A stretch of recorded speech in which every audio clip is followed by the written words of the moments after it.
In the year 1815, the English colonial official Thomas Stamford Raffles would travel across the island of Java in what is today Indonesia. At this time, the world was torn by war. In Europe, the Napoleonic Wars were raging, and the Earth's oceans had become just another battlefront. The lush tropical island of Java had been until recently a Dutch colony, but the Netherlands had been conquered by Napoleon in his advance across Europe, and so the Dutch colonies had fallen under the control of the French. Now the British desired to take Java for themselves and strike a blow at Napoleon's overseas empire. In 1811, British Marines launched an invasion of Java, landing among its coral reefs and sky-blue oceans, clambering through its shady mangrove forests and up its beaches of black volcanic sand, climbing the steep cliffs in the shadow of its towering volcanoes. From there, they had overwhelmed the I'm about to head to bed. for the British Empire. With them came the Englishman Thomas Stamford Raffles, who later wrote about these events. Holland had ceased to be an independent nation, and in the year 1811, the French flag was hoisted over Java. But on the 17th of September of the same year, a capitulation was entered into, by which all the dependencies fell into the hands of Great Britain. Raffles was a lifelong sailor and had actually been born at sea on a ship commanded by his father off the coast of Jamaica. He became a clerk in the British East India Company at the age of 14, and from there became a true company man. He had spent the best part of the last decade furthering the interests of British colonialism in East Asia, and had even become fluent in the language of Malay. When Java was captured by the British, partly as a result of his skill at languages, Raffles was granted the position of Lieutenant Governor. At the age of just 30, Raffles found himself in charge of an island 1,000 kilometers across, home to more than 6 million people.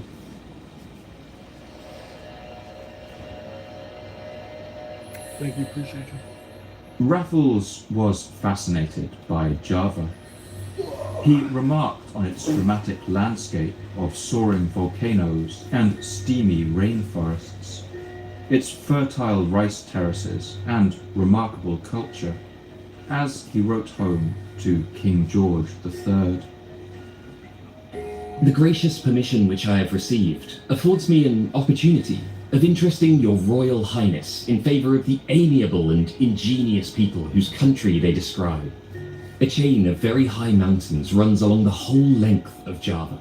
Even in July and August, the atmosphere is refreshed by occasional showers, and the landscape is at all times of the year covered with the brightest green. But most of all, he was fascinated by Java's antiquities. Everywhere among its forests and shaded rice terraces could be seen the remains of the countless temples, palaces, and even whole ancient cities left in ruins. A few years later, around 1815, he embarked on a journey around the island with the aim of surveying these ruins and writing a book. Although by then Java was an overwhelmingly Muslim land, Raffles found everywhere the remains of an older culture hiding just beneath the surface, as he writes in his work, The History of Java. The Mohammedan religion, as it present exists on Java, seems only to have penetrated the surface, and to have taken but little root in the heart of Javans. But the antiquities of Java consist of ruins of edifices, and in particular of temples sacred to the former worship. Images of deities found within them and scattered throughout the country, either sculpted in stone or cast in metal. Inscriptions on stone and copper in ancient characters and ancient coins. Raffles was fascinated by these remains, which seemed to confirm stories he had heard. Stories of a great empire that had risen up on that island. A thriving combination of Hinduism and Buddhism that had flourished for centuries, spread its influence across the sea to countless other islands in the Indonesian archipelago, and built what may have been one of the largest empires in Southeast Asia. This was the empire of Majapahit. The numerous and interesting remains of former art and grandeur, which exist in the ruins of temples and other edifices, the abundant treasures of sculpture and statuary, either lay entirely buried under rubbish, or were but partially examined. Nothing, therefore, of the ancient history of the people, of their institutions prior to the introduction of Mohammedanism, of their magnificence and power could be accurately known or fully relied on. The grandeur of their ancestors sounds like a fable, and it is only when it can be traced in monuments, which cannot be falsified, that we are led to give credit to their traditions concerning it. Raffles became convinced that he could find the remnants of the civilization of Majapahit, and so he travelled the length and breadth of the island and visited every ruined site he could along the way. He stopped at the ancient cities of Kediri and Singasari and found there the crumbling remains of city walls, palaces, and carved statues of the Buddha alongside Hindu gods. But when he got to the valley of the Brantas River in East Java, the locals advised him not to go near the ruins. They told him that a terrible curse still lingered over those crumbling stones. The natives had a superstition that the site of this ancient capital cannot be visited without some misfortune attaching to the party who undertake the visit. Those whom I had, with some difficulty, induced to accompany me to the spot, did not fail to assure me that I should lose my government within the year. Finally, Raffles visited the great capital of Majapahit, which his guides told him lay buried near the town of Traulan. At Traulan, Raffles hoped to find a magnificent ruined city, testifying to the former greatness of this power. But when he arrived, he would be disappointed. He would find little more than a scatter of broken brickwork and assorted sculpture littering the landscape, buried in volcanic ash and shaded beneath the towering teak trees. A village adjacent is called Traulan, or the Light of the Moon. The ruins of the palace and several gateways of burnt brick are to be seen, but the whole country, for many miles, is thickly covered with a stately teak forest, which appears to have been the growth of ages, so that it is difficult to trace the outline of this former capital. Ruins of temples, mostly executed in brick, are scattered about the country for many miles and attest to the extent and grandeur of this pride of Java. The temples are beautifully decorated with representations of flowers and other peculiar ornaments, which it would be difficult to describe. In fact, the local people turned out to be right, and perhaps Raffles should have listened to their warnings. Raffles would only govern the island of Java for another year.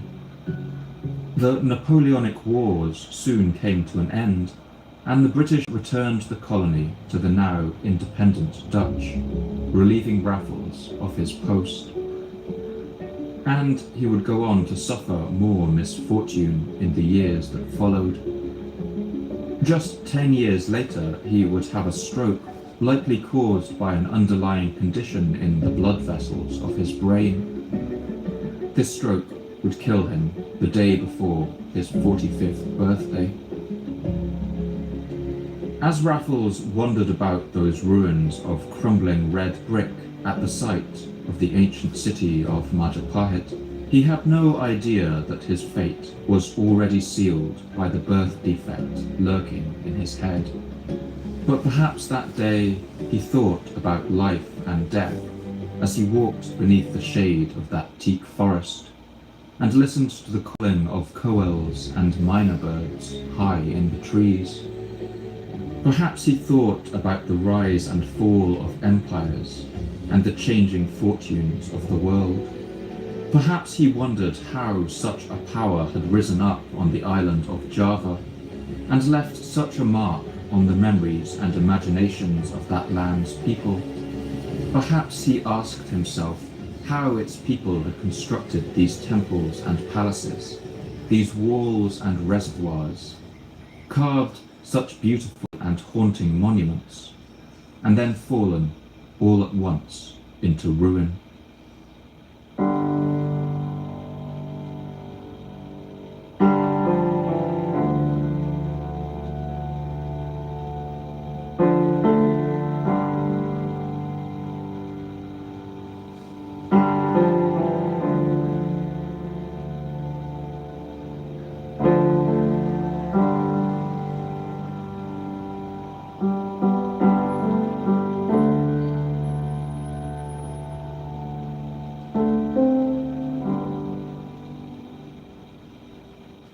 My name's Paul Cooper, and you're listening to the Fall of Civilizations podcast. Each episode, I look at a civilization of the past that rose to glory and then collapsed into the ashes of history.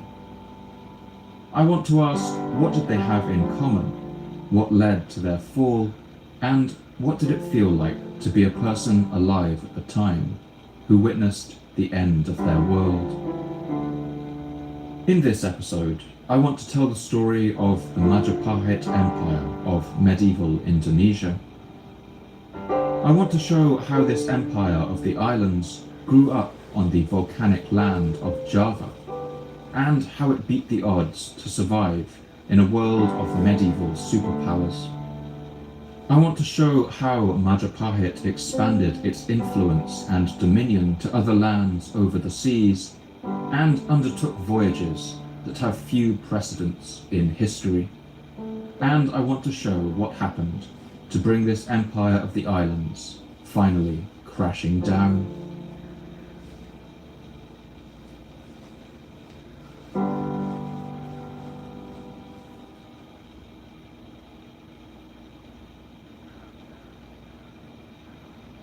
The surface of planet Earth is a thin crust of solid rock, which sits over the softer and much hotter mantle beneath it.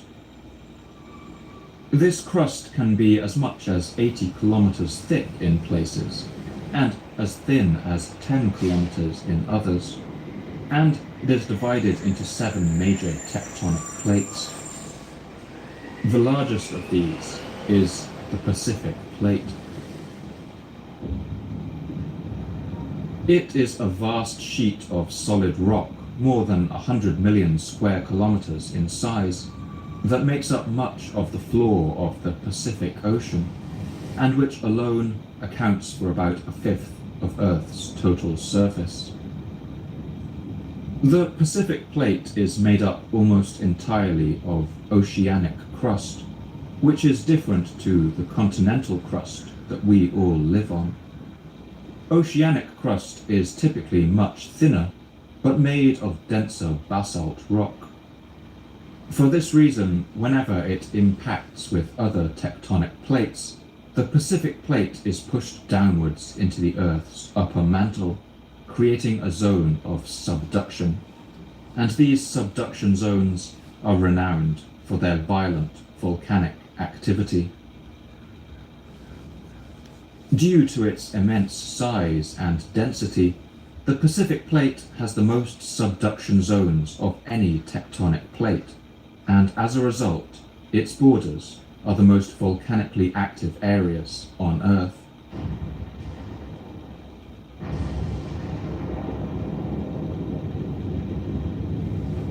This ring of raging volcanoes stretches in a vast horseshoe shape for more than 40,000 kilometers, or about the circumference of the Earth. From the southern tip of South America, all around the western shore of the Americas, and then through the sea, down the eastern coast of Asia. To geologists, it is called the Circum-Pacific Belt, but in popular usage, it has come to be known by another name, the Pacific Ring of Fire.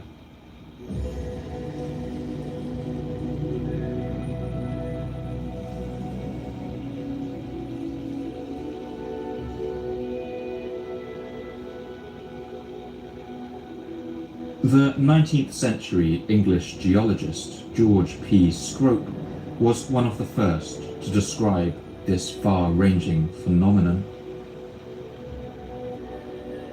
A striking and constant delineation of volcanic spiracles is displayed in the numerous archipelagos which border the eastern coast of Asia.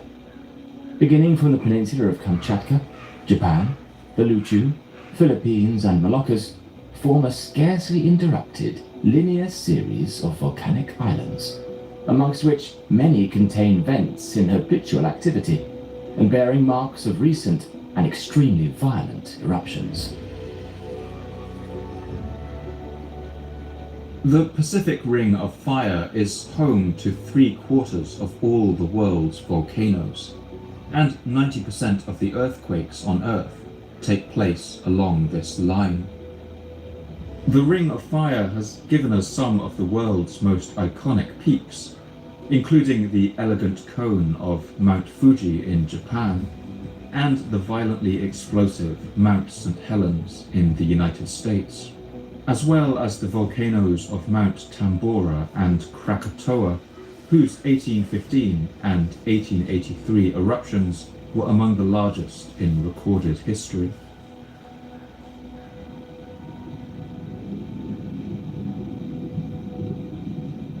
As it is dragged down into the depths of the planet, the subducting Pacific Plate has also created some of the lowest places on the Earth's surface, giving rise to a series of dramatic oceanic trenches. The deepest of these, known as the Mariana Trench, reaches a sea depth of 11 kilometers, deeper than Mount Everest is tall.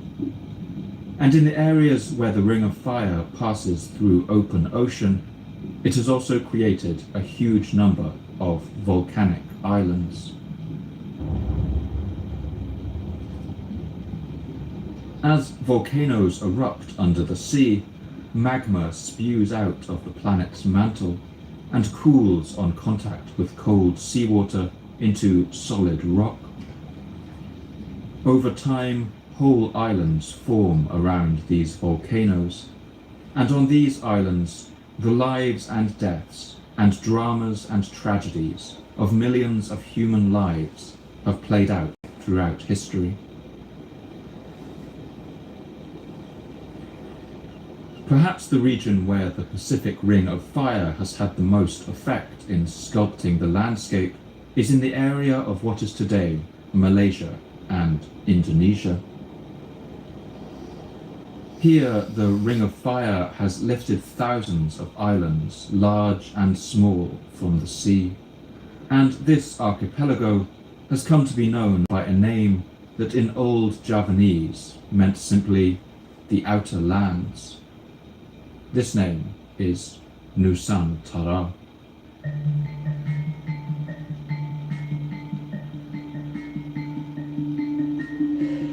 The archipelago, today called Nusantara, lies across an area of ocean wider than the continental United States, and laid over a map of Europe, would stretch from France as far east as northern India. The archipelago is today home to more than 700 languages, 6 major religions, and more than 300 ethnicities. And since modern humans first arrived on these islands, they have given rise to a huge variety of different peoples. One Chinese Buddhist monk named Fa Xian, who sailed to India in the 4th century in search of rare religious manuscripts, describes the perils and beauties of this ocean. In this sea there are many pirates. The sea is boundless in extent. It is impossible to know east or west, and one can only advance by observing the sun, moon, or stars. If it is dark, rainy weather, you have to follow the wind in perfect uncertainty. During the darkness of night, one only sees the great waves striking each other and shining like fire, whilst shoals of sea monsters of every description surround the ship.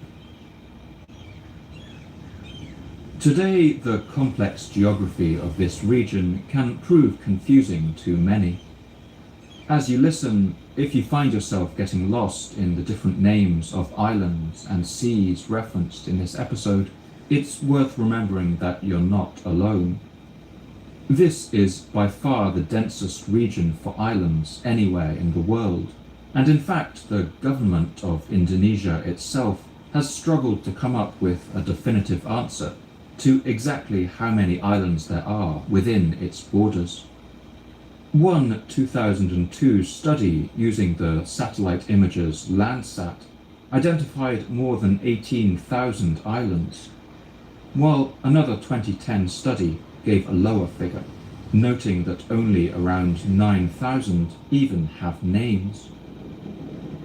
Nearly 90% of Indonesia's islands are tiny, coming in at less than a kilometre squared. Other islands are massive. The archipelago contains the world's second largest island of Papua or New Guinea, the third largest of Borneo, and the 6th largest of Sumatra. In land area, each of these is larger than Japan, or the size of the United Kingdom and France combined. But while this archipelago is home to some enormous islands, these tend to be rocky and mountainous, their interiors covered in impenetrable rainforest and generally sparsely populated. It is the 5th largest island in the archipelago that has had perhaps the greatest impact of all, and this is the place where our story begins. The long, narrow island of Java.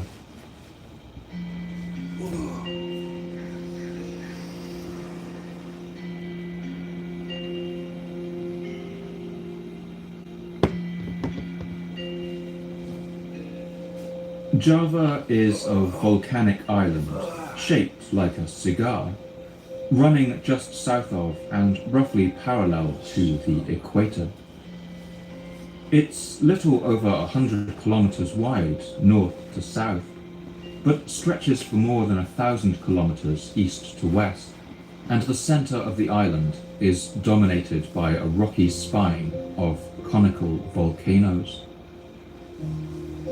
A medieval Javanese creation myth called the Tantu Panggelaran describes how the island was once floating free in the ocean before the gods decided to nail it down. Yoto matangyan hengkang hengkung hengkang nusa Jawa Sandekala molah. The island of Java was unsteady, constantly moving up and down, as it had no great mountains, not to mention human beings. For this reason, Lord Jagat Pramana arose and promptly performed yoga on the island of Java. The deity stood facing east. He churned the water, and it turned into foam, and turned into mountains. For this reason, we have what is called the land above the clouds now. Now the gods Brahma and Vishnu agreed and made human beings. They kneaded lumps of clay and formed them into humans of perfect beauty. Manusa lituhayu paripurna kadirupaning dewata. Today, partly as a result of its rich volcanic soil and its heavy rainfall and strong sun, Java is the world's most populous island.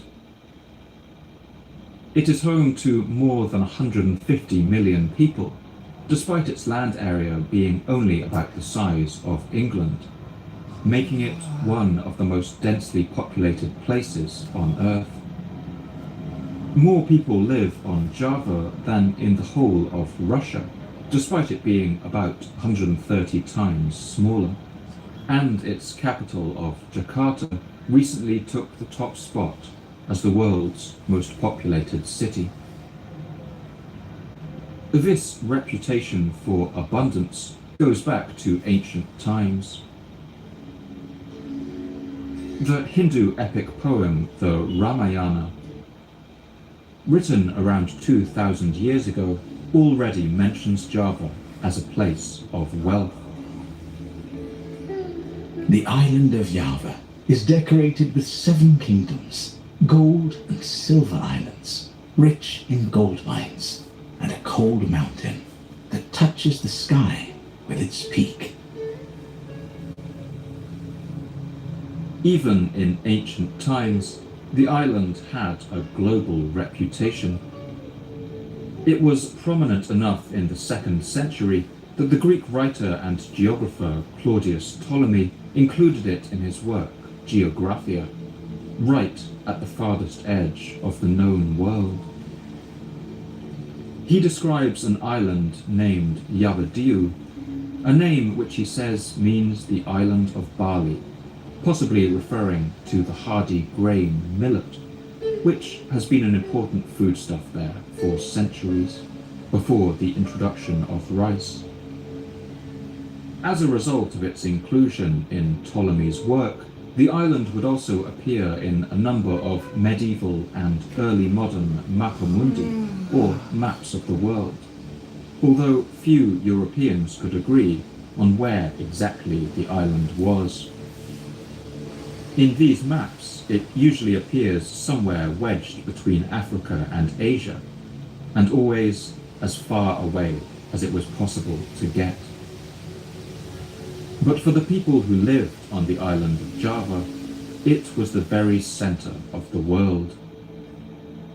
According to Javanese legend, it was where the gods had first created humanity and taught them the secrets of civilization, as the Tantu Pangalaram recounts.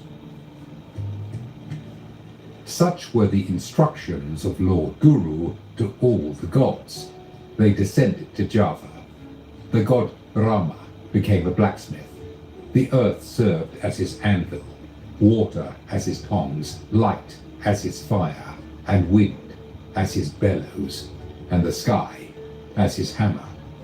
Lord Viswakarma descended as a carpenter and made a house, and people followed him and made houses. The Lord Ishwara descended and taught beneficial words, in particular about the 10 kinds of good conduct and the 5 fields of learning. Since it sits virtually on the equator, Java experiences very little variation in sunlight throughout the year. In fact, its shortest day is only 48 minutes shorter than its longest. The western side of the island also enjoys very dependable monsoon rains from the Indian Ocean, which combine with the extremely fertile volcanic soil so that farmers could grow all year round, and could often harvest 3 whole crops of rice each year.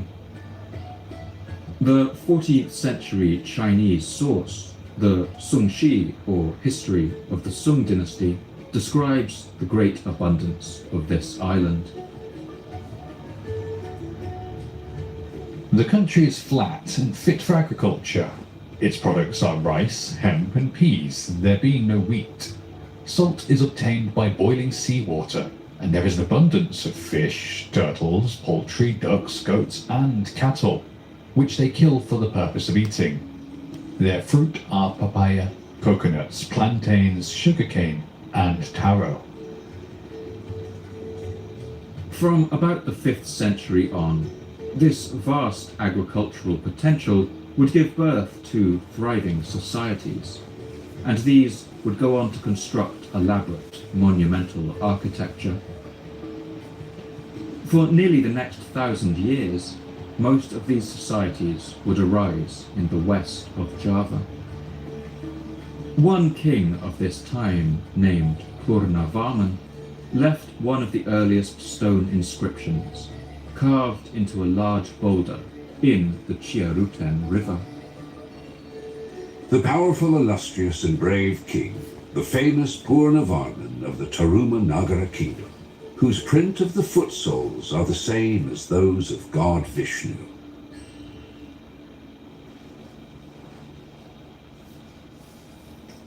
The inscription is accompanied by a carved imprint of both of the king's feet, symbolically stamping his ownership on the territory. By the 6th or 7th century, a power known as Kaling seems to have risen up in central Java, and a description of it was included in the Chinese source known as the Xing Tang Shu, or the New History of the Tang Dynasty. Kaling is also called Java. It is situated in the Southern Ocean. The people make fortifications of wood, and even the largest houses are covered with palm leaves. They have couches of ivory and mats of the outer skin of bamboo. The land produces tortoiseshell, gold and silver, rhinoceros horns and ivory. The country is very rich. They have letters and are acquainted with astronomy. These early kingdoms seem to have met with great success on the island of Java, but little has survived of their records, their literature or their architecture. But all that would change with the founding of a kingdom known as Mataram.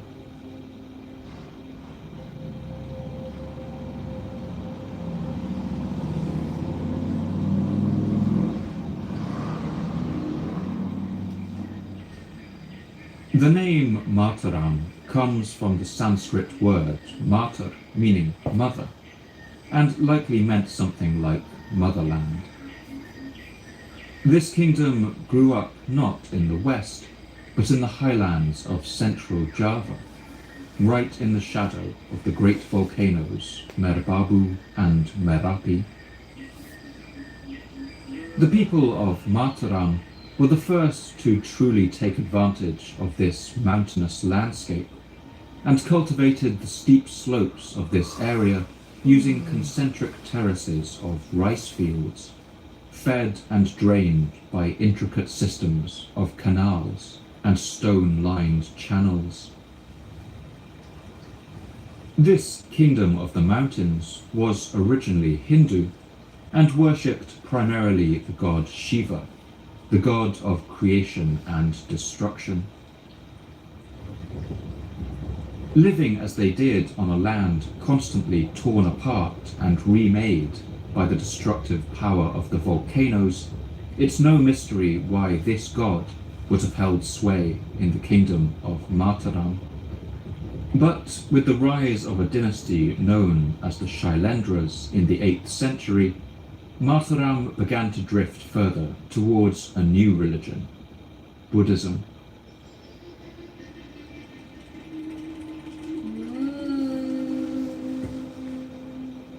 In this period, Mataram would become what's known to historians as an Indianized Hindu-Buddhist kingdom, with elements of both religions combined into a syncretic whole. These religions became so intertwined over the centuries that followed that the epic Tantu Pangalaran even recounts the story of one god who came down to earth and divided himself into two holy sages, one Buddhist and one Hindu, so that he could spread both religions at the same time. Let us tell about Maampu Palyat. He returned to the island of Java. he divided his body into two, and it became a Shaivite and a Buddhist. Off they went and arrived in Java. They headed for Gira and set up a monastery together. The kings of Java would even come to be known by the title Bahtara Siva Buddha, meaning the Divine Lord Shiva Buddha, a royal figure in whom the two sacred beings were fused. This was in general a period of coexistence and unity, and it's in this era that some of Java's most remarkable monuments would be built.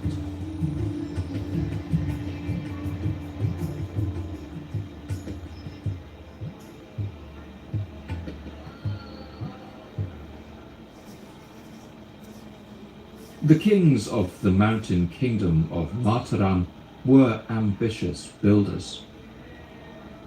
Around the year 850, they completed construction of a great temple to Shiva, the towering Prambanan temple, which still sends its 8 sturdy spires up into the skies of southern Java. It is the second largest Hindu structure in Southeast Asia, behind only Angkor Wat in Cambodia, and it left its mark not just on the landscape, but in the name of the year in which its construction was completed. By this time, the Javanese had adopted a unique system of naming each year, giving them what are known as moon chronograms, or in Javanese, Chandra Senkala. This system used the Indian Shaka calendar, which assigned numbers to the years the way we do today, like 1066, 1939, or 2026. But the Javanese developed this Indian calendar with their own poetic flourish. They gave each number from 0 to 10 an array of possible symbols, like the sun, moon, fire, and other elements, which they could choose from to give the year a name that seemed the most fitting. For example, the 18th century Balinese chronicle, named the Babad Gumi, gives one year the name Gajah Api Anin Watu, or Elephant, Fire, Wind, Stone, due to a particularly violent eruption of the volcano Mount Agung that took place in East Bali. Another year in which a fierce battle took place was named Paksha Shikara Babumi, or the force of violence moving upon the earth. Due to this system, we can sometimes get a sense from the names that years were given of the overriding mood in the kingdom. Sometimes a mood of joy and celebration, at others of despair and sorrow. On the year that the kings of Mataram completed the Prambanan temple, they were clearly proud of their achievement, and because of its 8 towering main shrines, they named the year in honor of it. In our calendar it was 856, but in the Shaka calendar it was called 8 Mountains of the Holy Monks, as recorded in a text known as the Shavgra inscription. In the time of the Shaka year, 8 Mountains of the Holy Monks, the statue of the god was finished and inaugurated. After the Shiva sanctuary had been completed in its divine splendor, the course of the river was changed so that it rippled along the grounds. Then the grounds were inaugurated as temple grounds with the gods. Other temples built by the kings of Mataram, such as the sprawling temple at Seul, are thought to have been Buddhist, since they were built in the form of a mandala, an important geometrical concept in Buddhism that is used to conceptualize the shape of the universe. But chief among their works is the structure that would become what is still the largest Buddhist temple in the world. It's thought that the Javanese of the time called it Bhumi Shampara Budara, or the mountain of combined virtues of the 10 stages of Buddhahood. But today it is known by a name meaning only the Great Buddha, or Borobudur. Borobudur rises like a mountain from the river plains, right in the shadow of the great volcano, Mount Merapi. This vast complex consists of 9 stacked platforms, rising like a wedding cake up to a height of 35 meters, and topped by a central dome. One heritage worker, Gerard Bolla, describes the appearance of this incredible temple. Borobudur, the mountain of the virtues, is first of all a landscape. The landscape which, over 1,000 years ago, met the eyes of those who came on pilgrimage here to seek inner peace. It has hardly changed. In the distance, 2 volcanoes, one ever menacing, glows red in the night. All around in the middle distance, a ring of mountains. Built on this same volcanic stone, Borobudur emerges from a delicate green background of tropical vegetation. The design of Borobudur, like the temple at Sewu, is an enormous mandala, visible from above. But this mandala covers the area of 2 football pitches and guides its pilgrims up through a series of concentric walkways and stairways carved out of black volcanic stone. These are all lined with nearly 3,000 carved friezes and 500 Buddha statues created by the finest craftsmen the kingdom could find. The archaeologist Professor Raden Sokmono, who was in charge of the project to restore the great temple in modern times, describes its spiritual function. For the ardent Buddhist, it is the highest wisdom that leads to the ultimate salvation, and for the technician, the highest degree of expertise that leads to the appropriate fulfillment of his duty. In both cases, Borobudur is the embodiment of such a deeply felt wish. It is a prayer in stone.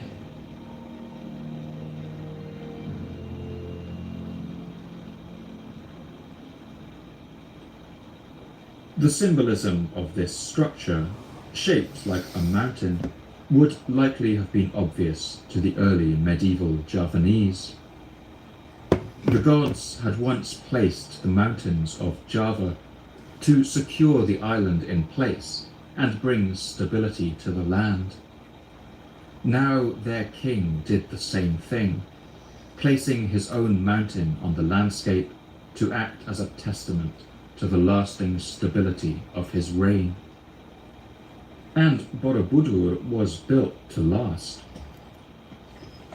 It was constructed entirely without mortar or cement, carving its 2 million blocks of volcanic stone into intricate interlocking shapes to hold them together.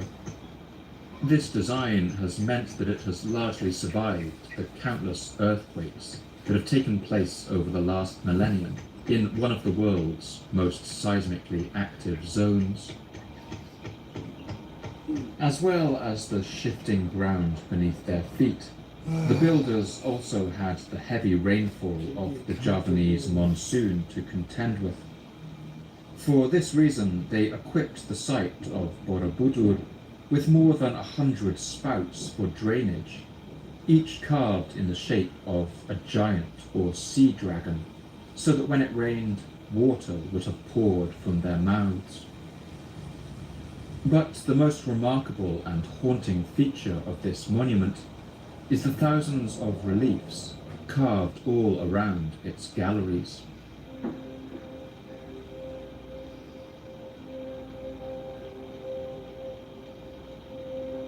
Many of these carvings show stories from the lives of the Buddha, ascending through kilometers of galleries, And in this way, the monument is a story brought to life in stone.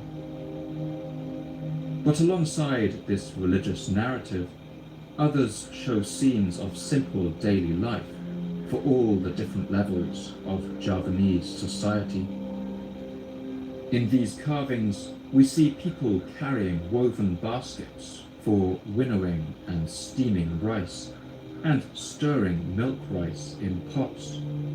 We see people working in the fields and shopping in a bustling urban marketplace. People carrying baskets of tropical fruit and nets full of fish, all of their faces looking out from the stone, frozen in a moment that passed by more than 1,000 years ago. The Chinese history of Liang describes the dress and appearance of the people of Java, which can be seen in the reliefs of Borobudur. Men and women have the upper part of the body naked. Their hair hangs loosely down, and around their lower limbs they only use a sarong of cotton. The king and the nobles have a thin flowered cloth for covering the upper part of their body. They wear a girdle of gold and golden rings in their ears. Young girls cover themselves with a cloth of cotton and wear an embroidered girdle. In these carvings, we also get a sense for courtly life. We see the king coming and going on his elephant, his courtiers, and the palace women. In some carvings, we see the king and his nobles enjoying a splendid feast known as a mahamangsa. One 12th century Javanese epic poem known as the Bomantaka, or Death of Boma, describes the sumptuous sight of one of these feasts. Tambol ingkang tiga garam, ingkang katupang ayung-ayung, wang papukan, The dishes were salted eggs, the pork neck cuts, ayung-ayung, and pabikan, vegetables in hot sauce, likin and cheka, red mince of tripe with its various red salads, and sizzling dripping of turtle. And the boiled vegetables, langsuban with marrow and tongue in rolls, mushrooms steamed in leaves, crisp flakes of jellyfish, liver with rump accompanied by roasted lungs, breastbone, intestines on skewers, with fat and hot kebabs. The banana hot was sweet, and there was no lack of prawns, crabs, salted fish and mussels.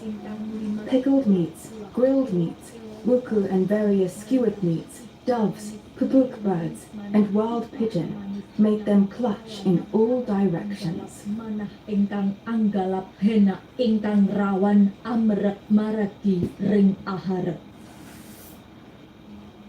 Some of these 9th century carvings even depict recipes that are still enjoyed in Indonesia today.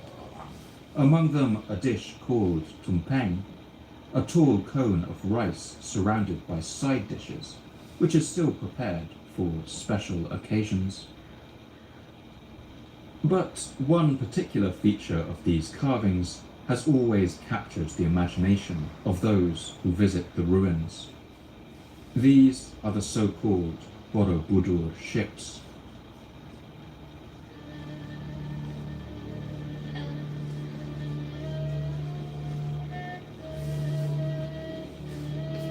In among the scenes of daily life are carved the shapes of 5 large sea-going vessels, graceful and high-sided, which show just how accomplished the Javanese had become as shipbuilders and sailors.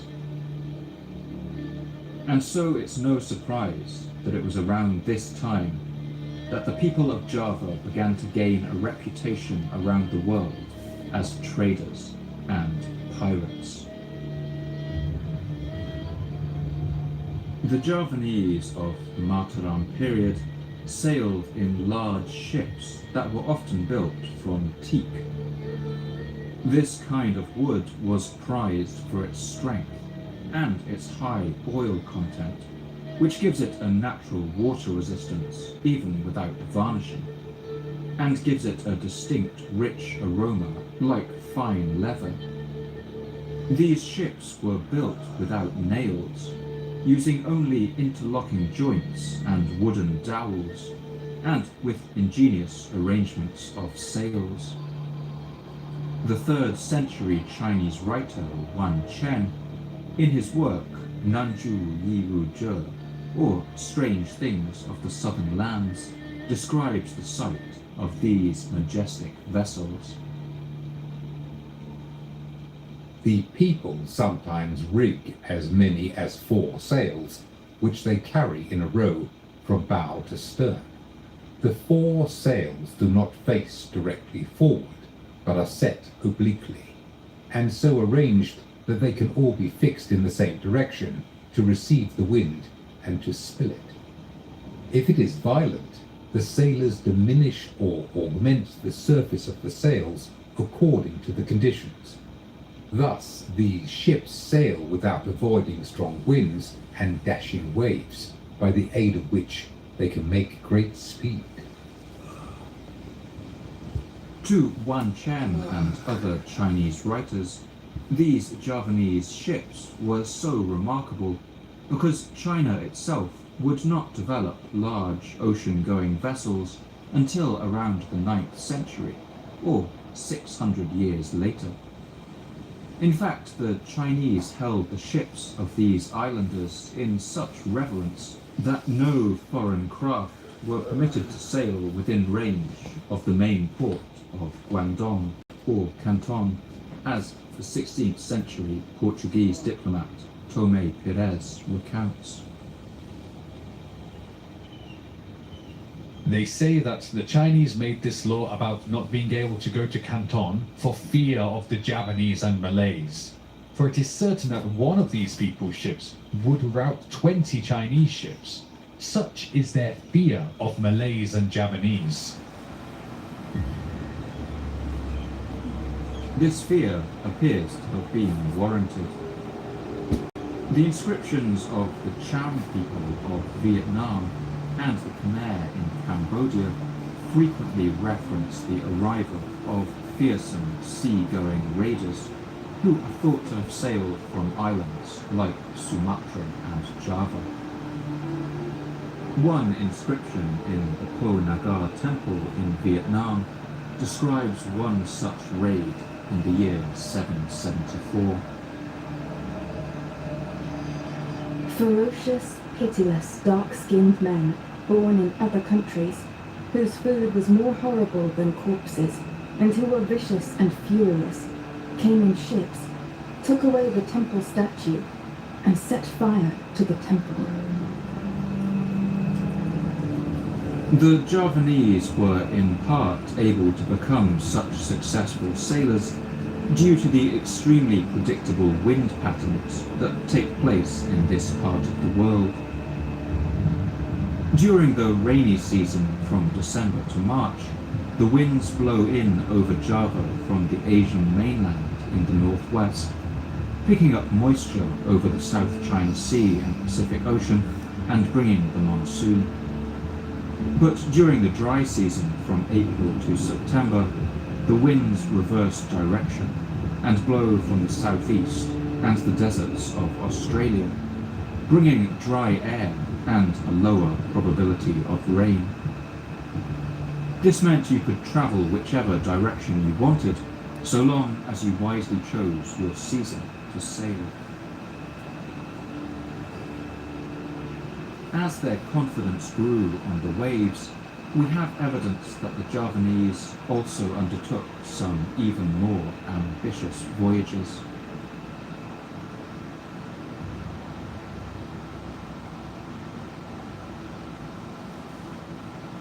One Italian explorer who arrived in Java around 1505, named Ludovico di Barfano of Bologna, sailed to the island of Java, and was amazed to see the captain of the ship navigate even when the North Star was no longer visible. When the chartered vessel was supplied with provisions, we took our way towards the beautiful island called Java, at which we arrived in 5 days, sailing towards the south. My companion asked the Christians, now that we have lost the North Star, how does he steer us? Is there any other North Star than this by which we steer? The Christians asked the captain of the ship this same thing, and he showed us 4 or 5 stars, among which there was one which he said was the opposite to our North Star. This was the so-called Southern Cross, the distinctive pattern of stars that could be seen in the Southern Hemisphere, in the direction of the South Pole. The Europeans were amazed at this discovery, but the captain then told him that the Javanese had sailed into the south following these stars, and had there come upon an icy and frozen land. He also told us that on the other side of the said island, towards the south, there are some other races who navigate by the said 4 or 5 stars opposite to ours. And moreover, they gave us to understand that beyond the said island, the day does not last more than 4 hours, and that there it was colder than in any other part of the world. If this is true, it means that the Javanese had already sailed to and around Australia and set out into the Antarctic Ocean. But, tantalizingly, we have only this second-hand story to go by, and the rest will have to be left to our imaginations. But as the centuries of the first millennium went on, there is a great deal more evidence that the people of Java were making their mark in even further lands.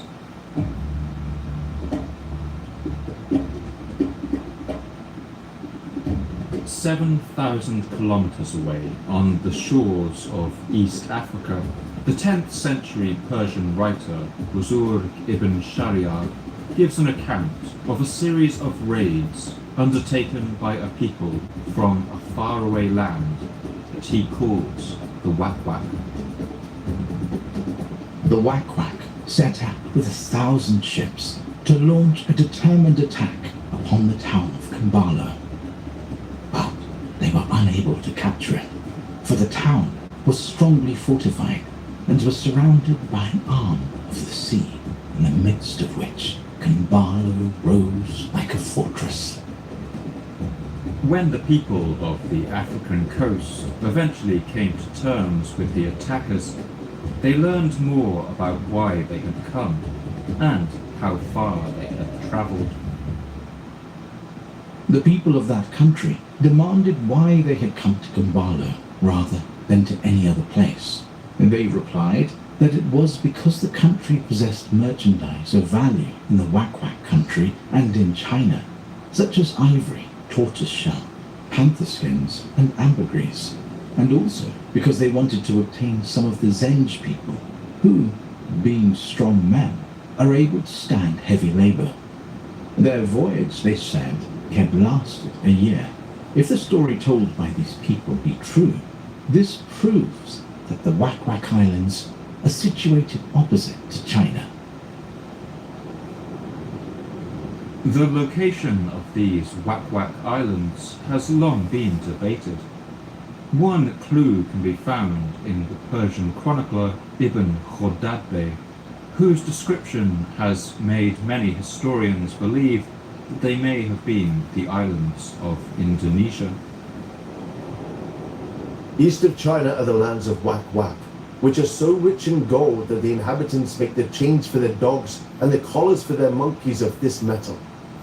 They manufacture tunics woven with gold. Excellent ebony wood is found there. Gold and ebony are exported from Wak-Wak.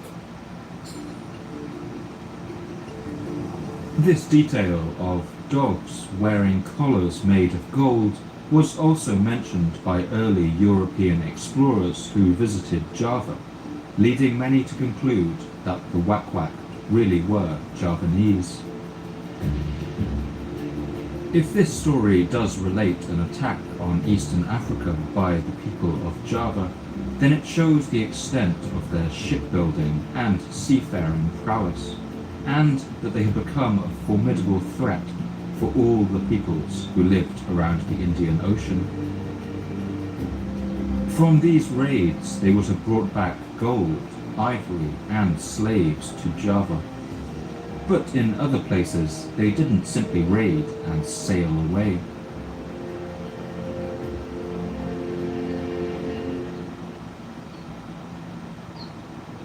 In the large island of Madagascar, just off the coast of Eastern Africa, the people's language has always puzzled linguists. The Madagascan language of Malagasy shares little in common with those of the African mainland, and it was only when the grammar and syntax were compared with Indonesian languages that a remarkable similarity was noticed. Although separated by the entire Indian Ocean, the language of Malagasy shares a grammatical structure with several Indonesian languages, like Javanese, and they even have a number of different words in common. Just one example is the word for island, Nosi in Malagasy, and Nusa in Javanese. In fact, the closest living relative of Malagasy is thought to be a language called Manyan, which originated on the south coast of Borneo.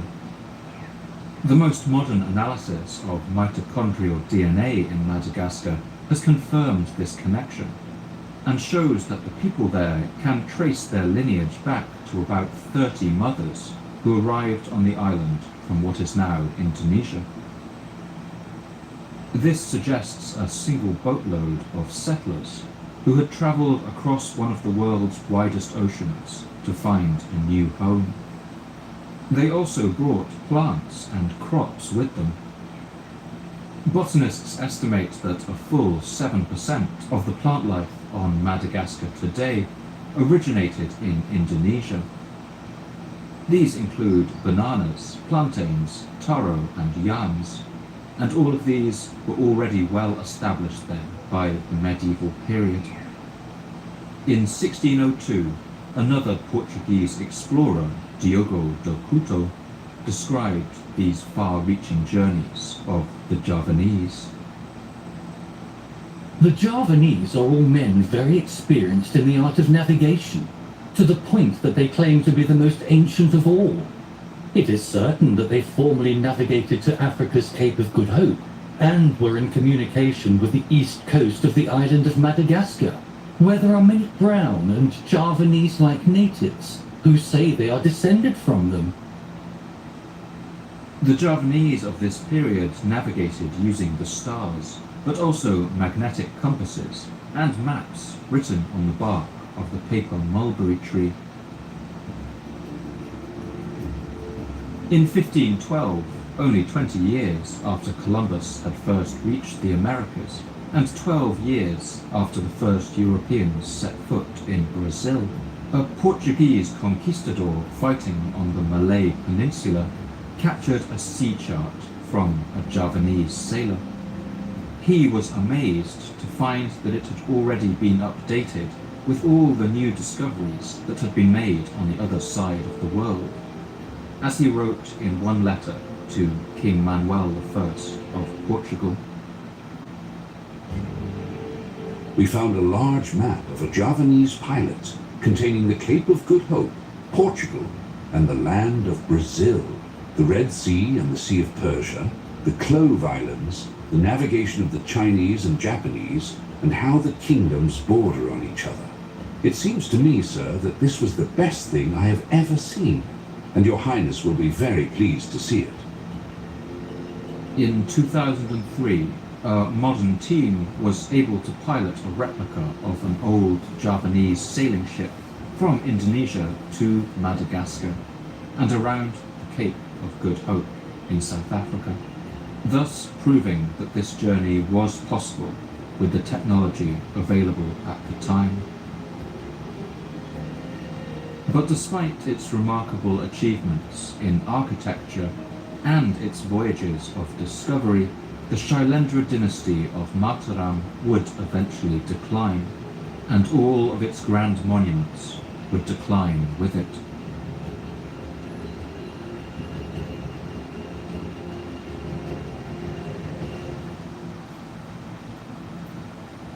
The reasons for the fall of Mataram are unclear, since no true chronicles have survived from this time. But the kingdom's decline may have been related to a series of dramatic volcanic eruptions that occurred sometime in the 10th and early 11th centuries. The people of Java have always lived with a particular paradox, that the immense productivity of their land also comes from its most destructive force.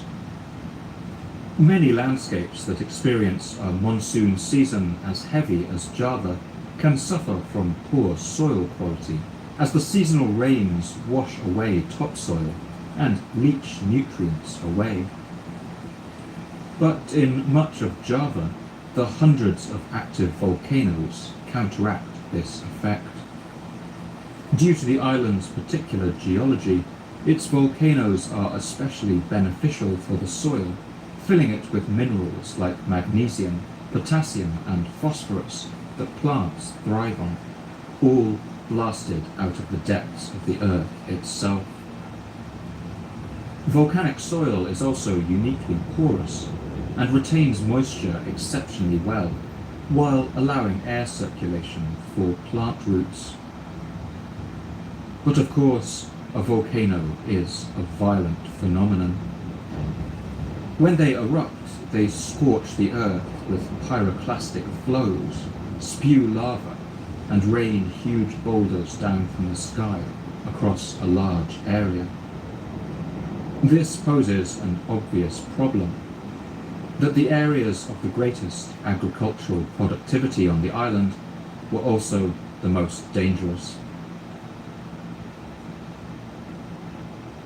This meant that while the volcano's overall effect on the island was positive, a year in which a great eruption took place could wipe out a good proportion of any kingdom's food supplies. And of all these volcanoes, by far the most active was the one that the Javanese call by a name which means the Mountain of Fire, or Merapi.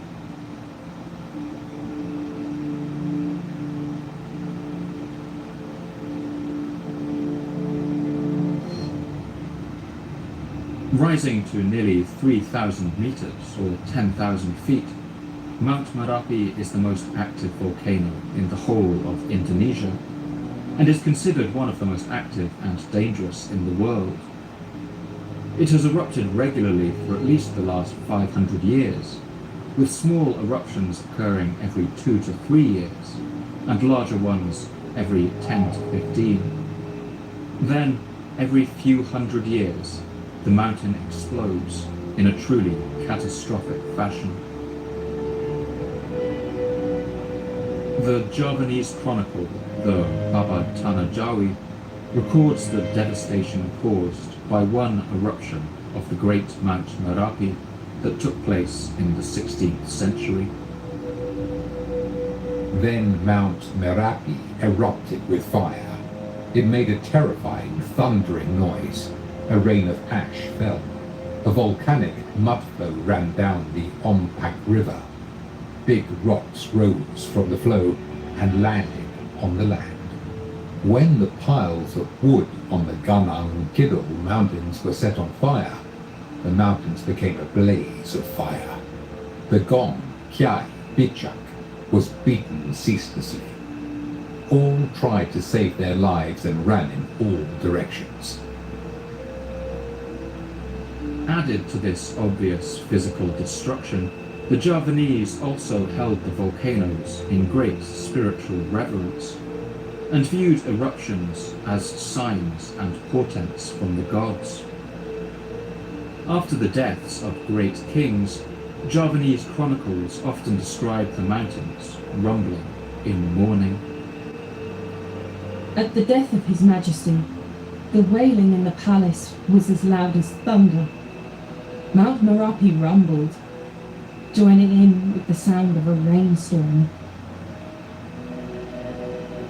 It was believed that the eruptions, earthquakes, and various rumblings of the land were not just seismic events, but actually one of the primary ways that the gods weighed in on the affairs of humanity.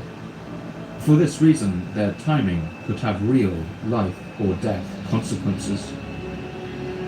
One chronicle recounts the story of a lucky prisoner held by a 17th century Javanese king. The king wanted to kill the prisoner Raden Masuya Kasuma, but this did not happen, because every time they wanted to kill him, Mount Merope flared up with a terrifying noise.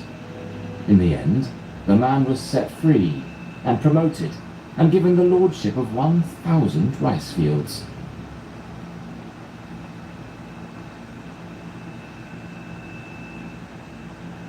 A particularly devastating eruption would not only cause immense economic damage to the kingdom, it could also be considered a clear sign that the gods were angry with the current ruler. For any king who didn't have a firm grasp on power, this could be a devastating blow. From some inscriptions left in Java, we know that as the 9th century came to an end, the kingdom of Mataram descended into civil war, with 3 kings ruling in only 2 years. When the dust of this civil war settled in the year 929, a king named Rake Hino Kusindo took to the throne. But, curiously, it seems the kingdom of Mataram had by this point moved. All of the inscriptions issued by this king would be written in East Java, far away from its original heartlands, around the volcano Mount Merapi. It seems that around the beginning of the 10th century, the entire Mataram kingdom simply upped sticks and fled its original wealthy province, leaving its towering temples and cities abandoned. And what's perhaps most significant is that no other power seems to have swept in to the empty lands. This suggests that some kind of cataclysm took place there.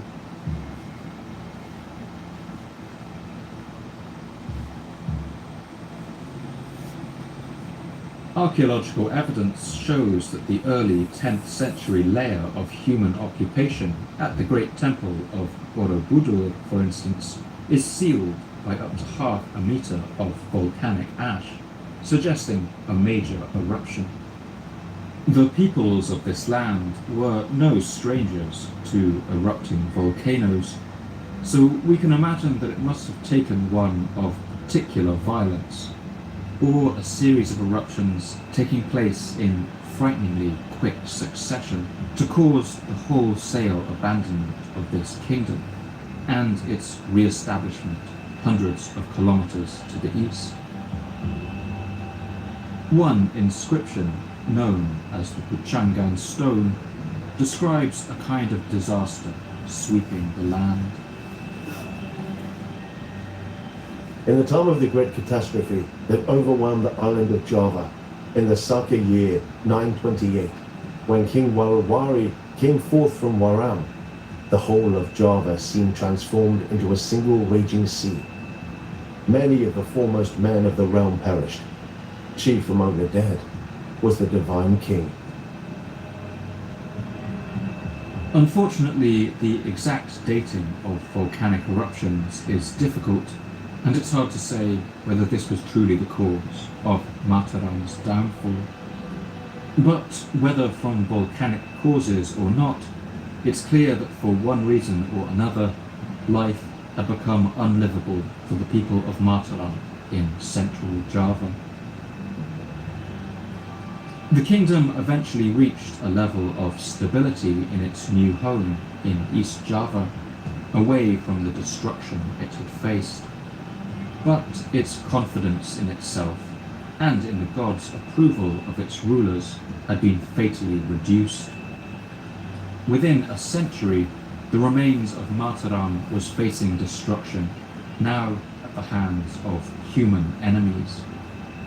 An invasion by a neighbouring king wiped out what was left of it, and the kingdom of Mataram disappeared, living on only in the stone carvings left lining the walls of its great temples, thousands of moments of everyday life, now sealed beneath a thick layer of volcanic ash.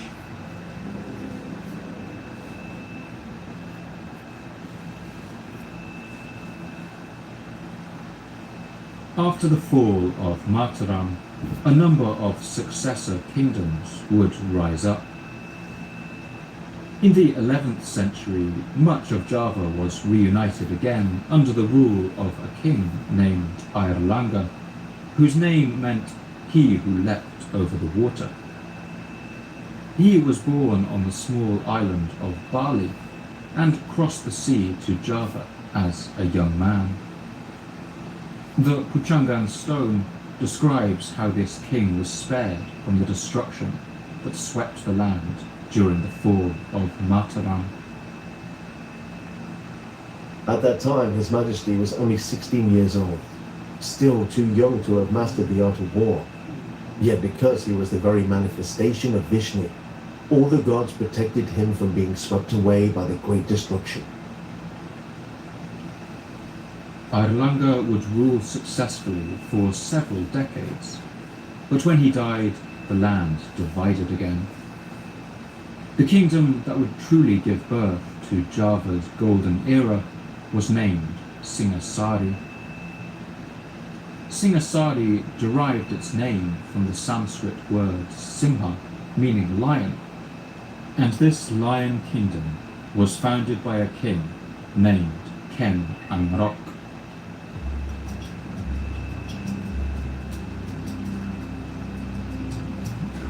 Ken Angrok's name means the man who overturned everything, and he was a revolutionary force on Java. In the centuries since he lived, the legend of Ken Angrok has grown to mythic proportions, and he has inspired theatre, song, and poetry in Indonesia. The story of his life is largely told in a fragmentary chronicle known as the Pararaton, or the Book of Kings, written sometime later in the 16th century. According to this chronicle, Ken Angrok was actually the son of the Hindu god Brahma, who appeared to his mother, a poor woman named Ken Endok, and informed her of her immaculate conception. Tumurang sira irika Bathara Brahma asanggama lawan Ken Endok. The god Brahma descended there and lay with Ken Endok. This meeting took place in the fields of Lalaten. The god made a vow with the woman. You must not go to your husband again. If you lie with him, he will die, and my child will be corrupted.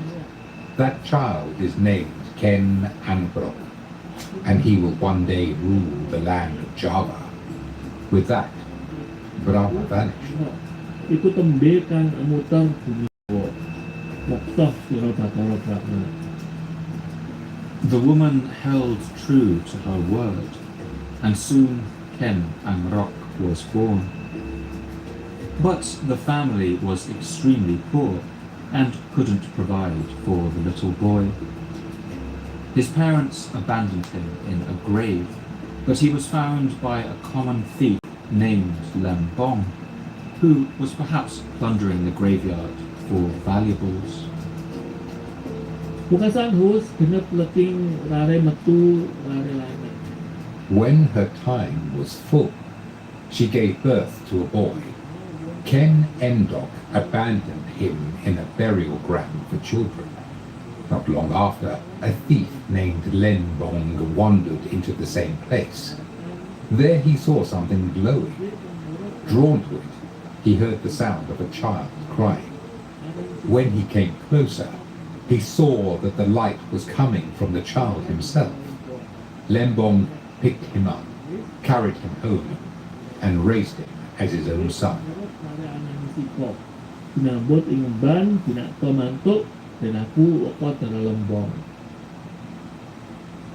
Brought up by this thief, Ken Amrock would learn all the tricks of his trade until he was the most accomplished thief in Java. But one day he met an Indian holy man who identified him as the son of Rama and an embodiment of the god Vishnu. This holy man convinced Ken Amrock to give up his sinful life. As a reward, Ken Amrock gained a magical weapon, a kind of Javanese knife known as a keris. These are long daggers, often created with a distinctive rippled blade, and they were worn by Javanese men as a sign of status, as a talisman against various evils, and of course, as a practical sidearm for self-defense. One Chinese visitor to Java at the start of the 15th century, named Ma Huang, writes about the importance of these blades.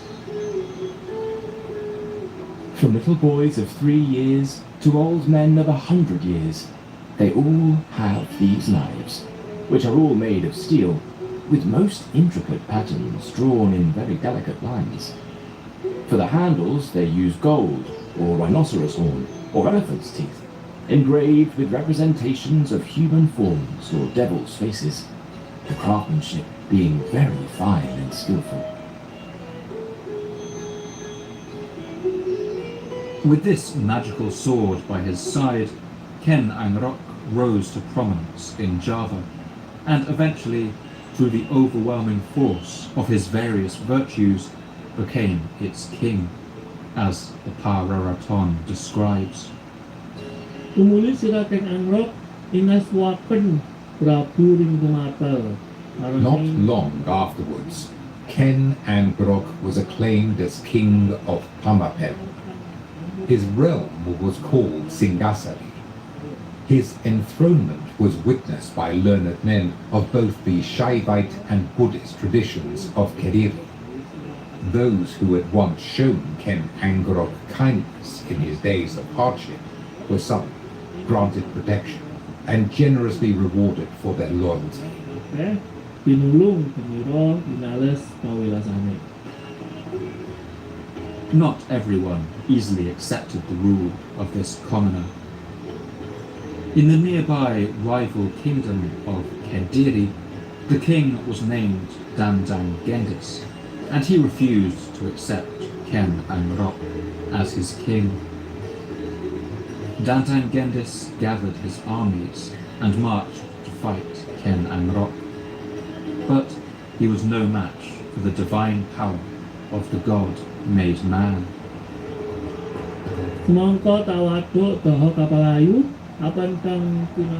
He fell because he was attacked on all sides by the forces of Singasari, who came on like a flood pouring down from the mountains. The army of Kediri scattered like a swarm of bees, fleeing in panic, abandoning the field like startled goats, casting aside their parasols. King Dandang Gendis withdrew from the battle and fled into the realm of the gods, rising up into the air with his horse, his grooms, his parasol bearers, and those who carried his drinking vessels and his mats, all of them ascending into the sky. Thus, Kendiri was utterly defeated by Ken Amrock. Nanti kamu milu angawang-awang. Pas itu kalah ring bahwa Temiro Ken Amrock.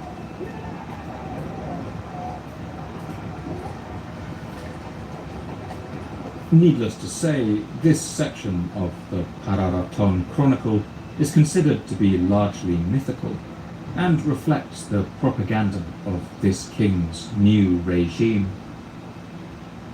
But this story would be repeated across the towns and villages of Java by trained storytellers who together wove a new national myth around the figure of Ken Amrock. One of the most important mediums in which this story was told was that of the Javanese shadow puppets.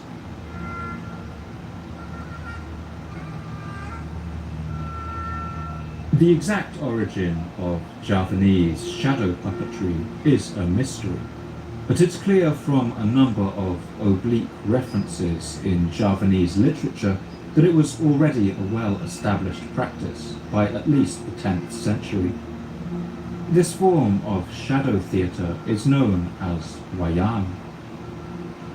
Wayang in Javanese means shadow or ghost, but it can also mean imagination. And these plays would retell stories from the Hindu epics like the Mahabharata, local Javanese stories such as how rice came to the earth, and the stories of their kings and ancestors.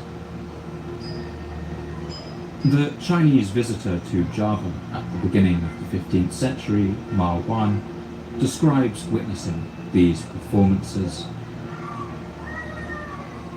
Each time the performer unrolls and exposes a section of the picture, he thrusts it forward toward the audience, and speaking with a loud voice in the foreign language, he explains the derivation of this section. The crowd sits around and listens to him, sometimes laughing, sometimes crying, exactly as if the narrator were reciting one of our popular romances. These shadow plays would typically start at nightfall and go on until dawn, and would be conducted behind a screen of white cotton fabric, using a lamp burning with coconut oil, usually cast in metal in the form of the sacred bird Garuda. The puppets were typically made of goat hide or buffalo skin, mounted on bamboo canes and placed in a trunk of banana palm lying behind the screen. The puppets had jointed limbs and were punctured all over with intricate patterns of holes that allowed the light through, so that their shadows could then be cast onto a screen. These puppet shows were often accompanied by music. In small village performances, this could simply be the drumming of the puppeteer on the box where the puppets were kept. But in the royal court, a puppeteer would perform alongside a full orchestra of musicians, known as a gamelan, with a whole host of 15 instruments. These night-long plays would unfold according to strict traditions. In the hours between sunset and midnight, the puppeteer introduced the characters and set up the conflict. And then, at the stroke of midnight, the drama burst out into a frenzied clash between good and evil. The Portuguese traveller and apothecary Tomé Pires, who visited Java around 1513, wrote about seeing these forms of theatre and shadow puppetry. The land of Java is a land of performers and masks of various Javanese kinds, and both men and women do thus. They have entertainments of dancing and stories. They mime. They wear actors' dresses and all their clothes. They are certainly graceful. They have music of bells. The sound of all of them playing together is like an organ. These actors show 1,000 graces like these by day and night. At night, they make shadows of various shapes. Over time, the performance of these shadow plays took on a spiritual meaning. The puppeteer, or dalang, was thought to become possessed by the power of the gods as he worked, and in the performance all the holy elements were represented. The banana palm representing the earth, the cloth screen the sky, the fire in the coconut oil lamp, and of course the interplay of light and darkness, good and evil, as the stories of gods and demons played out across the screen. These performances were considered to have real power. Some, such as the Bratayuddha, or a Javanese version of the Indian epic, the Mahabharata, were considered too potent to ever perform in their entirety, as Thomas Stamford Raffles records.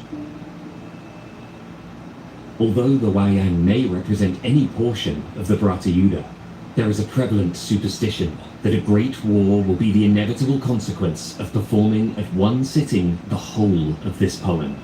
It is gravely asserted that a chief of Kendal tried this experiment about 50 years ago, but that the performance was no sooner completed than his country was laid to waste and destroyed. Other of these shadow plays were performed at auspicious times in order to bring about certain effects, with stories of the goddess of rice told during the harvests, and the great myths told during times of trouble and strife. One particular shadow play was reserved solely for times when a plague of mice or rats had descended on a village, and its goal was to convince the rodents to depart and dwell in the kingdom of vermin instead.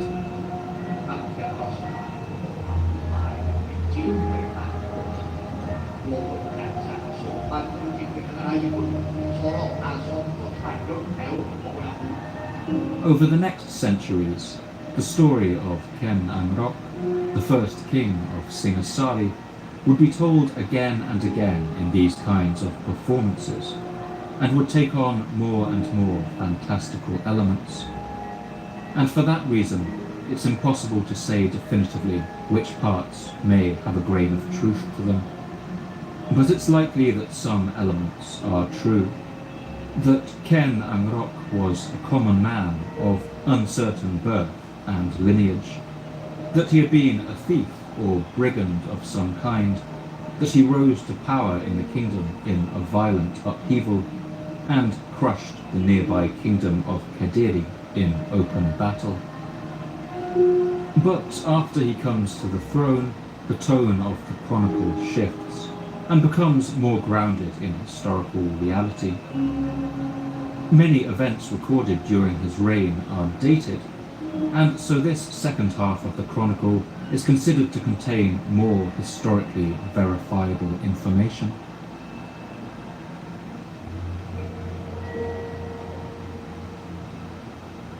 What we know for sure is that over the course of the 13th century, Ken Angrok's new kingdom of Singasari would gradually expand its power, wealth, and prestige. But it was under the reign of his great-grandson, the fifth king of Singasari, that it would grow into a true empire. His name was King Kertanagara, and during his time on the throne, he would order expeditions to extend the kingdom's influence not just over most of Java, but across the sea to the large island of Borneo to the north, the small island of Bali to the east, and even conduct a successful invasion of Java's sister island of Sumatra in the northwest. Now the kingdom of Singasari had grown to be a true sea-going empire, and it controlled virtually all of the region's most crucial waterways. And the most important of these was the narrow sea corridor known as the Strait of Malacca.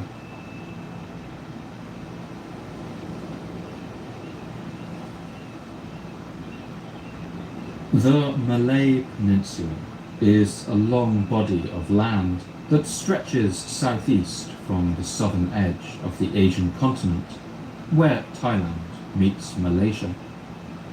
And just off its southernmost point, and following the line of the continental shelf, is the island of Sumatra, and then Java.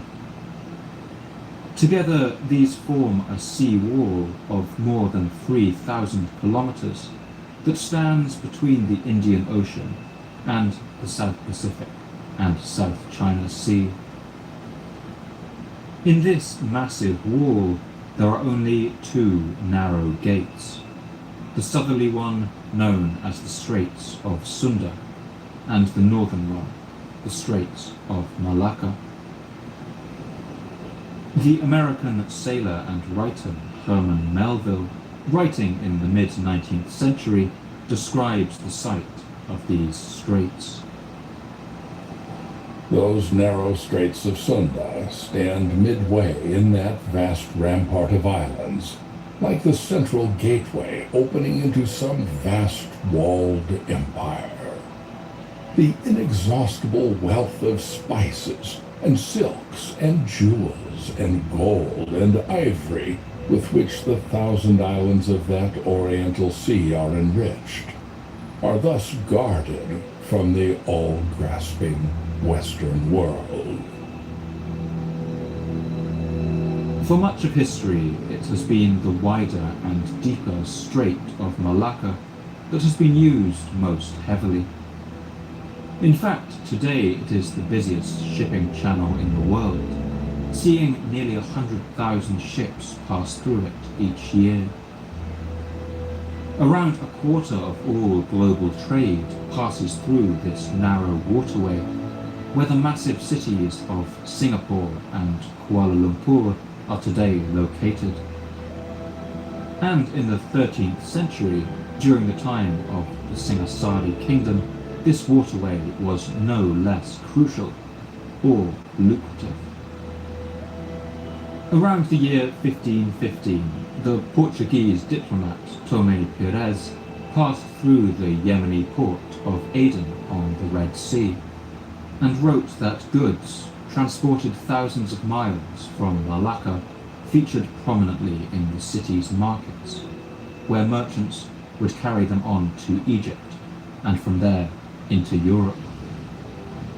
The merchants from Cairo bring the merchandise which comes from Italy and Greece and Damascus to Aden, while the merchants of Aden take back with them all the products of Malacca: cloves, nutmeg, mace, sandalwood, Brazil wood, silks, seed pearls, musk, porcelain, and other things. Control of the narrow waterway of the Malacca Strait gave King Kertanagara immense power, despite the relatively small size of the kingdom of Singasari. Now anyone wishing to sail between China and India or the rest of the world either did so with Kertanagara's permission or had to take a detour of at least 2,000 kilometers through rough and stormy seas around this island wall. As a result of this control, the power and wealth of Singasari grew dramatically. But there were much larger empires in the region who had a strong interest in making sure that the flow of goods by sea could pass through these narrow straits. And as the 13th century came to an end, the kingdom of Singasari came into direct conflict with one of these much larger powers.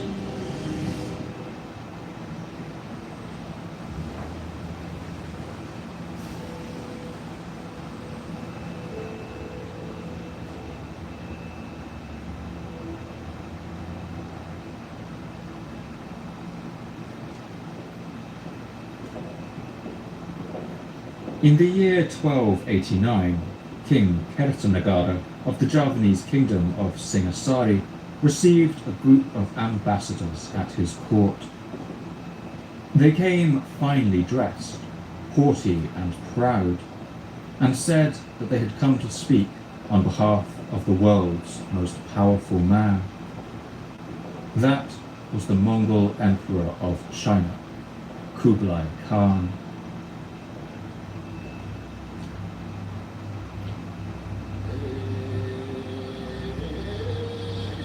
As we saw in our 19th episode, from their humble beginnings on the Mongolian steppe, over the last century, the Mongols had embarked on a remarkable series of campaigns to conquer all of China, Persia, and the Middle East, along with much of what is today Russia and Eastern Europe.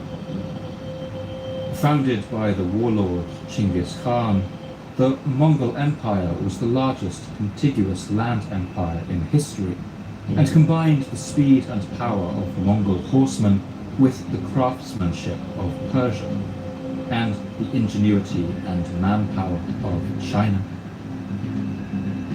By this point, the enormous Mongol Empire had split into 4 separate domains, but the largest of these was still the world's biggest empire at the time. That was the one ruled from China by the grandson of Genghis Khan, the Emperor Kublai.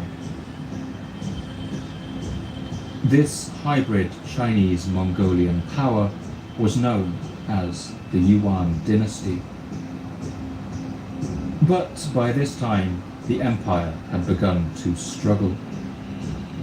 The Emperor Kublai was now well into his 70s, and his domain was plagued by political and economic problems. The Mongol Empire had been built on conquest, but now its terrifying engine seemed to have run out of fuel.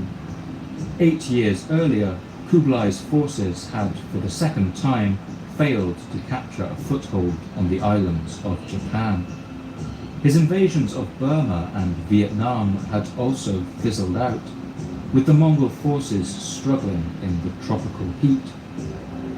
The aging Mongol emperor desperately needed a victory, and he had been increasingly casting his gaze southwards, across the sea, and towards the wealthy island of Java.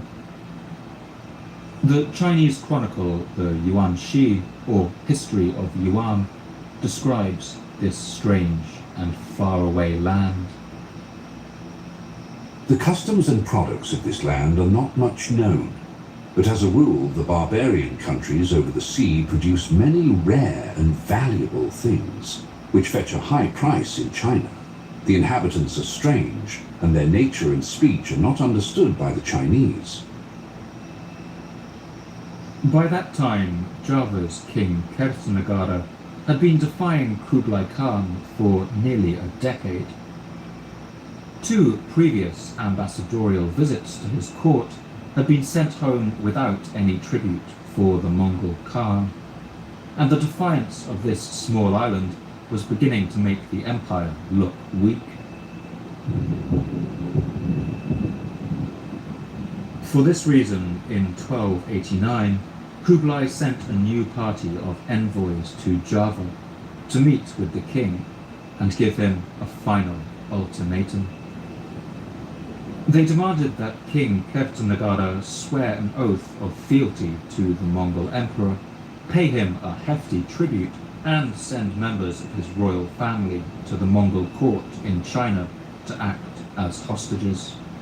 But when these ambassadors arrived, they would not find King Kertanagara in an agreeable mood. The Javanese of the time considered repeated requests of this kind to be exceedingly rude. Tomé Pérez writes about the proud nature of the Javanese people. The Javanese are men who, if they write once and do not get a reply, do not write again, although it may be of great importance to them. The Javanese are daring men and determined to die. They are gamblers and play for high stakes. King Kertanagara was no different, and he would now make a tremendous gamble for the highest stakes possible. He ordered that the Mongol ambassadors be punished. By some accounts, their faces were branded with hot irons and their ears cut off, a punishment typically reserved for bandits and pirates.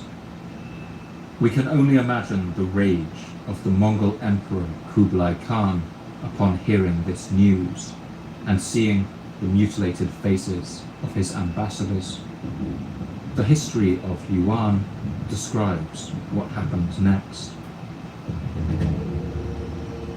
In the second month of the 29th year of the Yuan dynasty, the emperor issued an order to the governor of Fujian, directing him to send an army to subdue Java, to collect soldiers to the number of 20,000, to send out 1,000 ships and to equip them with provisions for a year, and with 40,000 bars of silver.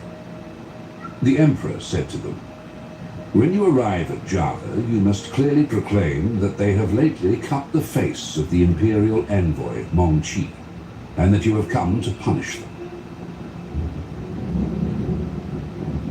This expedition set sail 3 years later, in the year 1292. But it was to be a difficult voyage. The history of Yuan describes the troubles they encountered on the Java Sea. The wind was strong and the sea very rough, so that the ships rolled heavily and the soldiers could not eat for many days. The forces to attack Java were driven by the wind to one island, and many ships were wrecked. Over 100 men who were ill from the long beating about in the storm were unable to leave with the rest of the expedition and were left there. And today the Chinese live mixed up with the native families. Despite their troubles on the voyage, the Mongol forces eventually arrived on the shores of Java in the next year of 1293, ready to punish King Kertanagara for defying the empire and mistreating its ambassadors. But when they arrived, they would find their enthusiasm for revenge had been somewhat deflated. In fact, in the preceding year, the defiant King Kertanagara had been overthrown and killed by a usurper named Jayakatong.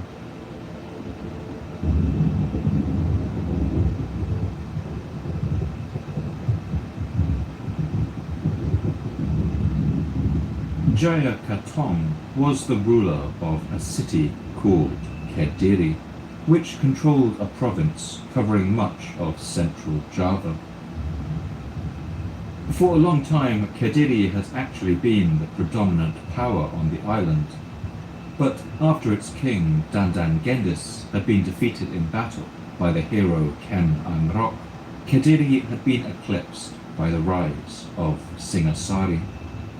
Now Kediri was a vassal of King Kertanagara, but it was by far the most powerful of his subjects, and as a result never sat comfortably within his kingdom.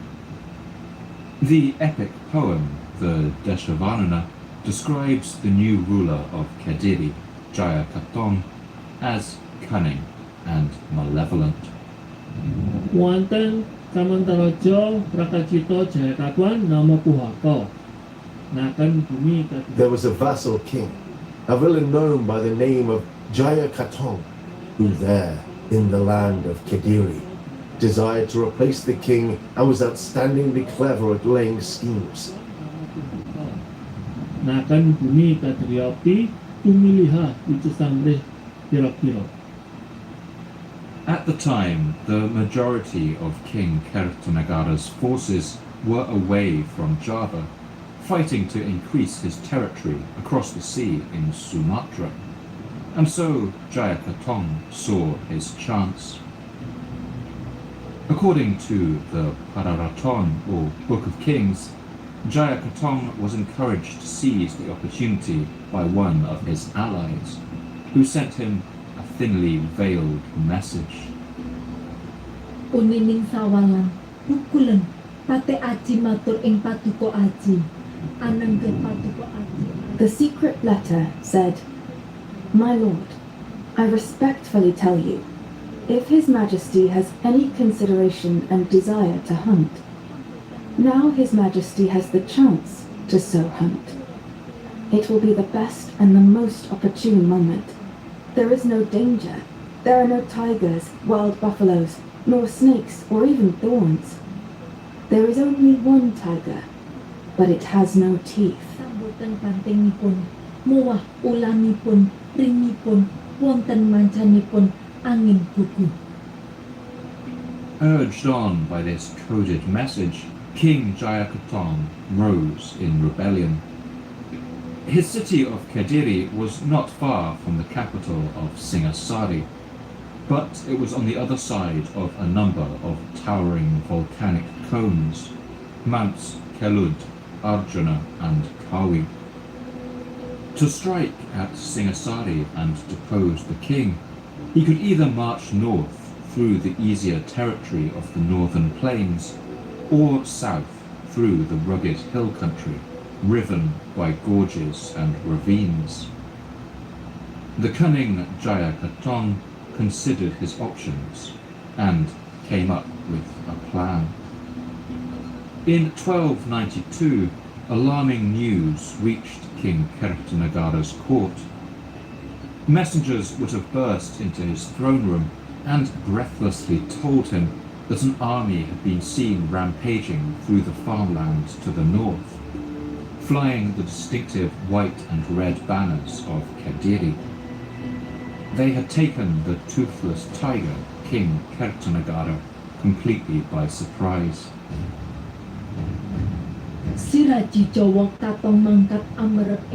Now King Jayakatong set out to attack. His army, coming from the north, consisted of bad people. They were full of flags and sounds. The area to the north was devastated.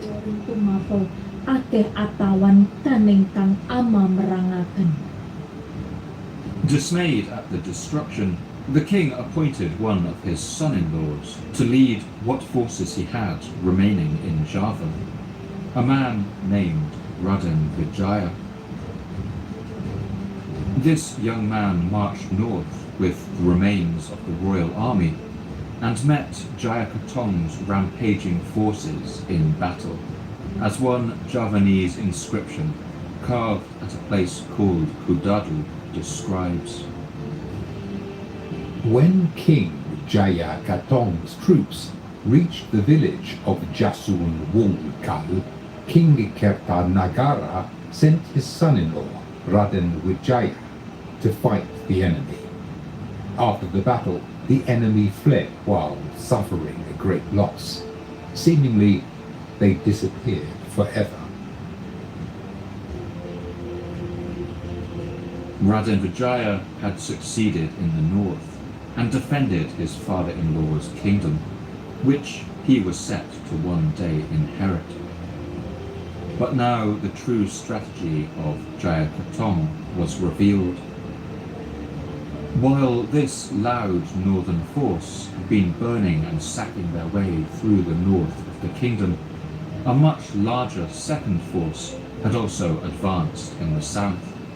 This army moved much more stealthily through the ravines and valleys of the central highlands, as the Pararaton describes.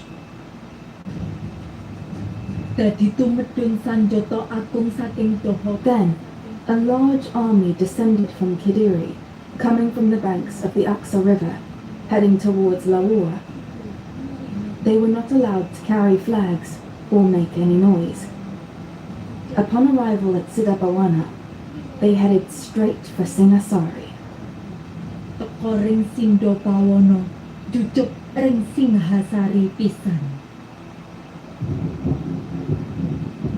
This force would go completely unnoticed, and they apparently arrived at the kingdom's capital of Kutaraja while King Kertanagara was drunk. Drinking in Java was a serious business, and a large number of alcoholic beverages were consumed for pleasure, especially on special occasions. One Javanese poem, known as the Sumana Santaka, describes the drinks available at an idealized wedding. The drinks poured continuously from rock crystal pitchers, like fountains of palm syrup. Sugarcane, wine, and rice beer were drunk one after the other, like holy water and mead welling up from glass vessels. But the influence of Tantric Buddhism meant that drinking was more than just for fun. In fact, it was at times a spiritual practice, and even a royal duty. The king was required to take part in ceremonies known as Chakra Puja, which involved the drawing of geometric designs on the earth with coloured powder, after which the ritual could take place. The historian Miranda Shaw describes the unfolding of one of these rituals. An elaborate array of offerings and foods are laid out. The participants don special insignia like bone ornaments and crowns, and use musical instruments of archaic design, such as skull drums, thigh-bone trumpets, and conch horns, for inducing heightened awareness. Practitioners sit in a circle and partake of sacramental meat and wine served in skull cups. The feast culminates in the performance of tantric dances and music that must never be disclosed to outsiders. While this ceremony was a crucial part of King Kertanagara's royal calendar, the timing couldn't have been worse. Jayakatong's concealed force arrived outside the city walls without warning. They took the garrison by surprise and poured over the walls of the city while the king was thus engaged. The city was taken, and King Kertanagara was killed.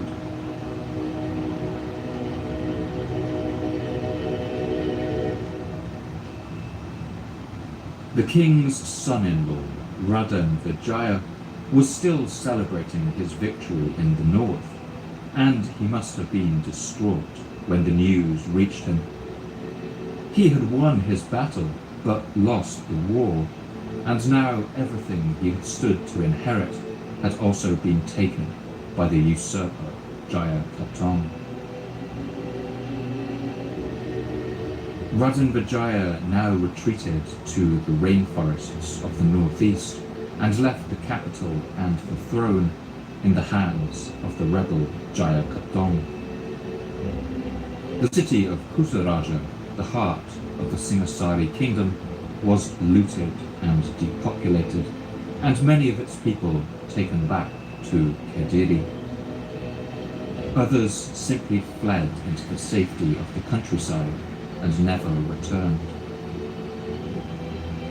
Some stonemasons working on a new temple in the city simply dropped their tools in the middle of carving their reliefs and never came back to finish them. After that, the city was left to crumble and be taken over by the encroaching forest. Now the dispossessed prince Raden Vijaya and the rebel usurper Jayakatong faced off against one another. But it seems neither side of this civil war was confident in victory. Raden Vijaya wasn't strong enough to march south and take his enemy's capital of Kediri. And meanwhile, Jayakatong couldn't leave his city and risk losing his shaky grasp on the throne. Both parties entered into an uneasy negotiation, and eventually the rebel king settled for buying off Raden Vijaya. In exchange for laying down his arms, the prince would be granted a piece of land, and there he would be allowed to build a city. Raden Vijaya, now completely out of other options and stranded in the wild rainforest, had no choice but to agree. But it must have been with no small amount of bitterness. The prince must have felt bitter too when he reached the piece of land that Jayakatong had granted him. It was a wild, overgrown jungle in the middle of a sparsely inhabited area known as the Tarik Forest. But his fate was sealed, and he swallowed his bitterness and ordered his people to begin clearing the land for construction and farming. The old-growth forests of Java were dense and wild, fed by the volcanic soil. Colourful hornbills roosted in the treetops, while hidden high among the branches, gibbons greeted the rising sun with their long, mournful songs. Troops of long-tailed macaque monkeys leapt through the trees, while sambar deer crept through the shade of the forest. Great pythons lay coiled in the trees, and dangerous animals like the Javan leopard and wild boar lurked hidden in the green undergrowth. Everywhere could be heard the creaking of cicadas and frogs calling to one another from hidden pools. At sunset, fruit bats rose in their thousands from their hidden caves, while fireflies would have been visible at night. The trees were the most ancient life of the forest. Towering hardwoods like teak, ebony, and tamarind would have risen here, interspersed with bamboo groves, strangler figs, palms, and tangled liana vines, all competing for every shaft of sunlight. But when they began cutting down this forest, Raden Vijaya's men found that a particular kind of tree grew there in great quantities. This was the tree that grows a fruit which in Indonesia is called maja, and is known elsewhere as a wood apple, elephant apple, or Indian quince. These maja fruits are pear-shaped and the size of a large grapefruit, with a thick, hard, woody rind that needs to be cracked with a hammer. Inside is an orangey yellow pulp that gives off the scent of roses, but tastes sweet and bitter, a little like marmalade. The word for bitter in Javanese is pahit, and due to the large numbers of these maja fruits growing in this region, the people named this place Maja Pahit, or bitter wood apple, as the Pararaton describes.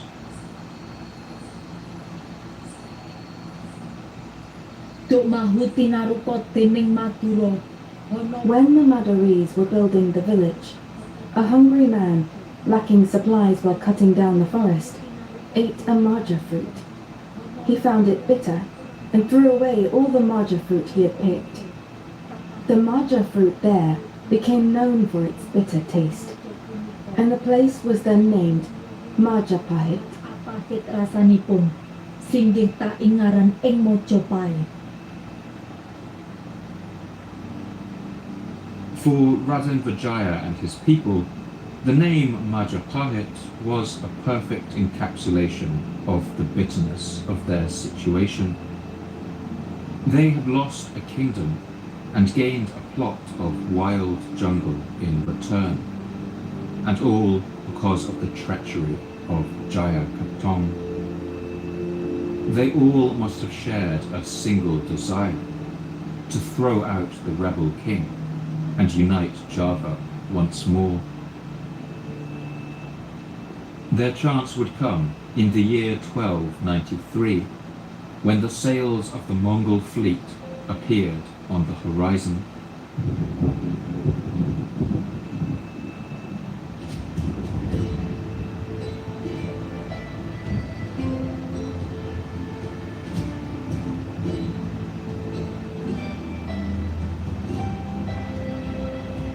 The Mongol fleet that had been sent to punish the people of Java was led by a commander named Sherbi. When he heard of the death of King Kertanagara, he must have found himself in a quandary.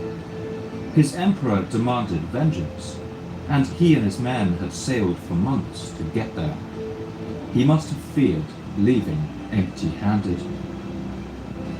It was while he was puzzling over this situation that Sherbi was approached by a messenger from the bitter lord of the new city of Majapahit, the dispossessed prince Raden Vijaya.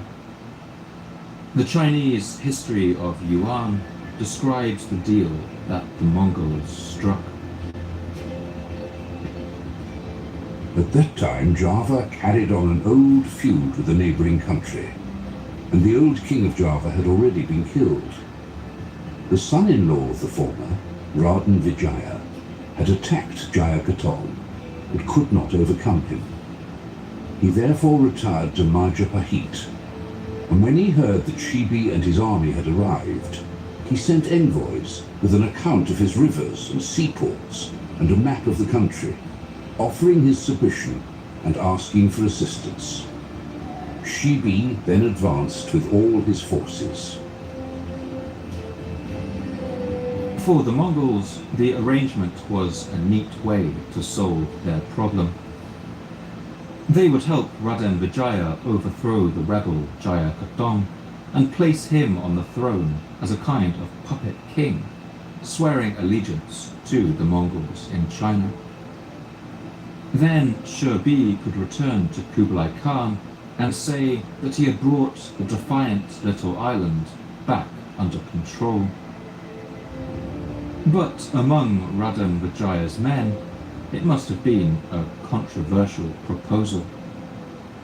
The Javanese were a proud people, and few had any desire to be ruled by the far-off Mongol emperor. Some may even have called Raden Vijaya a coward and a traitor. But all this time, he was hatching a plot of his own. The later chronicle of the Pararaton describes the ensuing war, referring to the Mongols as Tatars. Yoto pinotan sokolor dening wong Tatar, siro kepumundarang siro panglet, siro mahyu. The Tatar army came out from the north, while the Majapahit armies came out from the east. King Jayakatong was confused, unsure which to guard. Then he was attacked heavily from the north by the Tatar army. King Jayakatong, who was fighting to the north, armed with a shield, was attacked together by the Tatar people, and was finally caught and imprisoned by the Tatars. Asikep tetep kareput dening wong Tatar, apu horo kasikep siro kapanjoro dening wong Tatar. The Mongols had now become kingmakers in Java. The 13th century Persian historian Abdullah Wasaf describes how they put Raden Vijaya on the Javanese throne. His Majesty Kublai put the old king's son-in-law, Vijaya, on the steps of the throne. He bestowed on him the ceremonial dress of honor and conferred on him much grace, and in exchange for the payment of tribute and taxes of pearls and gold, he left the island in his hands.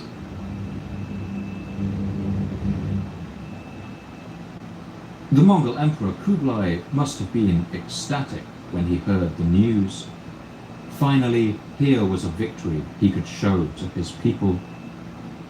The wealthy island of Java would now be added to his imperial domain, along with its control of major shipping lanes, and perhaps now the fortunes of his teetering empire would finally turn around. But that was not to be the case. That's because the new king, Raden Vijaya, had no intention of ruling Java as a vassal of Kublai Khan. And the moment he got to power, he turned on the Mongol forces who had helped him seize the throne. The Chinese history of Yuan gives a terse account of this disastrous turnaround. Raden Vijaya asked permission to return to his country in order to prepare a new letter of submission to the emperor and to take the precious articles in his possession back to court. Shirbi consented to this and sent 2 officers with 200 men to go with him. But on the way, Raden Vijaya killed the 2 officers and revolted again, after which he availed himself of the circumstance that the main army was returning to attack it from both sides. The Mongol army believed their mission to be complete and were already packing their ships to leave. The seasonal winds were about to change direction, and if they didn't move fast, they might become stranded on Java for another 6 months. When Raden Vijaya's soldiers burst out of the forest in ambush, firing arrows and darts from their blowguns, the Mongol Yuan troops were taken completely by surprise. The Javanese epic poem Bomantaka describes a battle of this kind. They were thrown into disarray, and in fear the demon army fled, and many of the demons and their leaders were struck dead. They withdrew in haste to the shelter of the fort, but were pursued.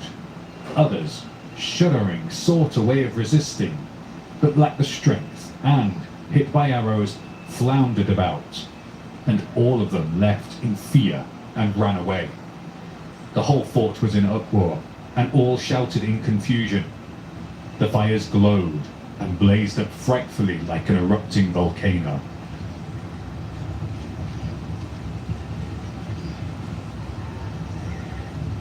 Thousands were killed, and the remains of the Mongol army fled in disarray back to the ships, as the history of Yuan describes.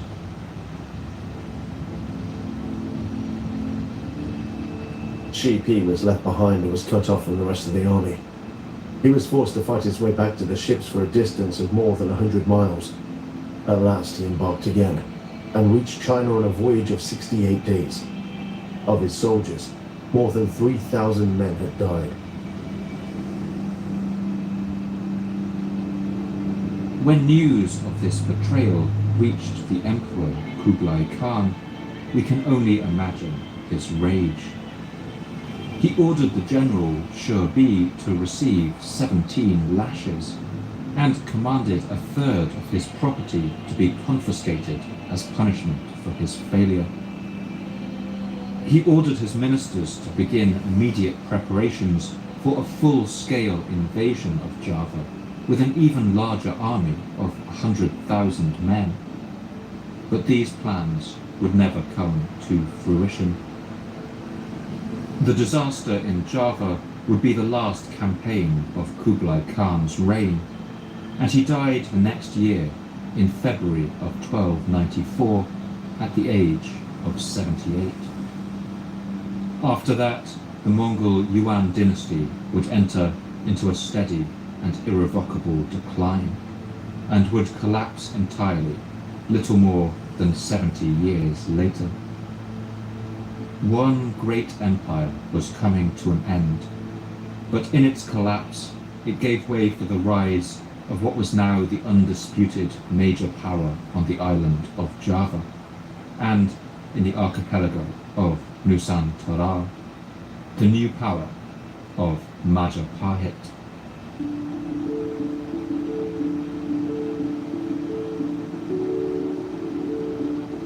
On the 15th day of the month of Kartika, the 8th month of the Hindu calendar, Raden Vijaya was crowned king in the palace of Majapahit. What had once been a stretch of wild jungle was now the beating heart of Java's most powerful kingdom. The Chinese history of Sung described the appearance of the kings of Java, and from this we might imagine how this new king looked on the day of his coronation.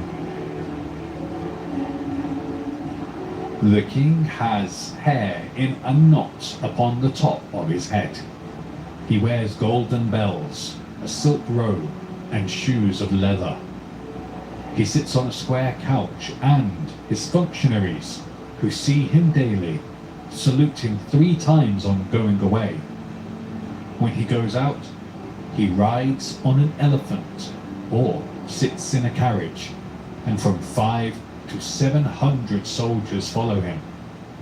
When the people see the king, they squat down until he has passed.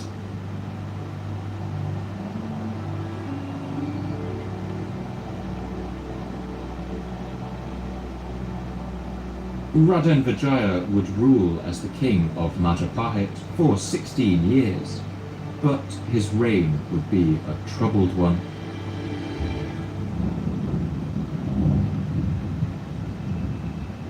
From the earliest days of his rule, he faced rebellions, many of them from men who had fought alongside him against Jayakatong and the Mongols. Many of these disagreements were sparked over the question of who would become the king's Mahapati, a powerful and influential position that combined elements of a prime minister and head general, and essentially acted as the king's right hand. Whatever his skills as a diplomat, it seems Raden Vijaya struggled to manage the ambitions of the men who served under him. For this reason, he spent much of his rule putting down rebellions all over Java. In an effort to cement the legitimacy of his new dynasty, he would marry the remaining 3 daughters of his dead father-in-law, Kertanagara, and ensure that the royal line of succession would pass entirely through him. But still the problems persisted, and the new kingdom teetered on the brink of destruction. When Raden Vijaya died in the year 1309, he must have hoped that his only son, Jayanegara, would set things right. But due to the apparently deficient nature of Jayanegara's character, this would not be the case.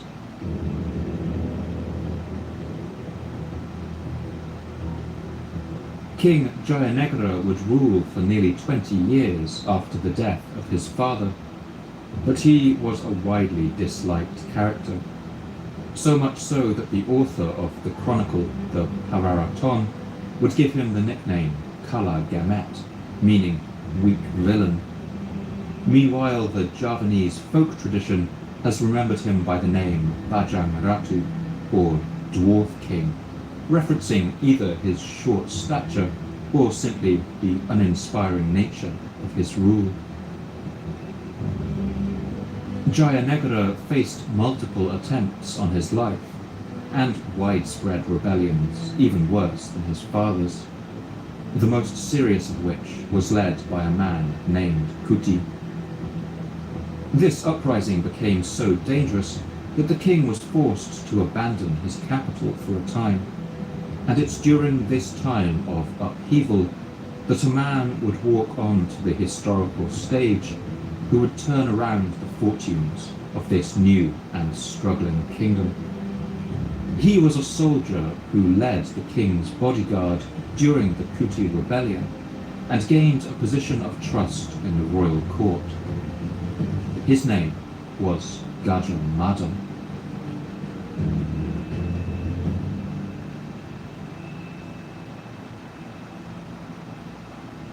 Gajah Mada's name came from the old Javanese word Gajah, meaning elephant, and Mada, which is a difficult to translate word describing a state of furious intoxication.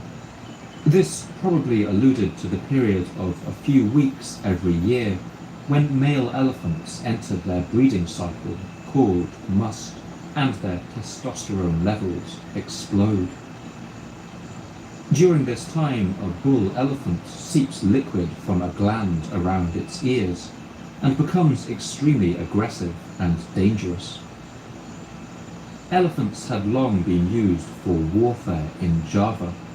They formed the centerpiece of any army and allowed royals and generals to command the battlefield from an elevated position. Although prehistoric fossils of native elephants have been found in Java, this species had long been extinct by this point, and during the medieval period, elephants were imported from other lands. They were enormous, expensive, and prestigious, their tusks sometimes adorned with metal implements to make them even more deadly, and their sides often oiled before going into battle to prevent the enemy from climbing on their backs. So this commander's name would have generated images of strength, vitality, and an unstoppable force. And by all accounts, it would be a good fit.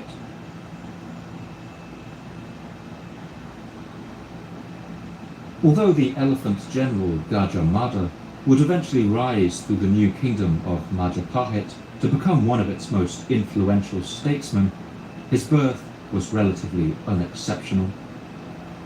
We know little about his early life, but he was likely born into a poor family in the area around the city of Majapahit, and his father was possibly killed in the war with the Mongols. But he would prove his worth and become the head of the king's elite royal bodyguard, the Bayangkara.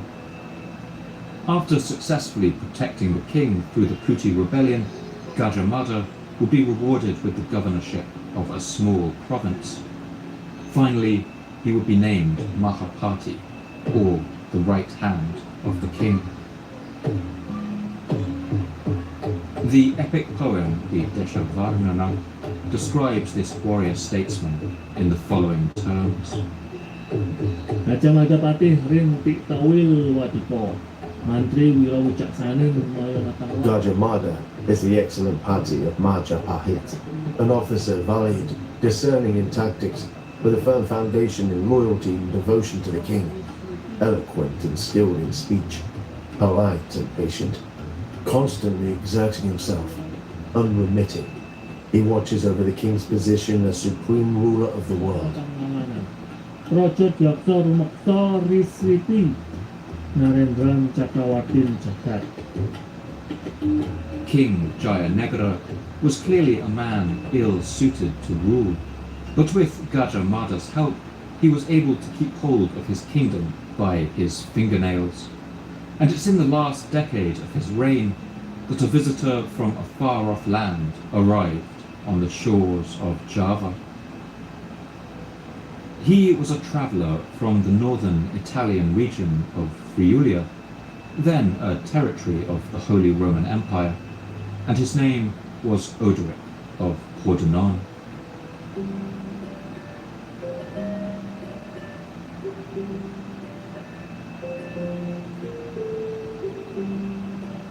Around the year 1318, Odoric had departed from Venice and spent the next decade or so travelling all over Asia, passing through Persia and seeing the ruins of the ancient city of Persepolis.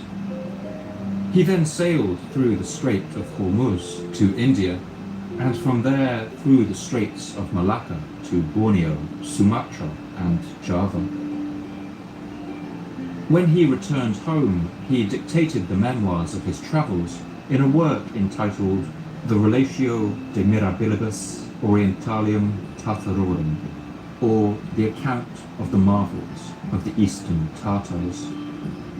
In this text, he provides a remarkable snapshot of life in Java around the year 1320. There is an island which is called Java, which is a good 3,000 miles around. The king of this island has under him 7 crowned kings as vassals. This island is very populous and is the second best of all islands that be on the earth. One finds there cloves, pepper, nutmegs, and many other precious spices that they grind there, and all manner of necessities in great quantity. Odoric was particularly impressed by the royal palace of Jayanegara, which was richly decorated in gold, mined from the volcanic mountain ranges. The king of this island lives in a marvelous and very large palace. Its steps are of gold and silver alternately. The paving tiles are likewise one gold and the next silver. The walls are covered with plates of gold, and there are mounted men sculpted out of gold on them with golden circles round their heads, like the diadems we make for the figures of saints. And these circles are full of precious stones. To put it briefly, this is the richest and loveliest palace that there be in the whole world. Odoric also records that many still remembered the war with the Mongol Yuan dynasty of China, now nearly 30 years in the past. the great Khan of Cathay, who is the sovereign emperor of all the Tartars, has often made war with this king and often brought battle to him, but this king has always defeated him. But despite the glowing report of Odoric and the ongoing help of the elephant general Gajah Mada, Jayanegra's reign was a poor one. He was so insecure in his rule that he at one point seems to have considered marrying two of his own sisters, named Diyar Wiyat and Diyar Gitarja, to ensure that no rivals could arise from the royal line. When opposition to this plan exploded in the court, and their mother loudly protested, King Jayanegra gave up on this idea, but he still forbade his sisters from marrying anyone else. Si Raji Jayanegara asanak istri kakale, saus ibu samitan sinung agama. King Jayanegra had two sisters born of the same mother. He did not permit them to be married to others, wishing to keep them for himself. Therefore, no prince dared remain openly at Majapahit. Any man who appeared was driven away, lest he seek their hands, and the other nobles kept themselves hidden in fear. Siro Papa Satrio, anotop ahotetan. Jayanegra confined these two princesses for years in the women's quarters of the palace and prevented anyone from seeing them. It was a microcosm of a rule that seems to have been at every turn paranoid, petty, and authoritarian. Over the course of his reign, the kingdom of Majapahit would falter. The island of Bali, just a short hop over the Sunda Strait, slipped out of his control around this time, and people must have feared that the whole kingdom would now disintegrate, and the land would return to destructive civil war. But that was not to be the case. That's because of a woman who had made her name standing up to King Jayanegra, the mother of the two imprisoned princesses, a woman named Diyar Gayatri.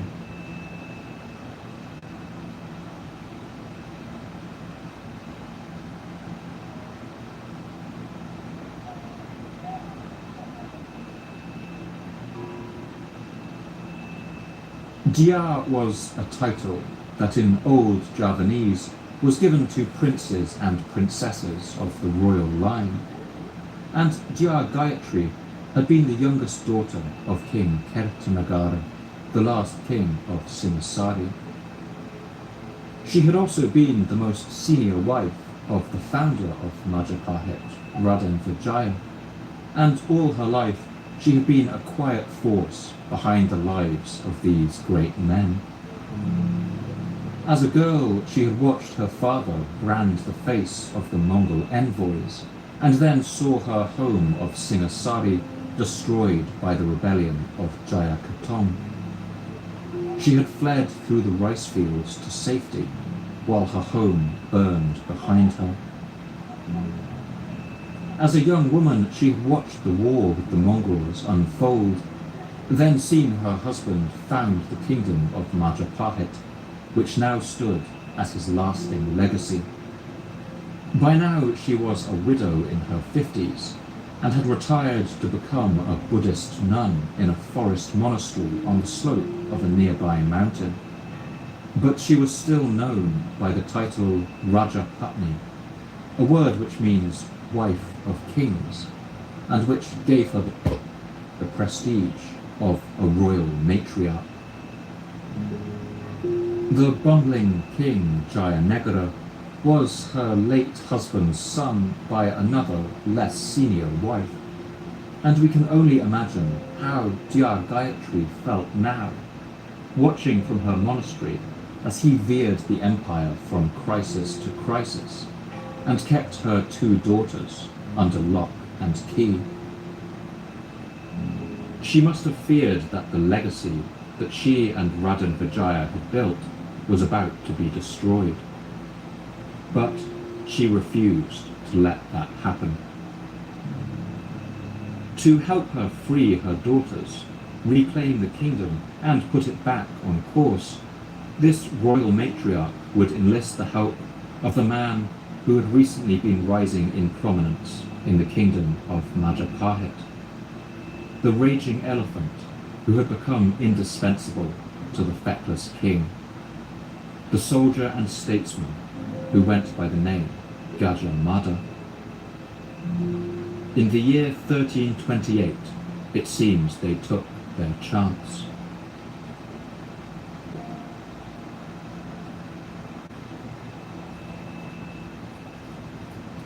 According to the official story related in the royal chronicle, the Pararaton, that year King Jayanegra was suffering from an unpleasant condition, a painful boil or swelling of some kind.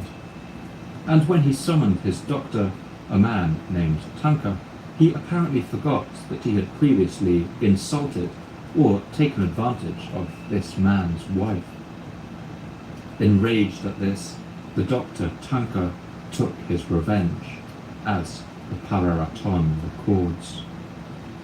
Sumahiro taneo aparungon ingalam teniro pahtoro siro tanco ingatoto. Tanka's wife spread word that the king had treated her dishonorably. Tanka was summoned before Gajah Mada. At that time, King Jayanegra was suffering from a swelling and could not leave his chambers. Tanka was ordered to perform an operation with a sharp lancet, and he approached beside the royal bed. Tanka stabbed the king's boil once, then again with the blade, but the weapon would not burst it, for the king wore around his neck an amulet of protection. Then the king was asked to set this aside. He took off the charm and laid it beside the bed. Tanka stabbed him again, and this time the blade burst the boil. But Tanka continued stabbing him, and he did not stop until the king died there upon the bed. Tinaci teniro taneo tegas linut sinunduk teniro taneo mokto siro ring pangulingan.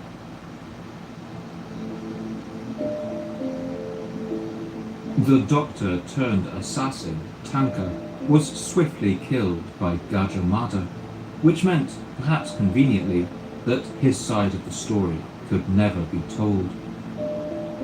As historians, we can never actually know what happened in that room, but the slightly fanciful story involving a magical amulet and a vengeful doctor has left many historians wondering if the true story wasn't a simpler one, that Gajah Mada and the Dowager Queen, Jia Gayatri, had simply plotted together to kill the king, framing the poor doctor. Whether they had planned the whole thing or just seized the opportunity on a stroke of good luck, Gajah Mada and the Dowager Matriarch Jia Gayatri went on to seize control of the kingdom. And it seems King Jayanegra was sufficiently disliked that few people were all that concerned about what might actually have happened to him. But the royal matriarch and the general prime minister faced a problem. Gajah Mada himself had risen from humble beginnings, and as a commoner he had absolutely no legitimacy to rule under Javanese law.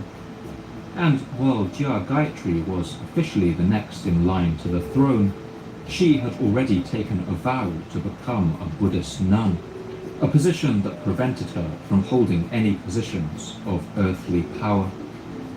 And she had no sons who might take the throne. In fact, the histories record that she had only given birth to her 2 daughters, who were now allowed to leave the palace for the first time in years. The Deshavarnana describes these women in conventionally poetic terms. Pucakaukas Narendra Jayanegara Prabu Ripi Tawil Wanigri. And then the king, Jayanagara, was left behind as king of Majapahit, with his princesses, his younger sisters, who were the daughters of the worthy Rajapatni, the incomparable. They were both of the greatest beauty, surpassing the women of heaven. The elder was Princess of Jiwana, and the younger ruled as Princess of Daha. Jiwana Krajaniro, Ngerepe Daha Siro Pramusu Sinu. The Rajapatni Jia Gayatri soon appointed her young daughter Jia Gitaja to rule as queen in her place. Tuhun Rin Cakap Tenju Bono Birupo. Ngerepe Jiwana Kyati. Verily, in the Shaka year, moon arrows too formed, the Princess of Jiwana succeeded in Majapahit as queen. It was the disposition of the great Raja Patni that she should be the auspicious leader of the world, distinguished from others. It was she who made her ruler and watched over all her affairs.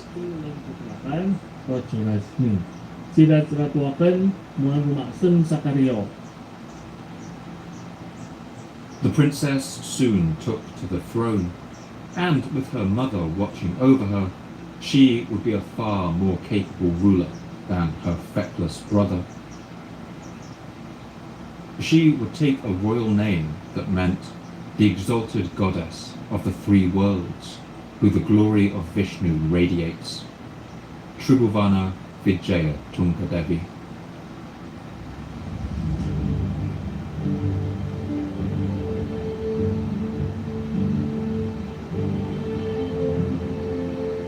Tribhuvana was her mother's daughter. She was a natural stateswoman and was able to stabilize the kingdom after the period of poor leadership that had preceded her. And she seems to have learned from the mistakes of both her father and brother. Early in her reign, she faced a rebellion by two men named Sardang and Keta, and a conflict arose in her court over which of her generals would lead her army into battle. These kinds of political disputes had plagued the last two kings, but Tribhuvana resolved it in a simple way. Rather than show favor to one general over the other, she simply led the army herself, as the Deshavarnana describes. Rin Agnipuri Cokotan Catur Cirno. In Shaka year, fires, arrows, suns, the enemies were destroyed. Sadeng and Kita were defeated, overcome by her personal retinue. Further in the Shaka year, arrows, seasons, eyes, navel. The king of Bali was evil and base. He was attacked with an army, broken and completely crushed. Every kind of evildoer was fearful and made off quickly.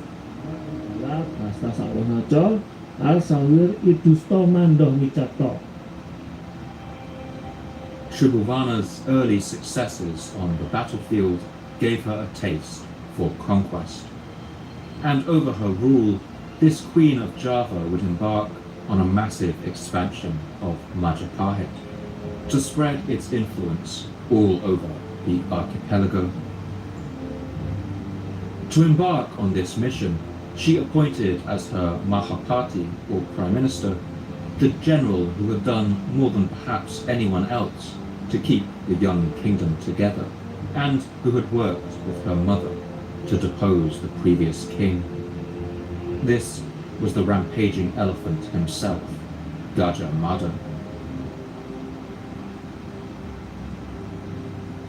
By all accounts, Gajah Mada rose to this challenge. Spurred on by his warlike queen, the Pararaton records him swearing a remarkable oath of conquest before the entire royal court. Gajah Mada swore, "Until I have conquered the entire Nusantara archipelago, I will eat no spices, nor take any rest. If I have conquered the Gorum Islands and the island of Sera, the kingdom of Tanjangpura, the kingdoms of Haru and Pahang, the Donpu Regency, the island of Bali, the lands of Sunda, along with the Tumasik and Palembang of Sumatra. Then and only then will I eat spices and take my rest.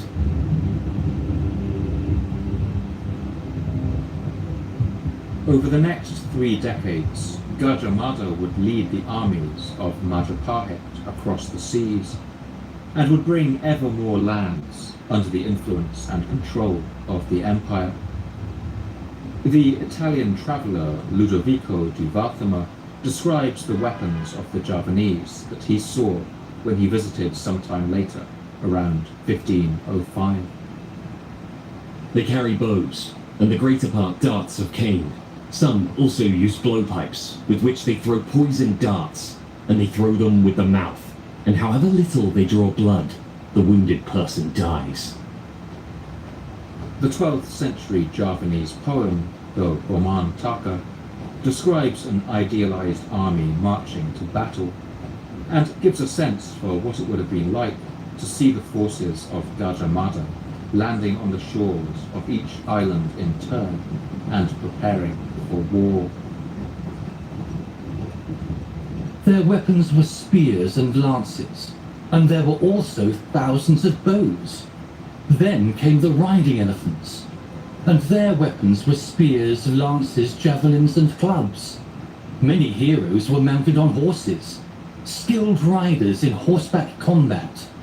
The spears and very sharp knives, when whirled, glowed brightly. Men came bearing lances and shields, and others with slingshots. Their casings shone, wrapped in silk and gilded, and their various jackets were like clouds travelling over the earth.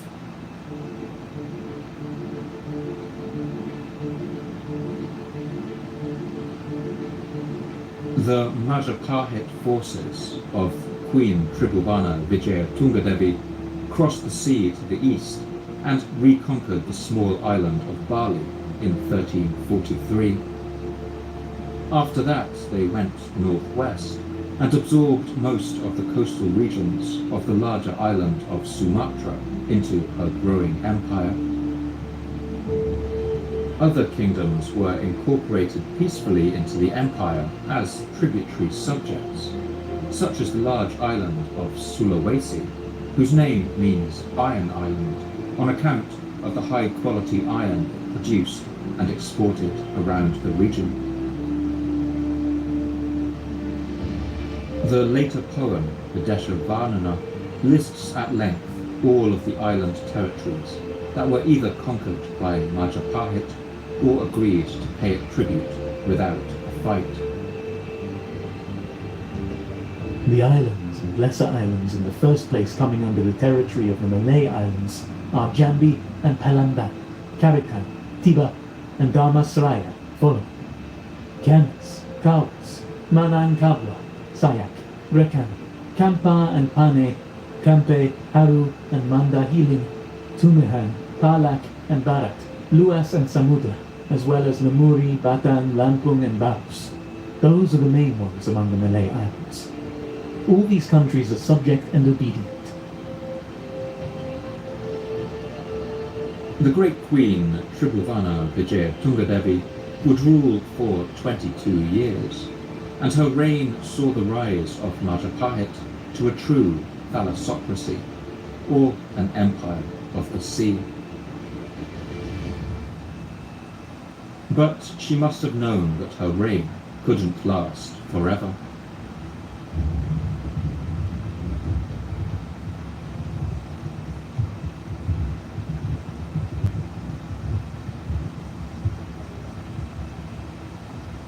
In 1350, her mother, the great royal matriarch Jia Gayatri, died, most likely in her forest monastery after a long and accomplished life.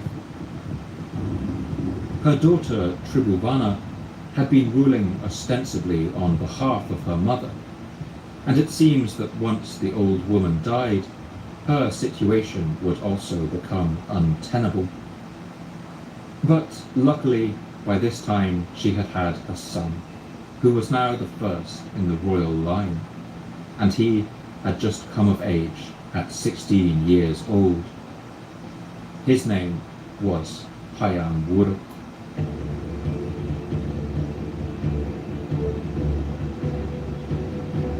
When this young prince, Hayam Wuruk, came to the throne, he would have been crowned with enormous ceremony and celebration. The historian Harold van der Linde describes the rituals associated with a Javanese coronation. At sunset on the eve of the first day of the first month of the year, priests entered the inner pavilion of the royal palace, followed by acolytes chanting sacred Sanskrit texts. King Hayam Wuruk sat on a throne in the amazing pavilion, where matted-haired rishi hermits and religious leaders sprinkled holy water over him to wash away the evils of the past. As darkness descended, oil lamps were lit around the palace, a spectacular sight. At the striking of a gong, Gajah Mada led the senior ministers to a large pavilion in front of the palace gates before a growing crowd.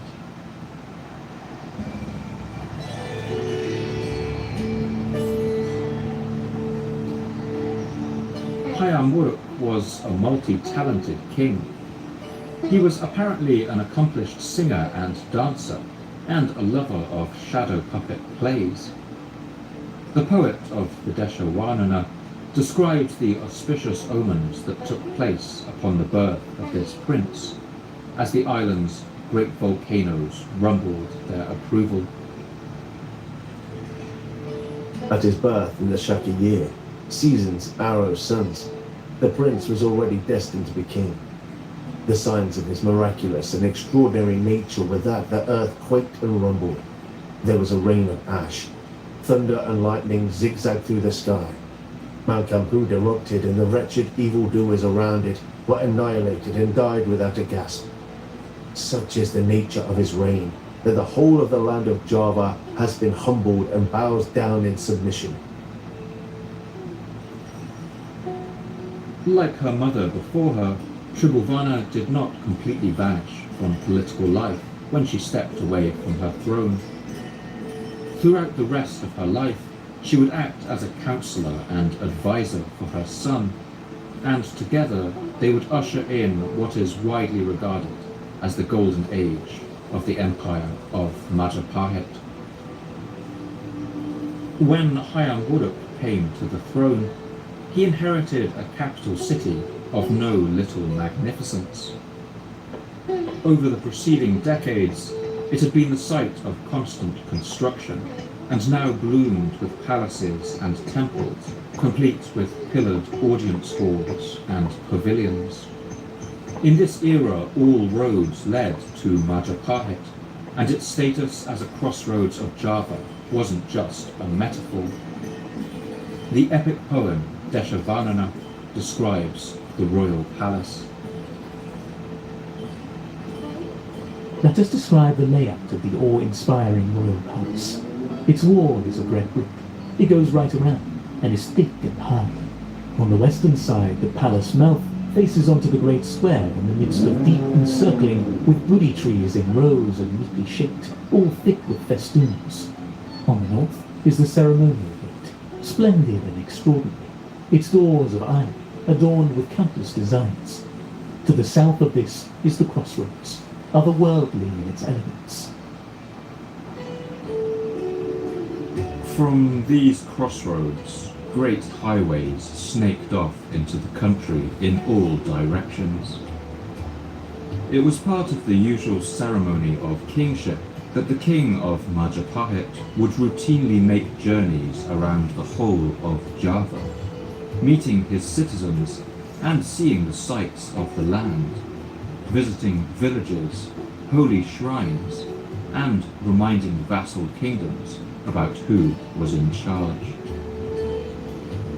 It was on one of these journeys that King Hayam Wuruk brought his court poet, a man named Prapanka, who would go on to be the author of the poem Deshavarnana. Prapanka speaks of the honor in his poem, describing himself in the third person. In the Shaka year moon snake sun, in the month of Bhadrapada, at the fullness of the moon, King Hayam Wuruk went on a journey to Lamajan to take note of all there was to see. All the princes of Java, with their wives again, went with the king, with servants and vehicles. Officials and officers from the whole of Majapahit, and in particular the king's priests and court poets, accompanied him. So this man, by the pen name of Prapanka, joined in the pursuit of beauty, attending at the feet of the king. According to his own account, Prapanka seems to have embarked on writing the Deshavarnana because he felt unable to write the kind of poetry that the more senior court poets were producing, usually heroic epics about the Hindu gods, as he describes in the following extract. His motive was, after all, to follow the king wherever he went in the hope of being favoured. But he still does not know how to achieve poetic effects, and is most unlikely to succeed in composing a song on the writing tablet. And this is the reason why he describes all the places passed through and sets out their names in order along the road. Ironically, the Deshavarnana is today one of the most famous pieces of literature to survive from the Javanese Golden Era, and it is by far the most useful to historians. Today, the poem is a remarkable source that captures a snapshot of life on Java during the reign of Hayam Wuruk. And for all of this, we have the poet Prapanka's apparent inferiority complex to thank. Along their journey, Prapanka watched the king carefully and noted down the beauty of the land they passed through. At Dampar and at Patanjungan, the king relaxed and made his way along the beach. To the east his path followed the level sands, which were so firm that the carriages could drive over them. He made a halt on the banks of a lake thick with white and red lotuses in flower, and was absorbed in watching the giant shrimps moving about in the limpid water, clearly visible in the depths. But the royal journey wasn't always an easy one. In his text, we get a sense for the challenges of moving overland during the rainy season. The road, just at the point where it runs northward from the sea, over its whole length, was rough and narrow. On top of this, it rained, so that the steep places became slippery, and some of the carriages came loose and collided with each other. Due to these challenges, travel by road was largely only possible during the dry season. For the rest of the year, goods were transported by river, taking rice and other export crops downstream to the great port cities on barges. These boats would then sail back up the rivers with luxury goods imported from China, India, and elsewhere. These port cities were the beating heart of the Majapahit Empire, and the large numbers of Chinese coins found in their archaeological sites testify to the booming trade that went on. At each of these ports, the sails of hundreds of ships would be visible, coming and going with countless trade goods. And among these, the most lucrative were the spices grown on the islands of the archipelago that were prized all around the world, such as pepper, cardamom, and ginger. But the rarest of all were cloves and nutmeg.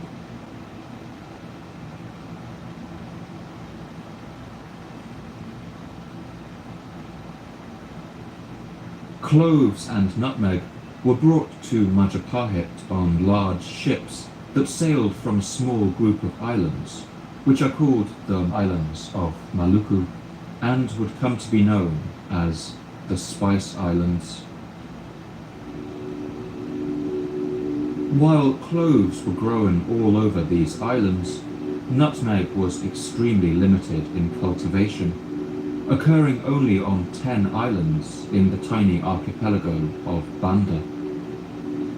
Wild nutmeg had long been harvested by the peoples native to the Banda Islands, but it was a particularly difficult plant to cultivate. Nutmeg seeds will fail to germinate if they aren't planted in soil within a week, making them difficult to transport by sea. And the particular environment of volcanic soil that they evolved in means that they are fragile and difficult to nurture to full size. As a result of these difficulties, the Banda Islanders claimed that nutmeg was simply a gift of the gods and could not be cultivated by human hands. Instead, they would travel to the parts of the forest where it grew wild to collect its prized seeds, and they kept the location of these groves a carefully guarded secret. But despite its extreme rarity, the fragrant nutmeg seeds that these islanders harvested travelled all around the world. The spice would reach Constantinople in the 6th century and instantly became a sought-after commodity and mark of luxury. Nutmeg would even be mentioned as a spice to flavour English ale in Chaucer's Canterbury Tales, which was written during the time of the Majapahit Empire. At times, nutmeg would sell on the other side of the world for more than an equivalent weight of gold.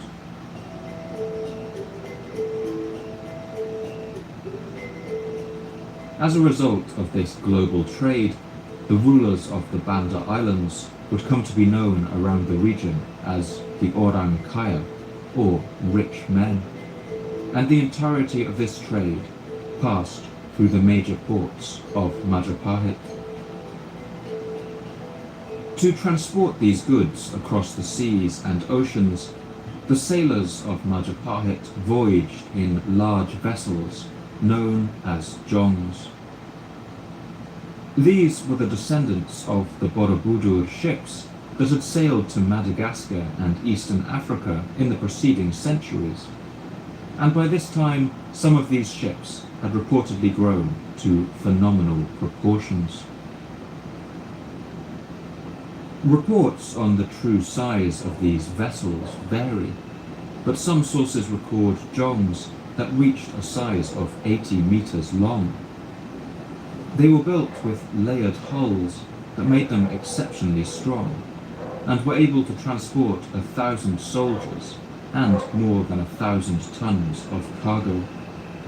The sight of these massive jongs astonished European explorers when they arrived in the archipelago in the 16th century. One Portuguese admiral and explorer, Afonso de Albuquerque, wrote about encountering one of these enormous vessels in 1511.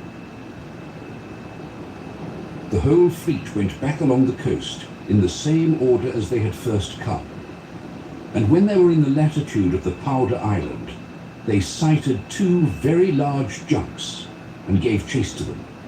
One of these, which was from India, surrendered immediately, but the other junk would not do so.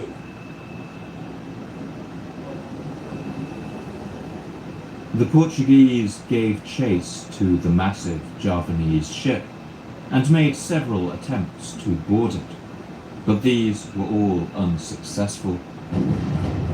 The Europeans even opened fire on the jong with their cannons, but found that the 3 or 4 layers of wood with which the Javanese built their ships simply absorbed the cannon fire, and the vast vessel sailed on.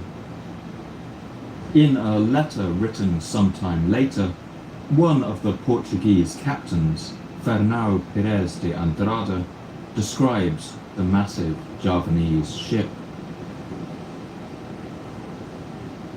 The junk was the largest seen by men of these parts so far. It carried 1,000 fighting men on board, and your lordship can believe me that it was an amazing thing to see, because beside it, our own vessel, the Annunciada, did not look like a ship at all. We attacked it with bombards, but even the shots of the largest cannon did not pierce it below the waterline. It was so monstrous that no man had ever seen the like. Eventually, the smaller and more maneuverable Portuguese ships were able to disable the larger Jong by breaking its two massive rudders. This finally brought the men on board to surrender. The Europeans were so impressed with the size of these Javanese Jongs that they sailed one of them all the way back home, where it was used for a time as a warship in the fleet guarding the Gibraltar Strait. Although we have little reliable data on when the ships of the Javanese reached such a massive scale, it is reasonable to assume that they were at least approaching that size during the reign of Hayam Wuruk, when the power of Majapahit was at its peak. These enormous ships would have been the crucial backbone of the Majapahit Empire, with their enormous capacity for cargo and their ability to transport thousands of men, horses, and even elephants from island to island, wherever they were needed.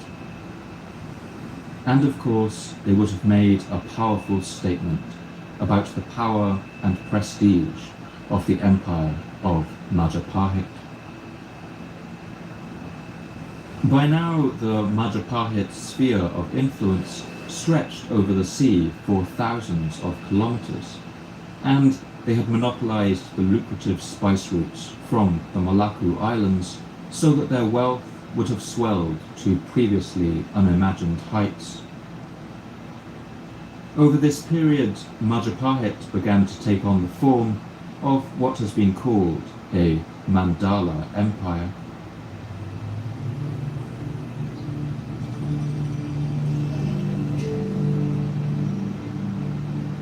In Sanskrit, the word mandala means circle, and it has come to describe a style of traditional geometric pattern used to represent a kind of map of the universe. Reflected in the shapes of the Buddhist temples at Sewu and Borobudur, these are designed to help an adherent achieve a state of meditation.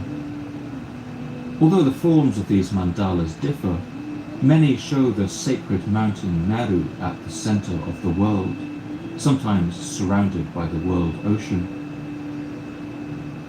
Around this is a square palace with 4 gates, and then a circle representing the continents outside it, the heavens and the world of the gods forming the outside of the pattern.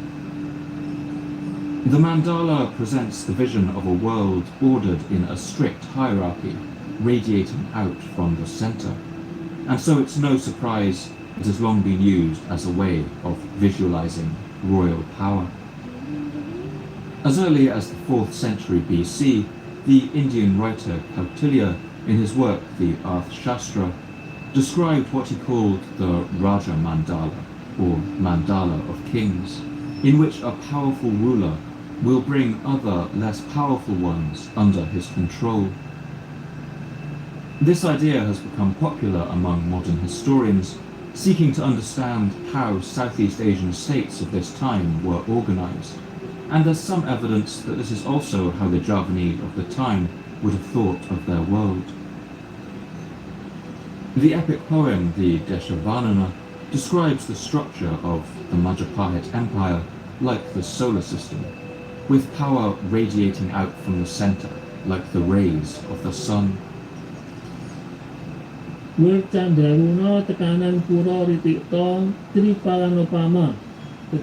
royal compound at Majapahit, the incomparable, is as sun and moon, and the courtyards of the many quarters, each with its own particular charm, are rays of light in relation to it.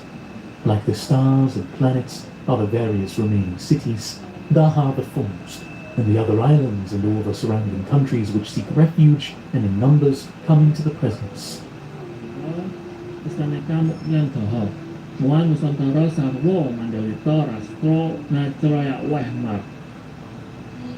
It's still an open question exactly how much power Majapahit exerted over its vassal states.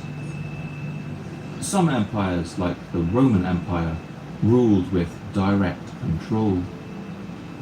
When they conquered a new area, they erased previous forms of government and social structures and imposed their own on absorbed territories. But we don't see much evidence of that in the case of Majapahit. Subordinate kings and rulers on the outer islands certainly paid symbolic homage to the king in Majapahit. They likely provided an agreed-upon tribute each year, and a certain number of soldiers and ships for any military action undertaken by the empire. But beyond that, it's likely that the lords of each island and tributary kingdom continued to exert more or less total control over their own affairs. This arrangement suited everyone well. Cultural identities on each individual island were relatively distinct and deeply entrenched. Local languages and customs were different on each island, and few people around the region wanted to be directly ruled by a Javanese governor, or to have Javanese troops stationed in their hometowns. And for the Majapahit, appointing governors and stationing troops to put down rebellions and uprisings would have been an unwelcome expense. The mandala structure was cheap and efficient. While times were good and the empire was strong, it ensured a maximum level of compliance and cooperation from subjects with the lightest possible touch, and allowed everyone to profit from the great traffic of trade that flowed along the great arteries of the sea. From the center of the mandala in Majapahit, fleets of Jong ships sailed back and forth among the islands, bringing trade and tribute back to its booming ports. But, as with any empire, sometimes its subjects had to be kept in line, as the Deshavarnana describes. Pilih tan anya bumi taka hemban ing Nyawapuri.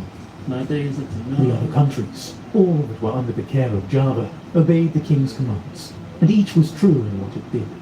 Furthermore, any that transgressed his commands was attacked and wiped out completely by the squadrons of the various valiant naval officers. Diterima sahana, tetap ikanan mata. Balati mantri yang dikasih ocok.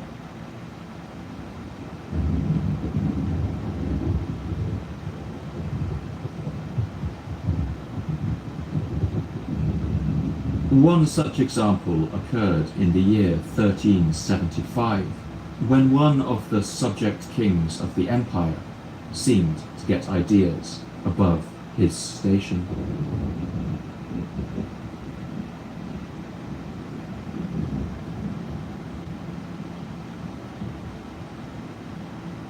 The troublesome king in question was a man named Adityavarman, who had been put in power by Majapahit on the large island of Sumatra, a short hop over the sea from Java. Adityavarman was something of a narcissist. He was fond of commissioning massive statues of himself, larger than any that had been uncovered of other kings in the region, and over the preceding years he had begun to act in an insubordinate manner. At one point he had a stone tablet inscribed that showed a list of kings, and he had the insolence to place his own name above King Hayam Wuruk's. This all would have caused rumbles of consternation at the court of Majapahit. But Adityavarman would go too far when he sent his own envoys to the court of the Emperor of China, bypassing his king completely. One Javanese epic poem, the Bratayuddha, describes the rage of the demon king Ravana upon getting news of the death of his sons, but we might imagine it a fitting description of Hayam Wuruk's reaction when he heard that Adityavarman had been going over his head and making overtures to China without consulting him. The monarch was furiously enraged. He gnawed his moustaches, his countenance was inflamed, and his bosom red as the warawari flower. Sweat exuded from every pore. The angles of his mouth trembled. His eyelashes stuck together. He vaunted. He called aloud. He challenged all his enemies to meet him at once. Hayam Wuruk summoned the Chinese ambassador to Sumatra, and after lambasting him, apparently had the man beheaded and his head sent back to China in a bag. In perhaps a sign of the power of Majapahit at this time, the Chinese didn't respond in kind. Instead, they bashfully apologized for their mistake and would eventually send a gift of fine fabrics and a batch of paper money to the Javanese court to make amends. But from the vain king Adityavarman, no apology would suffice. King Hayam Wuruk amassed his army, as many as 300 warships, and according to the chronicles, 200,000 soldiers to crush this upstart king. And although we don't hear what happens to him, Adityavarman never appears in any other written records or inscriptions again. Now Hayam Wuruk was on the warpath. After crushing Adityavarman, the Majapahit fleet rounded on another problematic vassal. This man ruled the walled settlement of Singapura, now the modern city of Singapore, and his name was Parameswara. After a month-long siege, the Majapahit forces broke through the walls and slaughtered the inhabitants. To this day, legend has it that the iron-rich, reddish clay soil of Singapore was stained that colour by the blood spilled during this massacre. Parameswara, the king of Singapura, fled north to the area of the Malacca Strait, but he would remain a thorn in the side of Majapahit for some time to come.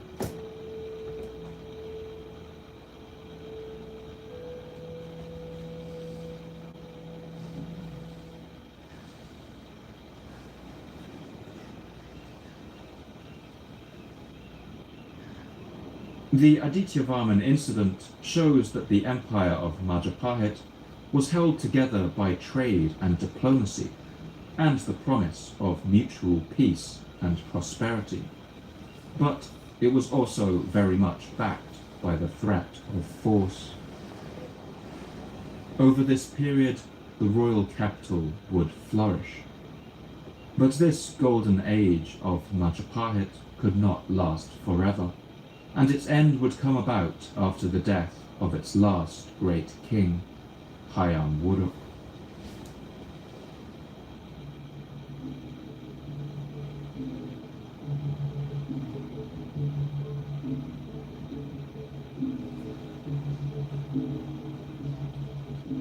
King Hayam Wuruk died likely in the year 1389, and with him the light began to leave the court of Majapahit. The great statesman and general Gajah Mada had died 25 years earlier, and Hayam Wuruk's mother, Queen Tribhuwana Vijaya Tungadevi, had also died a decade or so after that. There now seems to have been something of a vacuum of talent in the Majapahit court. Exacerbating the problem was the complexity of Javanese succession laws, which had developed to deal with the fact that kings of this time always had multiple wives. In ideal circumstances, the law would unambiguously favour one successor over another, and there would be no confusion about who would take the throne. But fate had dealt Hayam Wuruk a bad hand when it came to his succession.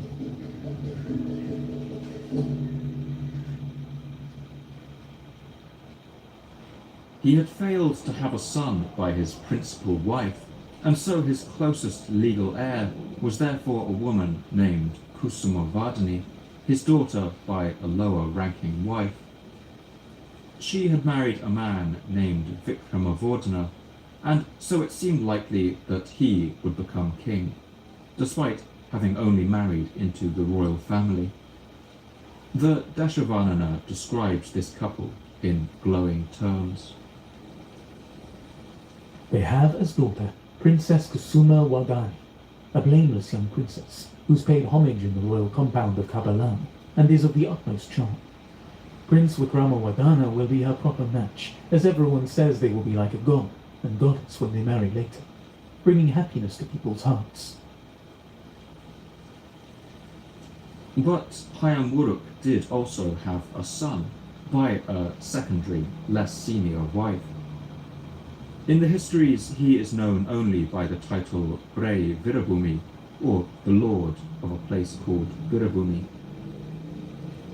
Being a man and the direct descendant of Hayam Wuruk also gave him a strong claim to the throne, despite his mother being of a lower rank than Kusumavardhani's. And this situation of two people having a comparable claim was a recipe for disaster. Hayam Wuruk seems to have sensed the danger while he was still alive. In an attempt to remedy the situation and cool off the rivalry between these two men, he divided the empire into the Western Court, the capital of Majapahit, and the Eastern Court, where the lord of Virabhumi held sway. The exact details of this arrangement are unknown, but it was a clear and obvious rift, now splitting the kingdom's Javanese heartlands in two. The situation seems to have gotten so bad that at one point the Chinese chronicle, the Ming Shi Lu, notes that the two different courts were each sending their envoys to meet independently with the emperor's ambassadors. Like the rumblings and earthquakes before a great eruption, the signs of trouble must have been obvious to anyone who was paying attention, and in the years that followed, the rift would tear apart the land of Java ruled.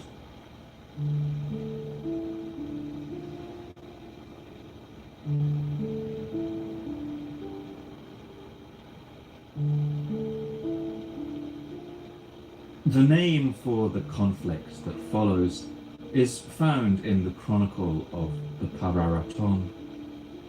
There it is called the Regreg, a word that in Javanese means bit by bit, and can be used to describe something falling apart, piece by piece.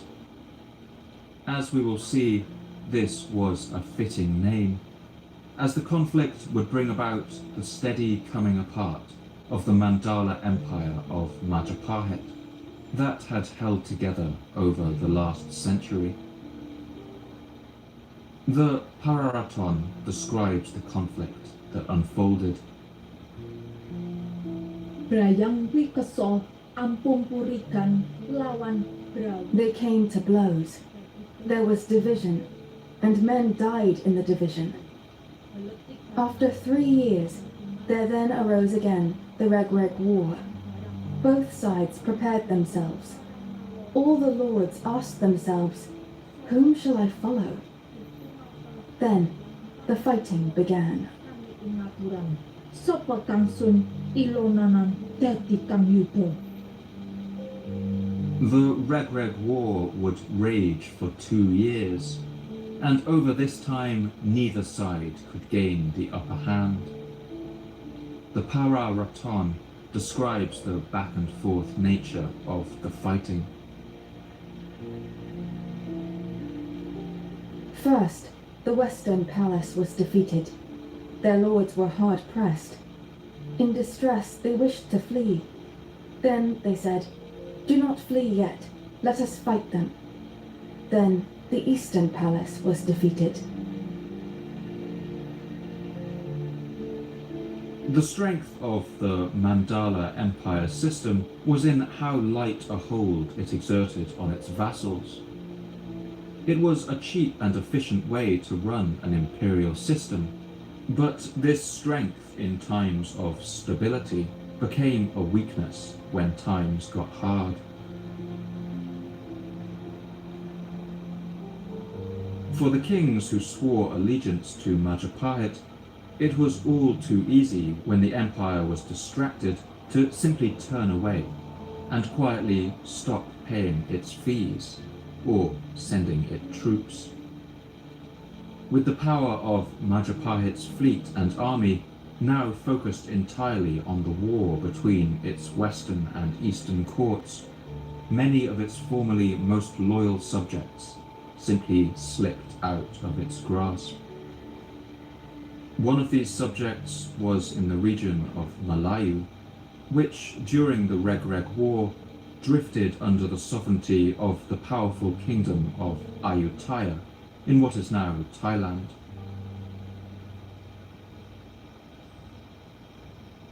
On the island of Sumatra, a Chinese pirate named Chen Zui from Guangdong even took advantage of the chaos caused by the Reg-Reg War to seize control of the wealthy port city of Palembang. This man would run Palembang as a pirate fortress for the better part of a decade, using it as a base to raid the wealthy shipping that passed through the Malacca Strait, and using forged bronze seals to create counterfeit licenses and aid smuggling into and out of China. The Chinese Muslim writer Ma Huan wrote about the situation in his work, A Survey of the Ocean Shores. Chen Zuyi plundered ships and preyed on both native and foreign merchants for several years. On the northern coast of Borneo, the Brunei Kingdom had also begun to ignore the overlordship of Majapahit, and by 1405 Western Borneo had also drifted away. These small kingdoms would instead seek protection under the influence of another power that was now flexing its muscles with increasing confidence on the waves.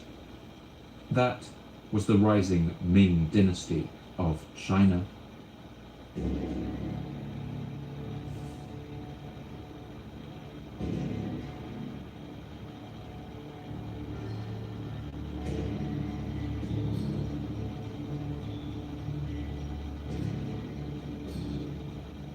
By this time, the Mongol Yuan dynasty had collapsed, and the Mongols had been forcibly thrown out of China.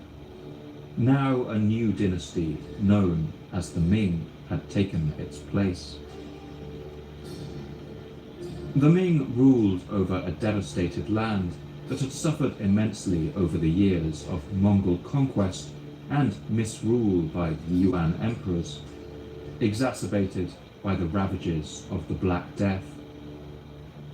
But now China was rebuilding. Ultimately, the Ming dynasty has been remembered as a paranoid and inward-looking state, which virtually bankrupted itself with the construction of its vast Great Wall in the north, sealing itself off from the world. But at the start of the 15th century, Ming China looked quite different. This was partly due to the reign of an ambitious and outward-looking ruler known as the Yongle Emperor.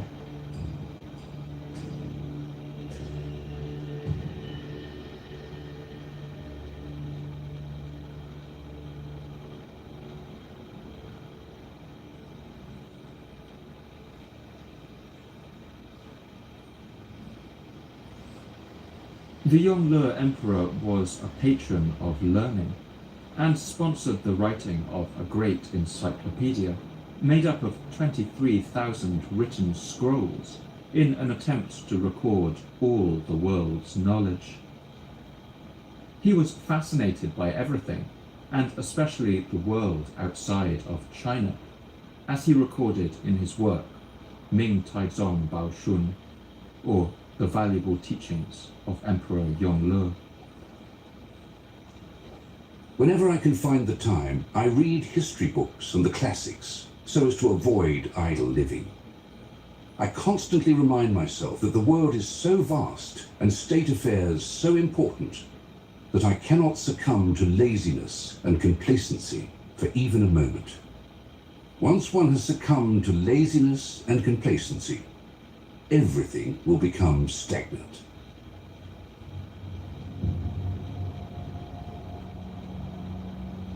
As a result of this fascination with the outer world, throughout his reign, he sent out a flurry of diplomatic missions to all corners of Asia, letting everyone know that China was once again open for business. And as part of this effort, he ordered the construction of a grand fleet designed to sail around the region and remind the people of every land of the might of China.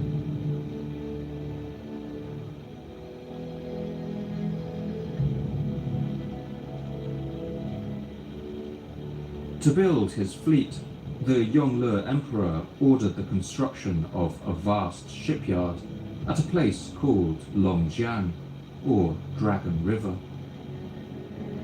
This sprawling industrial complex was built at the point where the Yangtze River is met by the smaller Qinhuai in the Ming capital of Nanjing.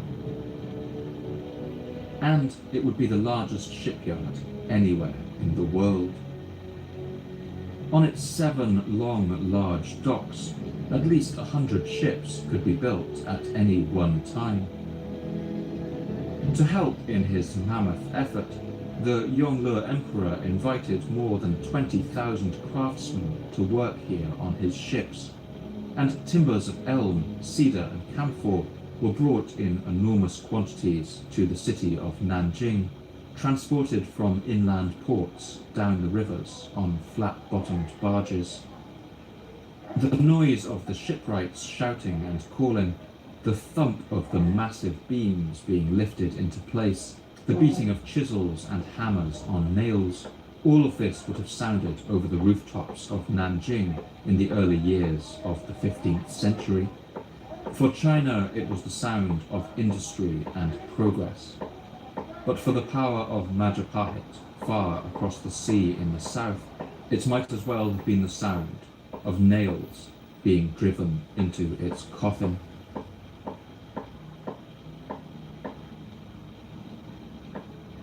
By the year 1405, as the Reg-Reg civil war dragged on in Majapahit, the Yongle Emperor had completed his grand fleet, and now all he needed was an admiral to lead it. The man he chose was a eunuch, a giant named Zheng He. In some ways, Zheng He was an unlikely candidate to become China's most famous sailor and admiral. For one thing, he had barely any sailing experience, but he had spent much of his life serving the Yongle Emperor as a military commander, and had proved himself a capable and loyal general. Zheng He was a Muslim, born into a devout family in the southwest of China, but he had been captured during the wars of the preceding decades and had been castrated and brought up a eunuch as a kind of military slave. One writer named Yuan Zhongzhe describes his towering stature with perhaps some exaggeration. He was 7 feet tall and had a waist about 5 feet in circumference. His cheeks and forehead were high, but his nose was small. He had glaring eyes, teeth as white and well-shaped as shells, and a voice as loud as a huge bell. He knew a great deal about warfare and was well accustomed to battle.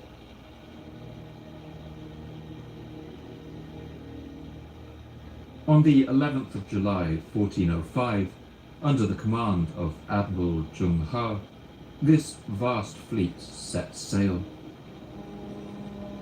And it would have made an awe-inspiring sight. It comprised a total of 317 vessels of the latest design, including at least 60 vast treasure ships that were among the largest in the world. By some sources, these could have measured more than 120 meters in length and 50 in breadth, making them still among the largest wooden sailing ships built anywhere in the world. These vessels were each fitted with 24 cast bronze cannons, and were beautifully decorated too, with their prows carved with animal heads, dragons, phoenixes and eagles, all painted in bright colours.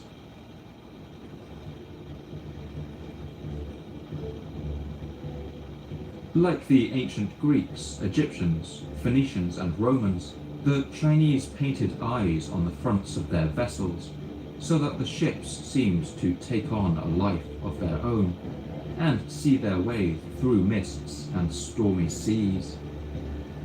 On board these hundreds of ships were a total of 28,000 men, including sailors and soldiers, but also diplomats, astronomers, linguists, interpreters and doctors, as well as carpenters and shipbuilders, for if the vessels needed repairing while at sea. On one stone tablet that the admiral later erected in Fujian, he describes this great voyage. We have traversed more than 100,000 li of immense water spaces, and have beheld in the ocean huge waves like mountains rising sky high, and we have set eyes on barbarian regions far away, hidden in a blue transparency of light vapors, while our sails loftily unfurled like clouds, day and night, continued their course as rapidly as a star, traversing those savage waves.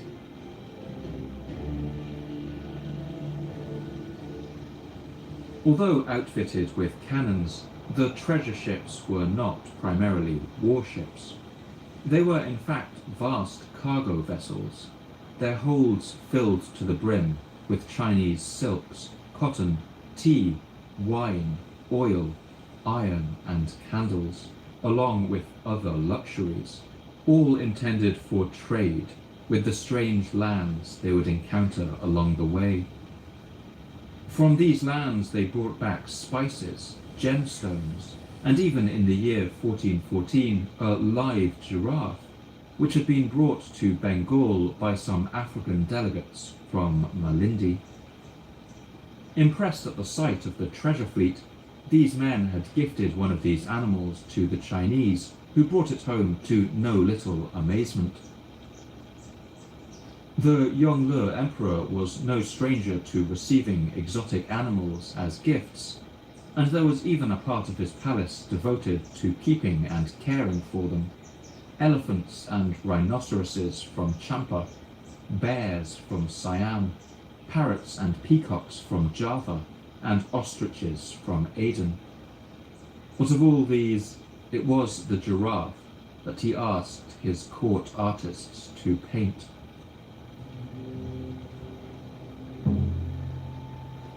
Alongside the vast treasure ships sailed a countless array of different support vessels, some carrying horses and troops, others warships for defense. Other boats were floating water tankers, ensuring the thousands of personnel wouldn't go thirsty on long voyages between ports. The ships communicated between one another using large flags, signal bells, a drum and gongs, along with 10 lanterns that could signal at night. They even carried carrier pigeons to communicate over longer distances. The ultimate destination of the treasure fleet was the city of Kozhikode in the modern Indian state of Kerala, but the fleet was ordered to stop at every large port and kingdom on the way to demonstrate the might of the Ming Emperor. It was in 1406 that the Ming fleet arrived in Java, while the Reg-Reg Civil War was reaching its bloody height.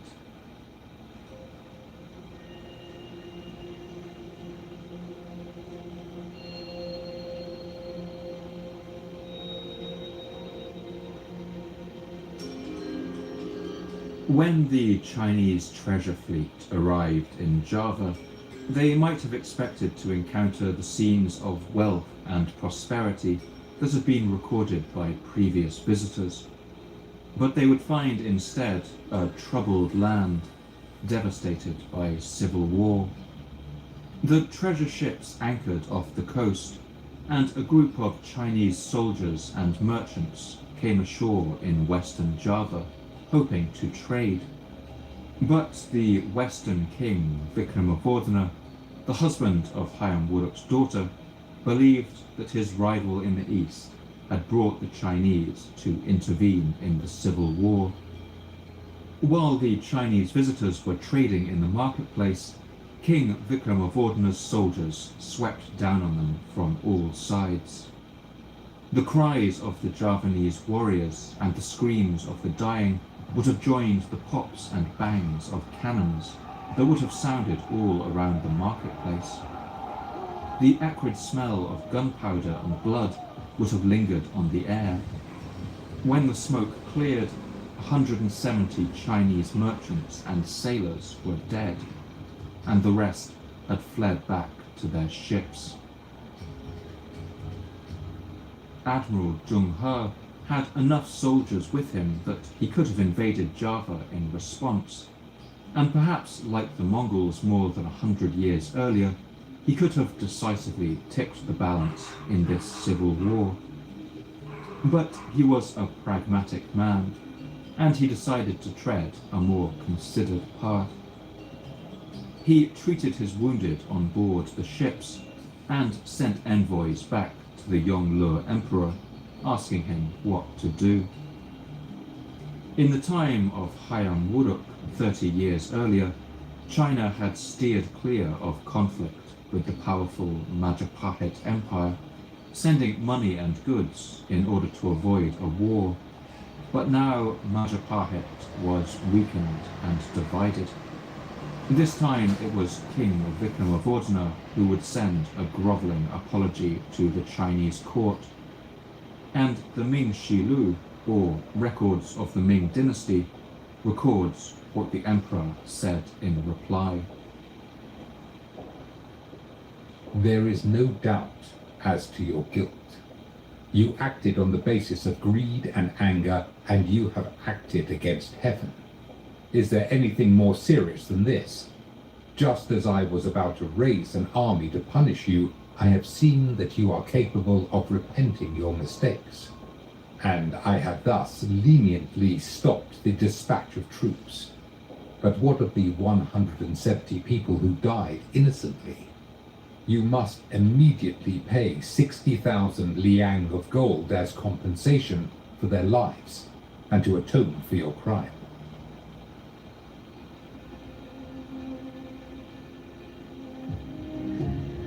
A year later, a Javanese ship arrived in China with only a sixth of the sum of gold that the Chinese emperor had demanded, along with a letter explaining that the bankrupt kingdom could not afford to pay any more.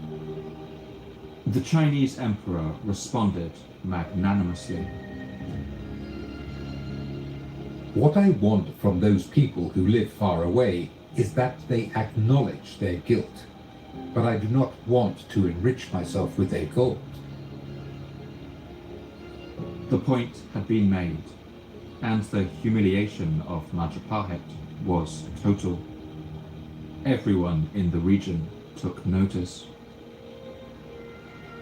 In 1424, Chinese records show that when one king in Sumatra died, his son sent out a letter asking permission to succeed him as king, and he sent it not to the kings of Majapahit in Java, but to the Chinese emperor in the Ming court. This shows just how far the star of Majapahit had fallen, and how the might of China was on the rise.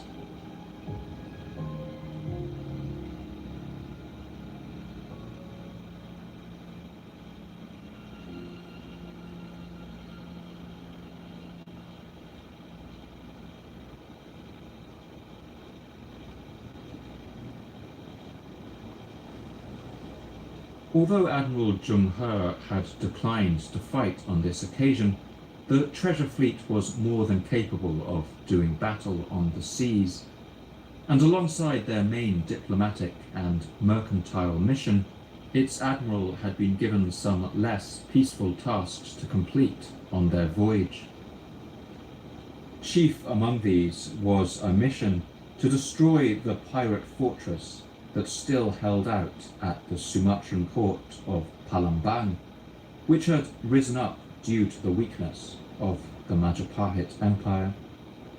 The Ming Shi, or History of Ming, describes how the pirate chief Chen Zui had been playing a clever double game, attempting to mollify the Ming Emperor.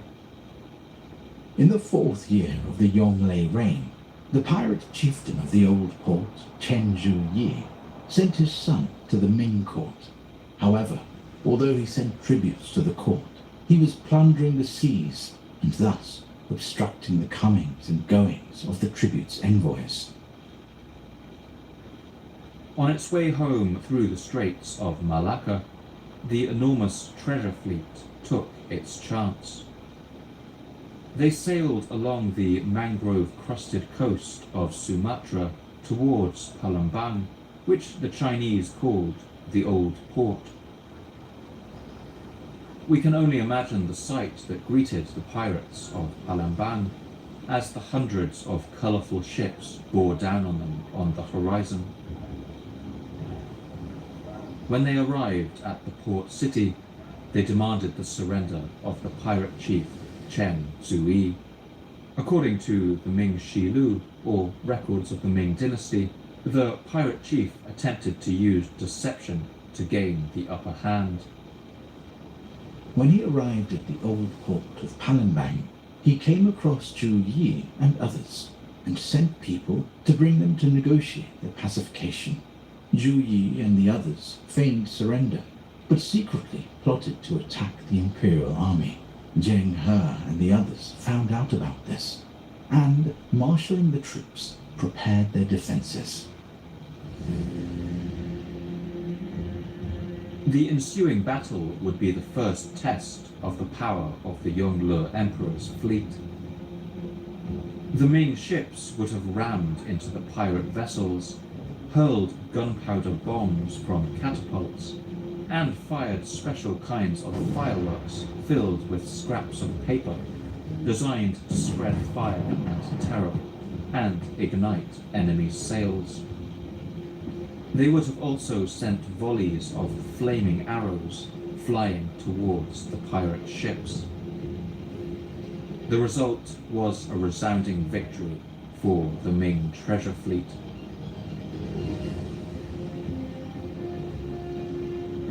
The pirate Zhu Yi suffered a great defeat. Over 5,000 of the bandit gang were killed, while 10 of the bandit ships were burned and 7 were captured. Further, 2 counterfeit bronze seals were seized, and 3 prisoners, including Zhu Yi, were taken alive. When they arrived at the capital in chains, it was ordered that all of the prisoners were to be beheaded. With this pirate threat crushed, the Ming Chinese quickly moved to establish a governor of the area to prevent a resurgence of any piracy. The man they chose, a Muslim named Shi Jinqing, had once been an official of the Majapahit Empire. The old port pacification superintendency was established, and it was ordered that Shi Jinqing be appointed as the pacification superintendent. A seal, a title patent, headwear, and a belt, patterned fine silks and silk gauzes were conferred upon him. While the rulers of Majapahit had their backs turned, fighting amongst themselves, the Ming Chinese had swept in and stamped their seal of authority on the Malacca Strait.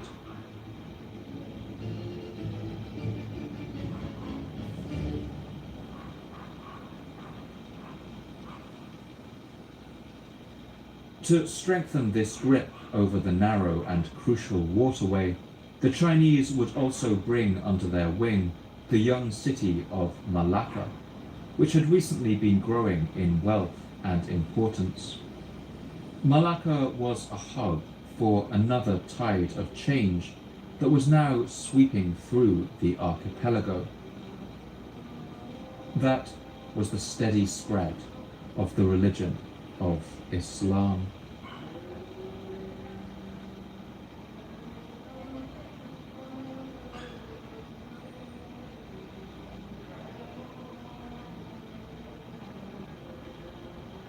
Islam had long had a presence in the Indonesian archipelago and had arrived with traders who travelled back and forth across the Indian Ocean, bringing nutmeg and cloves to the markets of Egypt and Arabia.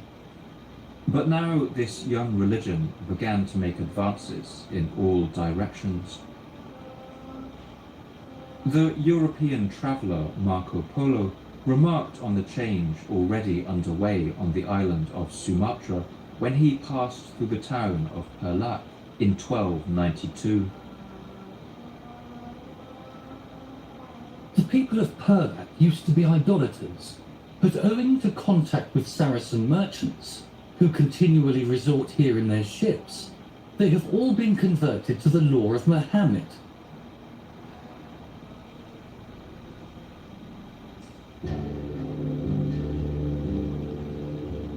Part of the reason for the spread of Islam on the archipelago was the prestige and protection that the religion brought.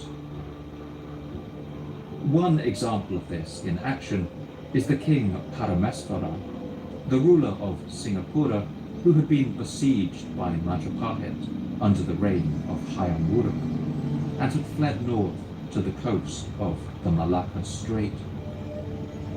There he had founded the city of Malacca, and in order to add an air of legitimacy to his new rule, Parameswara seems to have ditched his original Hindu-Buddhist name and adopted a new Persian one, calling himself Sultan Iskandar Shah instead. Muslim traders preferred where possible to trade with other Muslims, who were more likely to share their languages of Arabic or Persian, keep the same trading and prayer hours, and shared a common moral code. And so this connection helped Malacca to rapidly expand. The new city's strategic location, right on the narrow sea corridor, meant the Ming Chinese were also very interested to bring its rulers under their patronage and protection. When Admiral Zheng He arrived at the port town of Malacca, he left a stone tablet inscribed with a poem that officially declared it under the protection of China. The vast southwestern sea reaches unto the Middle Kingdom, its waves cresting high as the heavens, watering the earth the same way for countless eons. Washed by sunlight, bathed in the moonlight, rain-swept crags and dewy rocks in its midst luxuriate with vegetation. And in such a place, people live in harmony.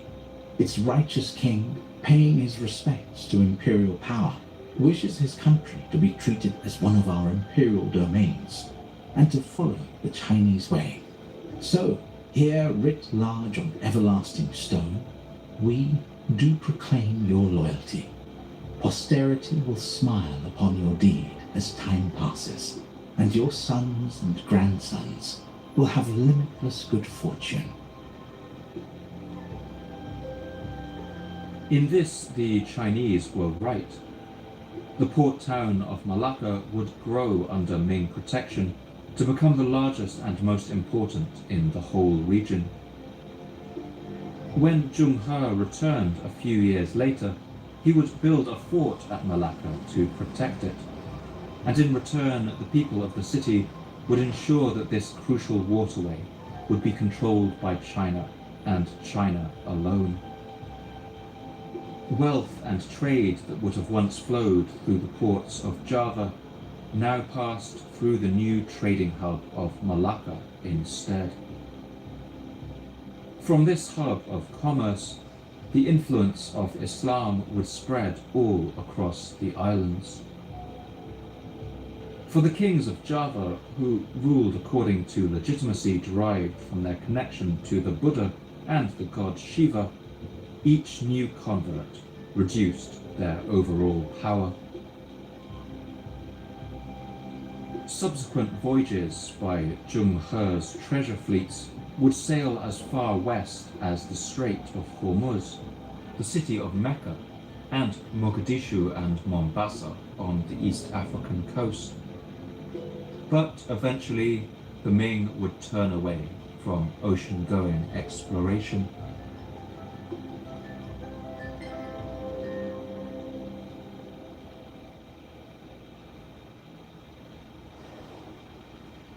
When the adventurous Yongle Emperor died, he was replaced by more inward-looking rulers, who focused instead on the construction of the Great Wall in the north. At one point, the Ming even outlawed the construction of large ships, dismantling some, and perhaps even burning some vessels in harbour. But the decades when the vast treasure fleets had sailed the seas left a lasting impression on every culture that they touched, and the damage done to the image of Javanese power was immense.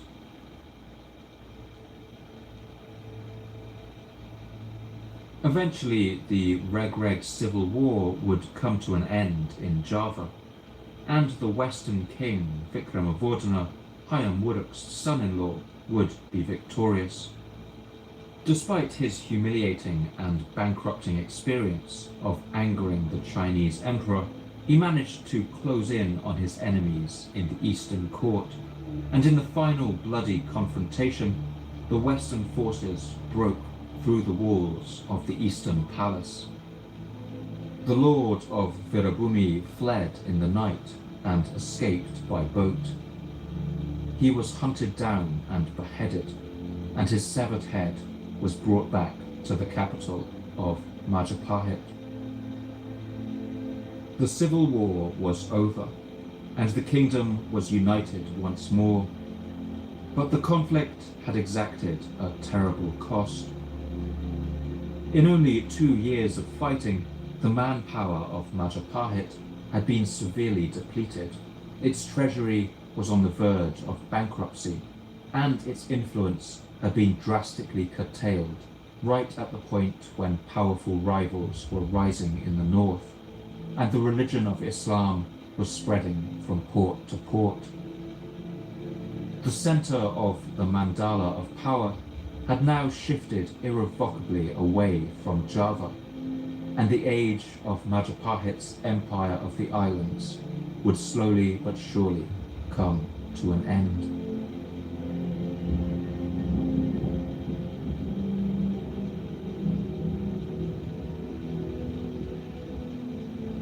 While Majapahit lost much of its overseas empire through the beginning of the 15th century, it still remained the preeminent power on the island of Java.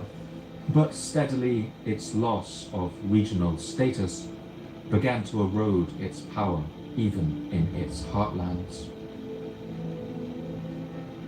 When King Vikramavardhana died in 1429, his daughter Suhita took to the throne. She was prepared to rule in the tradition of the great Javanese queens who had preceded her a century earlier, Jya Gayatri and Tribhuvana Vijaya Tungadevi, but for a number of reasons, her rule would be beset by problems. Chief among these was a terrible famine that descended on Java around the year 1426, caused by a drought. But the only source for this is the Chronicle of the Pararaton, and by this point its reports are becoming sparse and scarce, and contain little detail. Tumuli pahilan akum inokonoko yukonahutwon. Next, there was a period of food shortage that was very long, in the year of the serpents biting people. Unfortunately for historians, the decline of royal power in Java also resulted in a disruption of the major sources that we have relied on up to this point. Narrative texts like the Pararaton or Book of Kings were crucial sources during the golden age of Majapahit, but as we enter the 15th century, the text becomes increasingly obscure and difficult to understand. The chronicle's notes get shorter, concerning only earthquakes and eruptions and the deaths of kings, and they come further and further apart. The final 3 pages of the Javanese Book of Kings are just a few scraps of seemingly unrelated information separated by decades, with its final note coming in 1481. Tumuli kuntur pawatu gunung inoko kayamboro sakarako. Then a volcanic eruption occurred, in the week of Watu Gunung in the Saka year, action of the Sky Sea Ekor. Perhaps in an attempt to alleviate the effects of the drought, Suhita had constructed a vast reservoir named Kolam Segaram, just to the north of the city of Majapahit. This great pool was 800 meters by 500 and ringed all around by banks of red brick. Whether or not this alleviated the famine, we will never know, but it shows the drastic situation that the empire was facing around this time, under pressure from the environment, from internal divisions, and increasingly from powerful rivals. When Suhita died in 1447, her brother Kritavijaya ruled for only 4 years. He was followed by a further 4 kings, all of whom ruled for only a short time, and the relationships between them are unclear. The kingdom erupted in civil war again in the 1470s, and in 1478, one pretender broke through the defences of Majapahit and killed his brother who sat on the throne. That year in Java would be given a name that seems to convey the mood in the kingdom at the time, Sirna Ilang Kretaning Bumi, which has been translated as vanished and lost is the order of the world. Upon his victory, this new king had inscribed a series of stone inscriptions that made dire warnings of the fate that would befall any who failed to support his rule. They will end up in the realm of Yama, the king of the dead. They will be beaten by Yama's army for years innumerable. They will fall in the cauldron of hell. They will not be reborn. So not only will they end up in hell, but they will stay there. And even if they are reborn, they will be reborn under miserable circumstances. It seems clear from these inscriptions that the new king didn't feel at all secure on the throne. Throughout this period of political instability, the situation for Majapahit would be made increasingly worse by the rise of a new kind of power on the coasts of Java. That is, the ever-increasing influence of Muslim traders.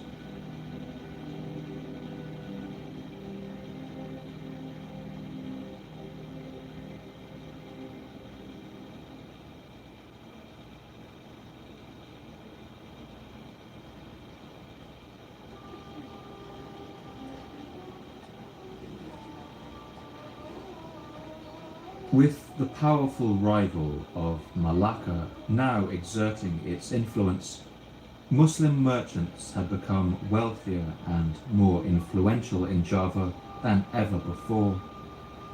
And in the vacuum left by royal power, these wealthy merchants became politically powerful too. Now more and more people on the coasts all around the archipelago began to flirt with the idea of this new religion. The Portuguese traveller Tomé Pires describes the steady advance of Islamic power in Java at the expense of the Hindu Buddhists, who he calls heathens. At the time when there were heathens along the seacoast of Java, many merchants used to come.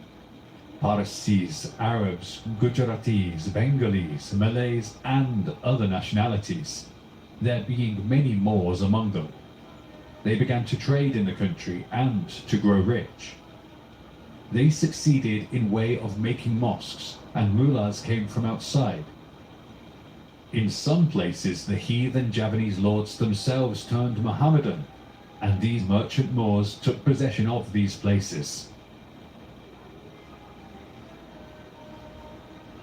The growing influence of these coastal traders would culminate in 1475 with the foundation of a true Muslim kingdom on the island of Java, a power that would call itself the Sultanate of Demak.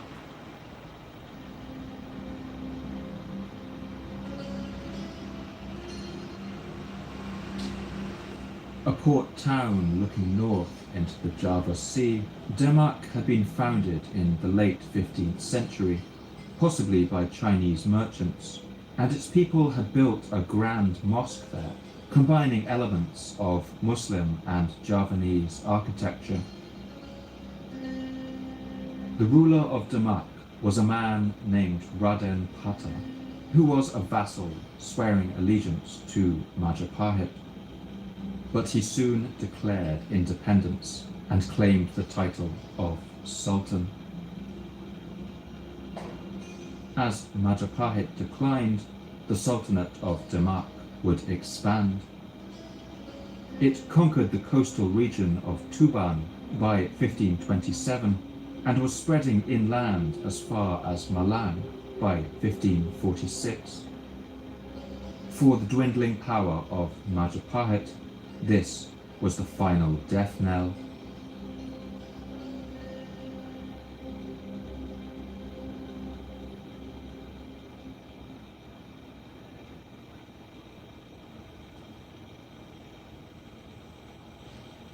Due to the slow petering out of royal chronicles in Java, we have few details about what exactly happened to lead to the eventual destruction of Majapahit. But at this point, we are able to turn to the writings of some outside visitors to the island of Java.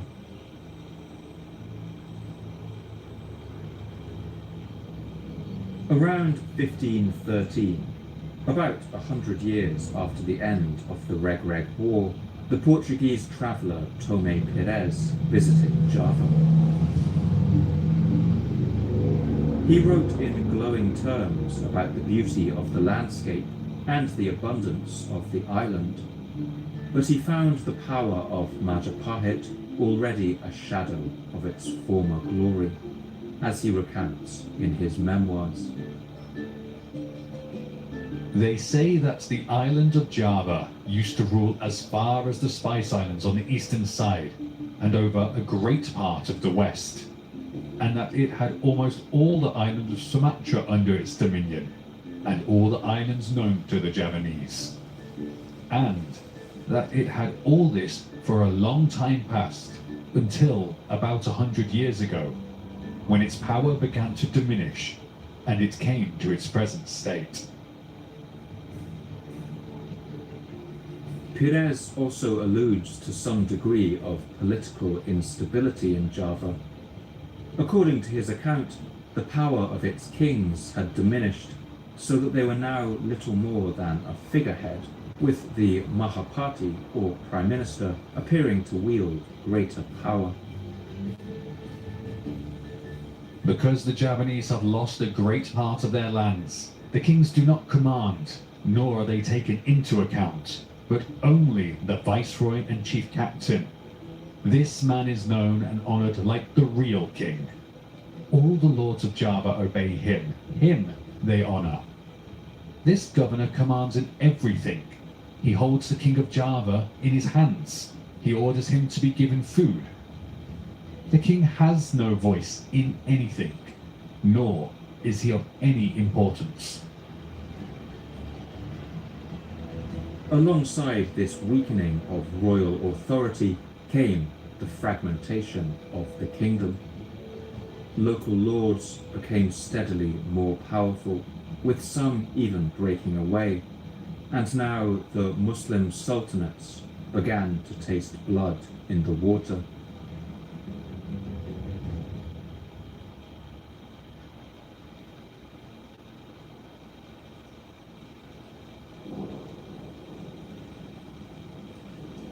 The Sultan of the city of Demak, Raden Pata, knew that only one thing stood between him and ultimate power on the island of Java. That was the lingering remnants of Majapahit.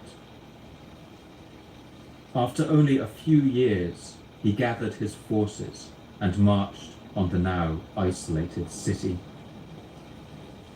The later Muslim epic verse chronicle, the Babad Tana Jawi, recounts what happened next in heroic terms, as the Muslim forces bore down on the once great capital city. Then they agreed to gather together all Muslims with their arms. Then they set out to Majapahit. The number of troops was immeasurable. The city of Majapahit was encircled. Many inhabitants submitted to Raden Pata. Nobody dared to meet him in battle. Marching under blue and yellow banners, they soon arrived at the walls of Majapahit. The later Muslim chronicles imitated elements of previous Javanese legends and claim that the last king of Majapahit was so awed at the sight of the army approaching the city that he simply ascended to heaven right there on the spot, and the city was captured peacefully. At the moment Prabu Bra Wijaya ascended to heaven, something like a fireball was seen coming out of the palace of Majapahit. It flashed like a bolt of lightning and sounded like a terrifying thunderclap. It fell down in Bindara. Raden Pata entered the palace. He was astonished that he did not encounter a single person. He wept in his heart, then left the palace and returned to Bintara with his troops. But we can assume that the end of Majapahit was not as peaceful as these later chroniclers make out. The historian Harold van der Linde imagines an extreme version of the scenes that unfolded. The soldiers met almost no resistance, and within an hour they had taken control of the royal palace. It was a massacre. Priests were drowned in lotus ponds. Stable boys were stabbed as they tried to protect the king's horses. Everything was burned to the ground. The royal residences, the watchtower, the pavilion with its intricate wood carvings, the army barracks, the elephant stalls, and the library. By noon, all that was left of Majapahit was a heap of rubble.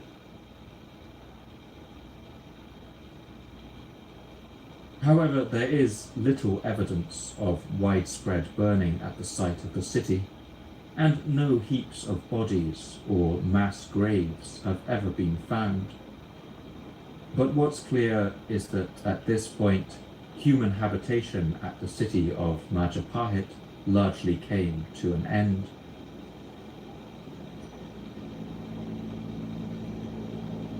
Its people fled, and all of its houses and workshops, its temples and palaces were left to fade and crumble. For many ordinary people, life simply went on, but it must have been a time of great upheaval and confusion. The Javanese text, the Niti Shastra, records one vision of the end of the world that must have captured the mood of many on the island of Java, as their world came to an end and another began.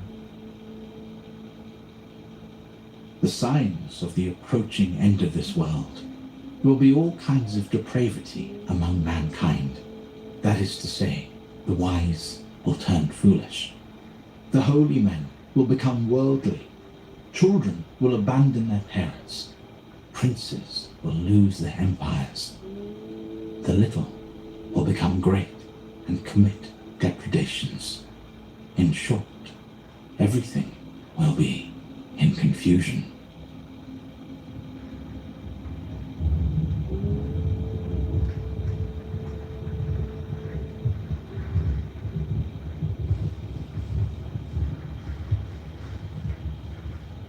From this moment on, the Sultanate of Demak would be the most powerful force on the island of Java, and the age of the Hindu-Buddhist kingdoms on the island would come to an end. Most remaining Hindus and Buddhists would flee east and took refuge on the small island of Bali, which became a sanctuary for their ancient culture. Epic Hindu poems like the Bomantaka were largely forgotten on the mainland of Java, but in Bali they were preserved. One verse in this poem describes the destruction wrought by a demon king on the religious sanctuaries of a kingdom, and we might find it a fitting description for the final days of Java's last Hindu-Buddhist sanctuaries. Heaven is being destroyed, and the hermitage is swept away because of the swarming demons. The hermits have left, have abandoned all and fled far away, constantly pursued. The miserable wretches. Their bodies are lying about in the monasteries, with their bark clothing and woven bags flung away. With its people gone, the city of Majapahit would have been swiftly reclaimed by the fast-growing forest around it. The sophisticated drainage system that its engineers had spent generations perfecting, the channels, the sluices, and great reservoirs would have begun to silt up within a decade without maintenance. The water, with nowhere left to go, would have pooled and spread, turning streets into marshland and marshland into swamp. The red bricks that gave the ruins of Majapahit its distinctive character were fired from the volcanic clay of the Brantas River plain, and in the wet heat of Java they didn't last long. Mosses would take hold first, then lichens and ferns. The mortar softened and dissolved. The strangler figs and banyan trees would move in next, clambering over the red brick courtyards and ceremonial gateways of the Majapahit capital, their roots clenching the walls in their grasp and steadily but surely pulverizing the brick. Slower growing teak and mahogany trees would arrive next, shading the crumbling walls of Majapahit beneath their canopies. As all this went on, the great rumblings of Java's volcanoes would have conspired to hide the ruins even further. More than 10 major eruptions of the nearby Arjuno Welerang and Anjas Moro volcanoes took place in the centuries that followed, each one burying the site of Majapahit in ever more ash, until some of its structures lay as much as 4 meters beneath the surface of the earth. In the year 1849, a Dutch traveller called Walter Robert van Hovel passed through the site of the old city and described the overgrown ruins that still remained. The entire ruins were shrouded in a dark forest and covered with shrubs and trees. Majestic banyan trees have rooted their roots between the stones and pushed walls apart, raising their crowns high above the ruins. That is why nowadays the Javanese also call the place Waningin Lawa, or Banyan Gate.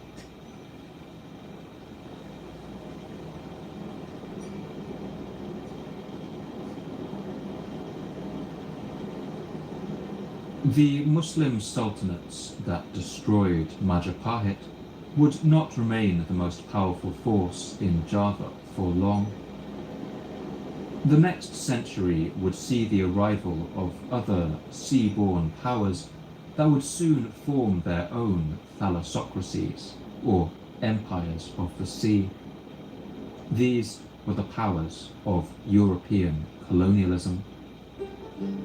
In 1511, the port town of Malacca was seized by the Portuguese, and from there their influence would spread all over the archipelago. Soon other European powers would arrive, and they would all begin to influence the fractious political life of the island of Java, and introduce the beginnings of an ideology more seductive and powerful than any religion, the force of capitalism. The sultanates of Java would soon come under the sway of a massive international conglomerate and one of the first joint stock companies in the world, the Dutch East India Company. In 1598, a Dutch fleet of 8 ships under Jacob van Neck became the first from the Netherlands to reach the Spice Islands of Maluku.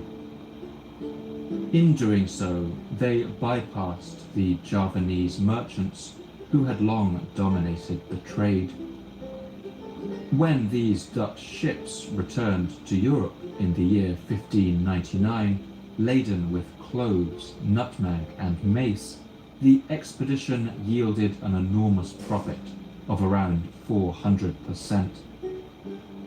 One Dutch observer would reportedly make the following remark upon seeing the arrival of this fleet.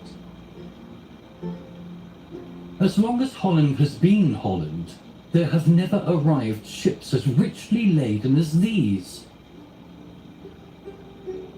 The age of European colonialism in Southeast Asia had now begun.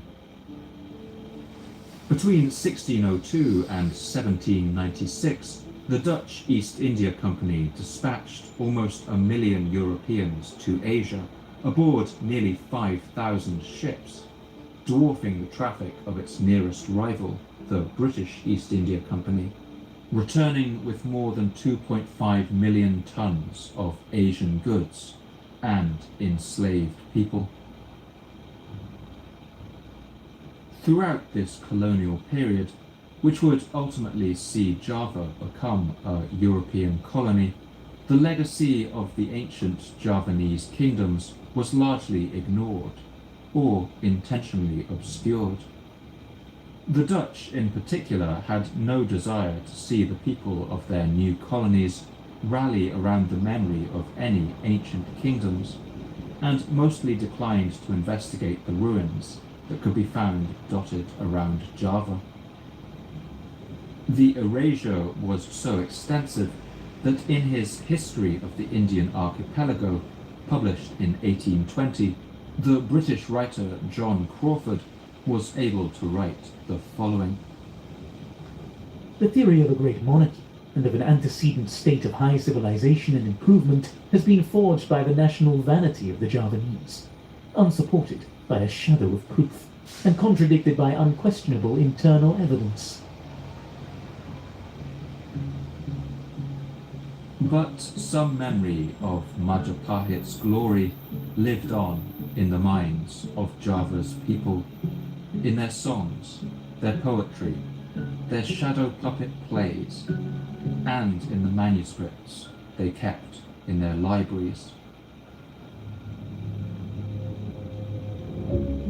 In 1894, in a typical expansion of European power in East Asia, the Dutch colonialist government intervened on the island of Lombok, to the west of Bali, to depose its king, a man named Agung Ketut Karangasem, who was a renowned collector of ancient texts. After a protracted war in which the local people resisted fiercely, the Maharaja's palace was finally stormed by Dutch Marines on the 19th of November 1894. The Dutch poured into the palace and began a slaughter in which 2,000 were massacred. The Maharaja was captured and died a few months later in a colonial prison. During the fighting, Dutch artillery set fire to the Maharaja's palace, and while its towers burned and its roofs fell in, the colonial troops looted the king's treasury and carried away more than 130 kilograms of gold, 3,000 of silver, and countless works of art. This would become known as the Lombok treasure. But among the looters, there was also a Dutchman named Jan Lawrence Andries Brandes, an expert in Sanskrit and Old Javanese. This man had heard that the Maharaja Karangasem was an avid scholar and a collector of rare manuscripts. As the Maharaja's palace burned, this man ran to the ruler's library and saved what he could. While others ran with gold heaped in their arms, Brandes frantically gathered all of the ancient books he could carry and fled before the roof of the palace could collapse. Much of the Maharaja's collection went up in flames, and we will never be able to read what was contained within it. But what Brandes was able to save was packed into a box and sent back to the colonial capital. Inside, he would later find the only existing copy of the poem, the Deshavarnana, written by the self-effacing scribe Prapanka some 500 years earlier. In the pages of that work, the voice of the poet could once more bring to life the description of its great king on his journey around the island, the lives and concerns of the people of medieval Java, and at least in words, the kingdom of Majapahit could live once more.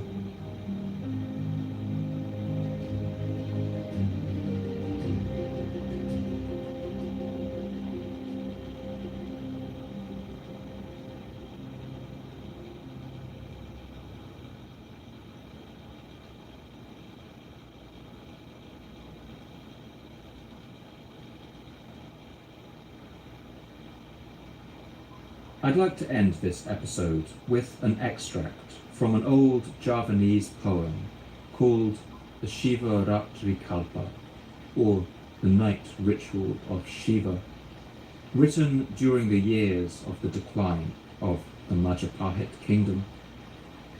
In this passage, a hunter named Lugdaka stumbles upon the ruins of an ancient temple and, like Thomas Stamford Raffles centuries later, would be struck by the strange melancholy of these places, where once so many lives passed, now overgrown with jungle.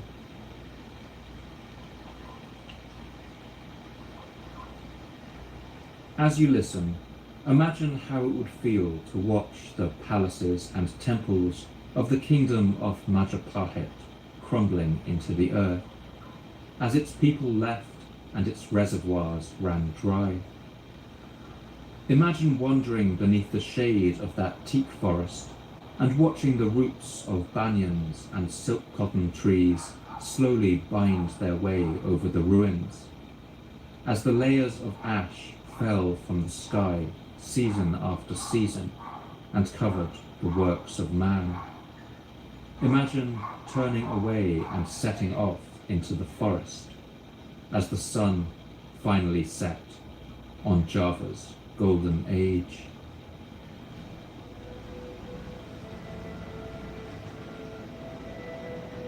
A great temple complex from ancient times rose near a mountain stream, and the path there was lonely. The curved trunks of the water elephants had fallen and crumbled, and for lack of care, its wall had almost tumbled down. The monster heads seemed to be weeping, as their covered faces were overgrown with creepers, and as though sad and weary, the temple guardians lay rolled over on the ground. The pavilions in its courtyard were in ruins.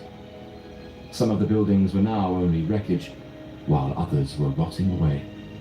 Their roofs were broken and had fallen in, and beyond repair their pillars stood askew, swaying back and forth.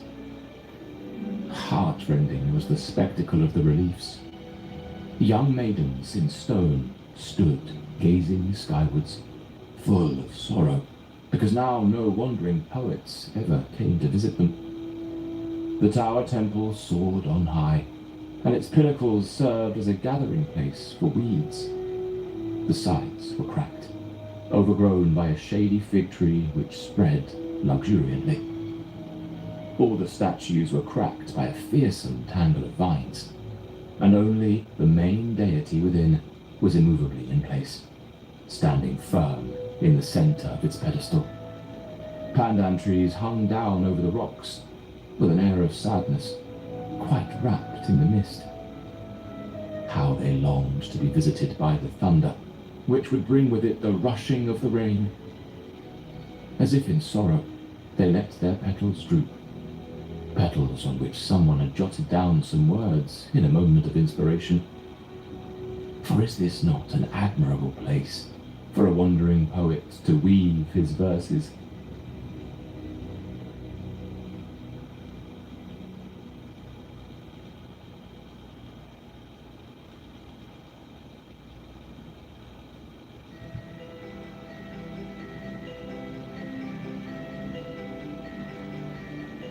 Thank you once again for listening to the Fall of Civilizations podcast.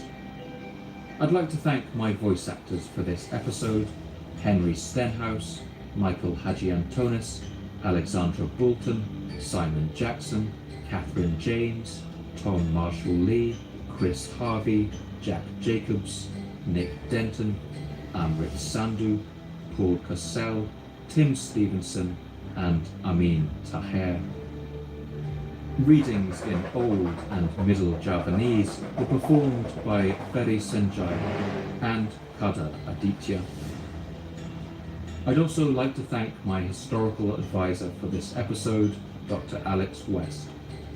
Major sources used in the writing of this episode were Majapahit by Harold van der Linde, The Indianized States of Southeast Asia, edited by Walter F. Feller and translated by Sue Brown Coing, When China Ruled the Seas by Louise Levatz, and New Insights on Majapahit, edited by Henry Yogasvara and others.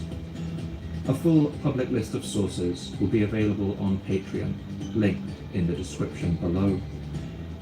I love to hear your thoughts and responses on social media, so please come and tell me what you thought.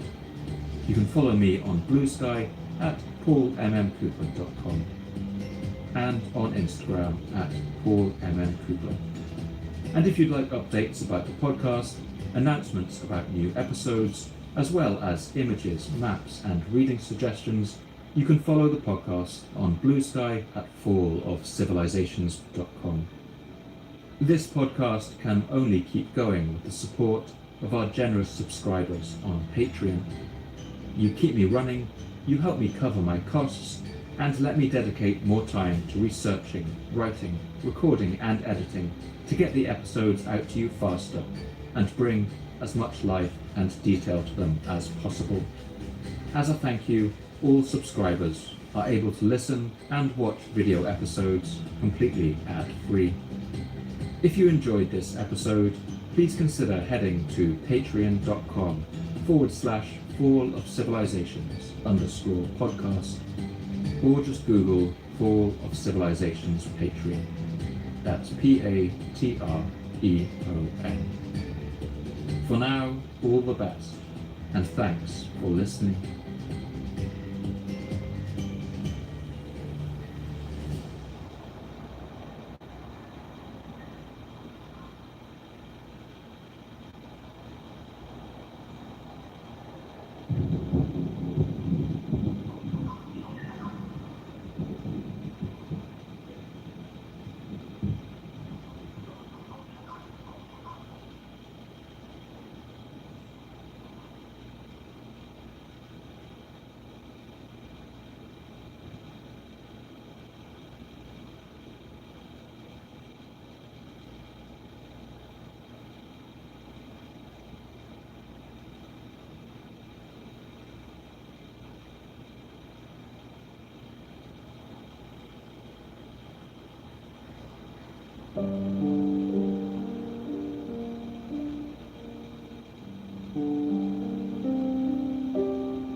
Sometime in the 8th or 9th century, somewhere on the island of Great Britain, an unknown British poet clambered through the rubble of an overgrown ruin. Like so many people from this age, which has been called the Dark Ages, we don't know this poet's name. We don't know when they were born or when they died, even where they're from. But they wrote a poem in the language of Old English that has survived to this day, and that poem gives us a glimpse into the lost and decaying world they inhabited. It was a world of mystery, scattered with the enormous crumbling ruins of a bygone age. Raplish is this Quailstone. How wondrous this wallstone, shattered by fate. Castles have smashed, the work of giants crumbled. Ruined are the roofs, tumbled the towers, broken the barred gates. Frost in the plaster, ceilings are gaping. Torn away, fallen, eaten by age. This poem is known simply as The Ruin, and it's thought the ruin it describes is that of the British Roman town of Bath. The poem itself has come down to us as something of a ruined object too. It was damaged by fire at some point in history, so that its words break off and cut out, just like the shattered masonry it describes. But what we have is enough to picture the crumbling ruined buildings and the effect they had on its poet. You can almost feel the light falling through the broken roof and smell the still water where luxurious baths once stood. You can picture the solitary figure of the poet clambering over the piles of masonry, and you can almost hear them wondering, who built this place?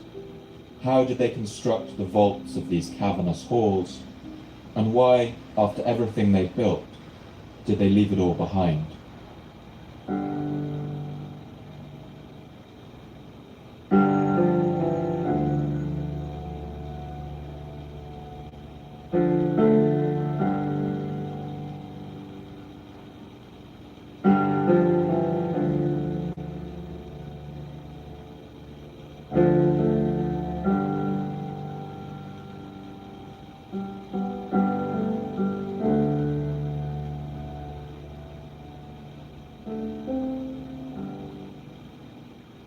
My name's Paul Cooper, and you're listening to the Fall of Civilizations podcast.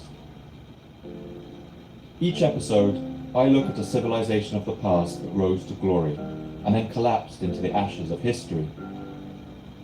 I want to ask, what did they have in common? What led to their fall? And what did it feel like to be a person alive at the time who witnessed the end of their world?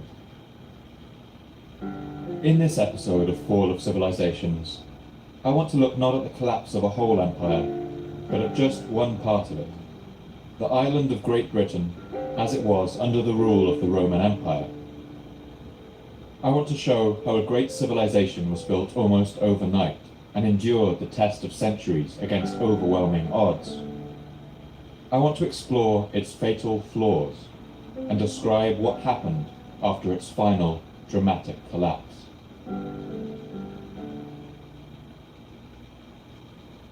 At the time the poetry of the Ruin was written, Roman Britain was already a distant memory. It was remembered as a time of giants and legends. But for nearly 4 centuries until its fall, Britannia had been one of the Roman Empire's most enduring possessions. To get to the start of this story, we have to rewind back through the centuries, to the 1st century BC, when the power and confidence of the Roman Empire was at its height. This was the very twilight of the period we call the Roman Republic. And in this period, Rome was still a kind of democracy. While power was concentrated in the wealthy and landowning classes, Rome did hold elections, and the power of the Senate acted as a check on the might of its rulers. Under this system, Rome had conquered vast swathes of territory across Europe, into Greece and Turkey, and along the North African coast. Its empire was vast and constantly expanding.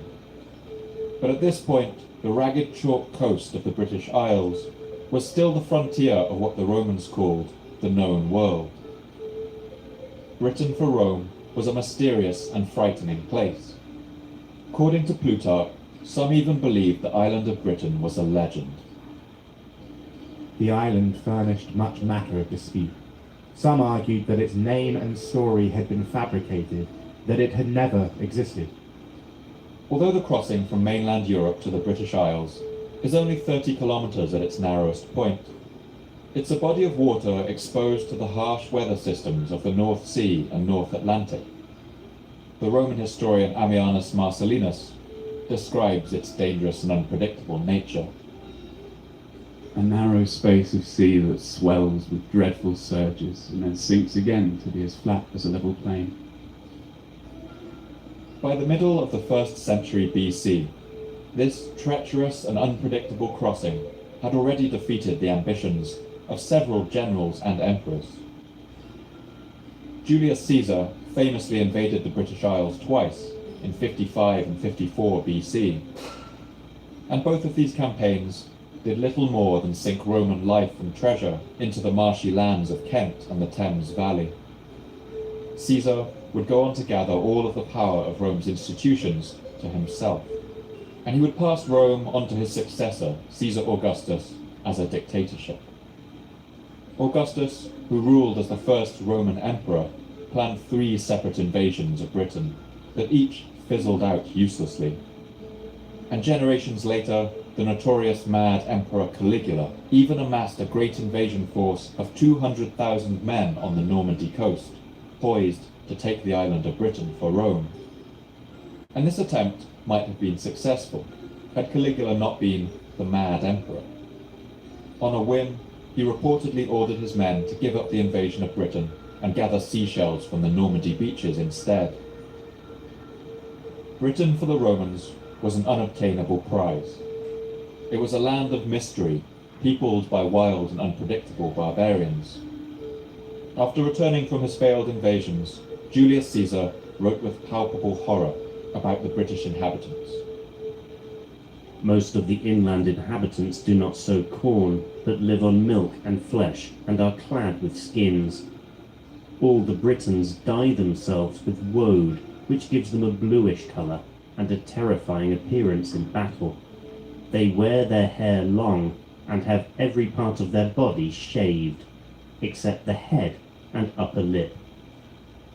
It was the Emperor Claudius who finally enveloped this wild and dangerous place into the Empire of Rome. Claudius successfully landed 4 legions, that's 20,000 men, on the British coast. He waited behind on the continent, perhaps wisely considering the failures of his predecessors. And he must have listened eagerly as every new report came back to him, as his men landed in Kent, crossed its chalk downs and valleys, and marched north to the river estuaries of the Thames. There, an enormous mass of British fighters awaited them. The battle went on for 2 days, an incredibly long battle in an era that was mostly characterized by short and brutal confrontations. And after a fierce resistance, the British forces retreated to the banks of the River Thames. The Romans followed, wading and swimming through the marshes of Essex, using their engineering expertise to build bridges across the swampy ground. And after a final bloody clash, British resistance was crushed. It wasn't until victory was all but assured that the Emperor Claudius himself arrived on British shores. Famously, he brought with him a terrifying symbol of Roman power, a tamed war elephant brought from Africa. To the poor Britons witnessing the arrival of their conquerors, the sight of this animal, the heavy thuds of its footfalls and the rattling of its mighty chains must have ended any thought they had of successful resistance. From there, Roman troops swept across the rest of the country with ruthless efficiency, into Wales and the British Midlands, subduing tribes as they went. But when they reached the rugged heath and hills of Caledonia, that's modern Scotland, the Romans met their match. These lands were ruled by fierce confederations of tribes, among them powerful warrior clans like the Picts and the Meatae. The Roman historian Cassius Dio writes about these peoples with particular contempt. These tribes inhabit wild and waterless mountains and desolate and swampy plains, possessing neither walls, cities, nor tilled fields. They dwell in tents, naked and unshod, and they are very fond of plundering. We don't know what the Picts called themselves, since almost nothing of their language has survived. The word Pict is what the Romans called them, and it comes from the same root as the English word picture. It means painted, referring to the brilliant war paint they wore into battle. Today we know them by the beautiful ritual standing stones they left across Scotland, decorated with mesmerizing walls and curls. And I'll put pictures of these on Twitter and Patreon for you to see. But whatever else we know about them, we know that these tribal people fought with enough ferocity that the Roman advance was halted. The Picts knew their land well, and they were well versed in what we today would call guerrilla warfare. The Romans knew when to quit. They ceased their advance and declared the border with Caledonia to be the final limit of their empire. They built forts along a jutting cliff that ran the whole width of the country, a shelf of igneous dolerite that formed a natural barrier between the Roman lands and the lands of the Picts. One rare writing tablet, found in a rubbish heap in one of these forts and dated to the year 92 AD, shows the Roman frustration with their ongoing battles with this bunch of ragtag natives. The Britons are unprotected by armour. There are very many cavalry. The cavalry do not use swords, nor do the Britunculi take up fixed positions to throw their javelins. The word Britunculi is interesting because it has never been seen in any other Roman source. It's a kind of slang that loosely translates to nasty little Britons, and it gives you a sense of how the Romans felt about their new subjects. In the year 120 AD, the Emperor Hadrian visited Britain, and he was dismayed to find the Roman troops there still beset with rebellions and raids. But he was impressed with the natural fortification given by this ridge of volcanic stone they were camped on.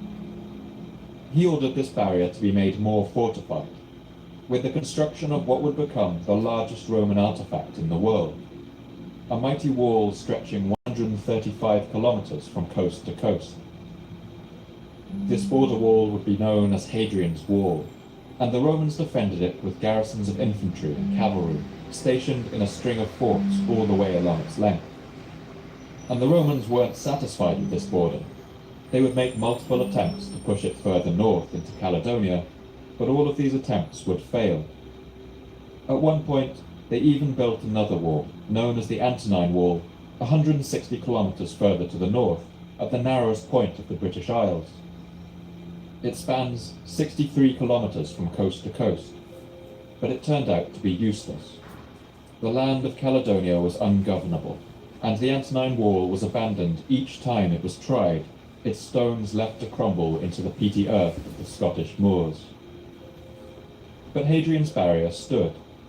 Rome led occasional scouting parties out into the space between the two walls. They went to barter for truces, exchange hostages, and initiate trade. And the Romans knew when to spot a bargain. Vast hoards of Roman coins found north of Hadrian's Wall suggest that for at least some of the time, Rome was paying the Picts to hold back their attacks. Meanwhile, south of this snaking line of stone, Roman Britain settled into a restive peace. There were uprisings at first, the most famous of these led by the warrior Queen Boudicca of the Iceni tribe, only 17 years after the conquest of southern Britain. Rome crushed this adventure brutally, and with it some of the last organized resistance to their rule. But the province of Britannia would never quite be pacified.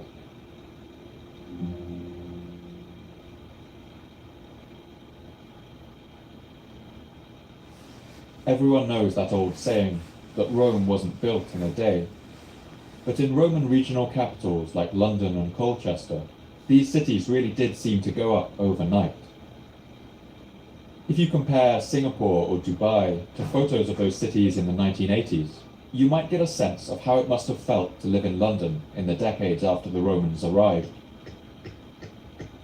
A small, marshy fishing town suddenly transformed in the space of only a few decades into a glittering metropolis.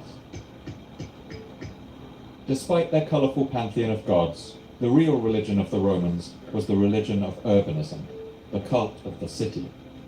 And they replicated the structure of Rome in every city they built. In London, Rome built an ornate forum and a theatre, enormous public buildings with marble fronts and tiled roofs, unlike anything the Britons had seen before. A new elite of Roman governors, civil servants and statesmen poured in, and their luxurious villas went up around the countryside. These residences were resplendent, with mosaics and baths, even underfloor heating. And each city they built became another hub in the network of roads along which imperial commodities moved. Urban Britons could now enjoy incenses and perfumes, amphoras of wine and red gloss pottery from Gaul, olive oil from Spain, along with pepper and spices brought from as far as India. In exchange, Britain supplied precious metals to the Roman world, gold and silver, as well as lead and iron. Perhaps most importantly, the shores of Cornwall and Devon were a rich source of tin, a rare metal in the ancient world that was crucial for making bronze. But despite these benefits, Britannia was always a costly possession. Records show that larger amounts of resources were poured into the island than were ever taken out. And some, at least, must have realized that the Empire couldn't fund this outpost forever.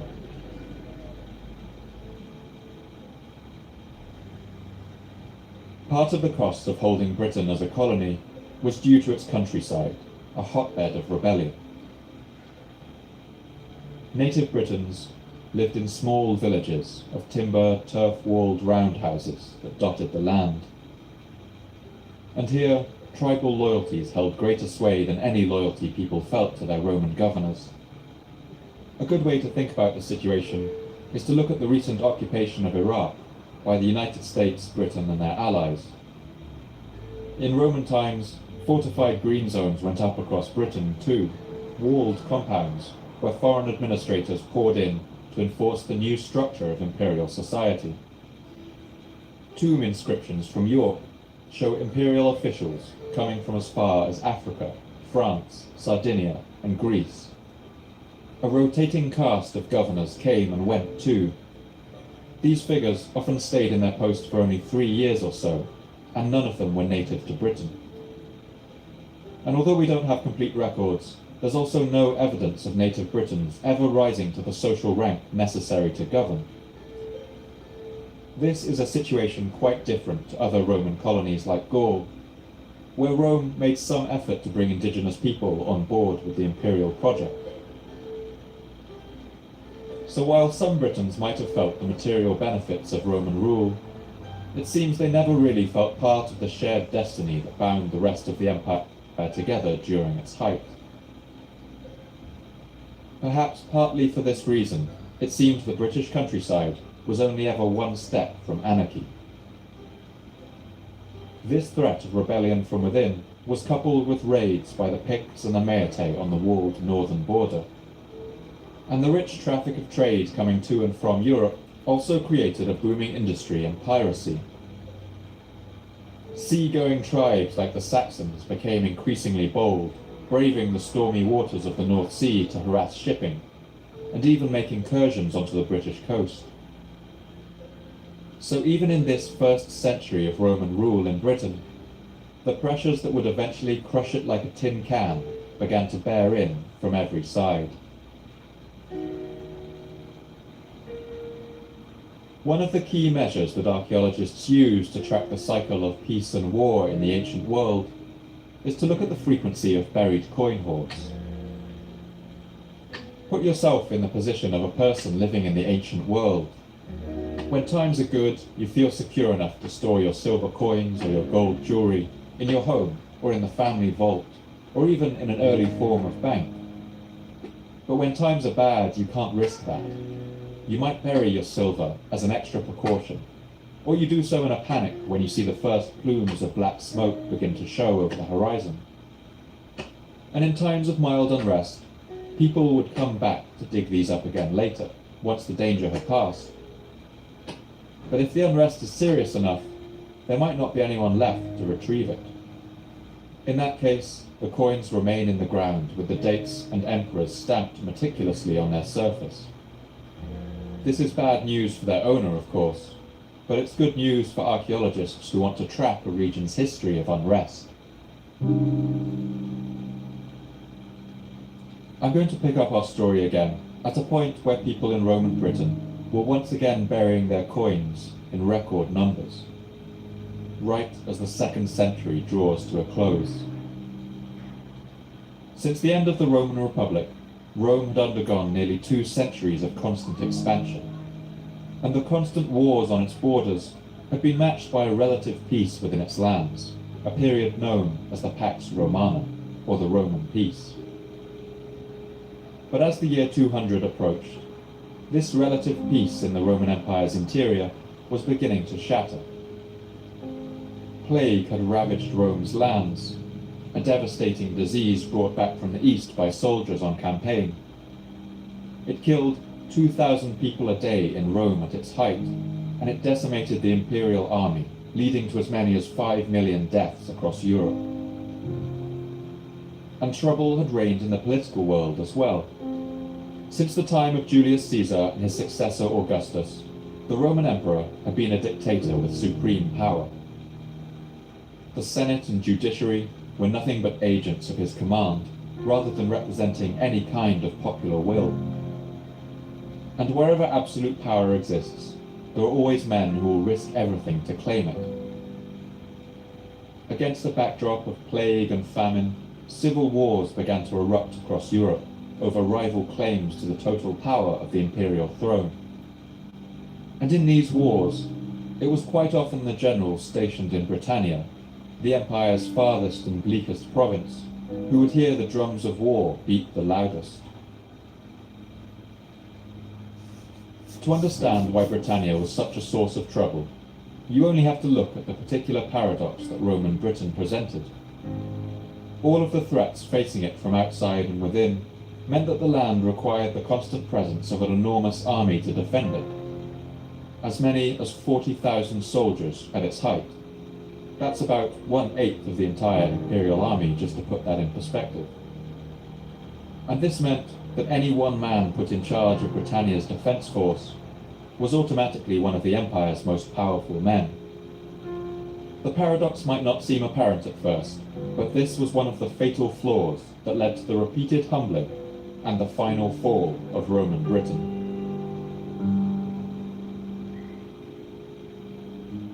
When discussing the Romans, it's easy to get bogged down in the endless chain of colourful characters. The schemers and the drunks and the zealots, the charlatans and the soldiers that leap out at us from the histories. I want to avoid getting dragged too much into relating the stories of each and every person who had a role in the collapse of Roman Britain. But I think it does help us to zoom in on some of these personalities, so we get a sense of the kind of person responsible for what happened next. And the first character in this story is a man named Clodius Albinus. That's because Albinus is one of the first generals to make what I will call the British mistake. He will be the first, but by no means the last.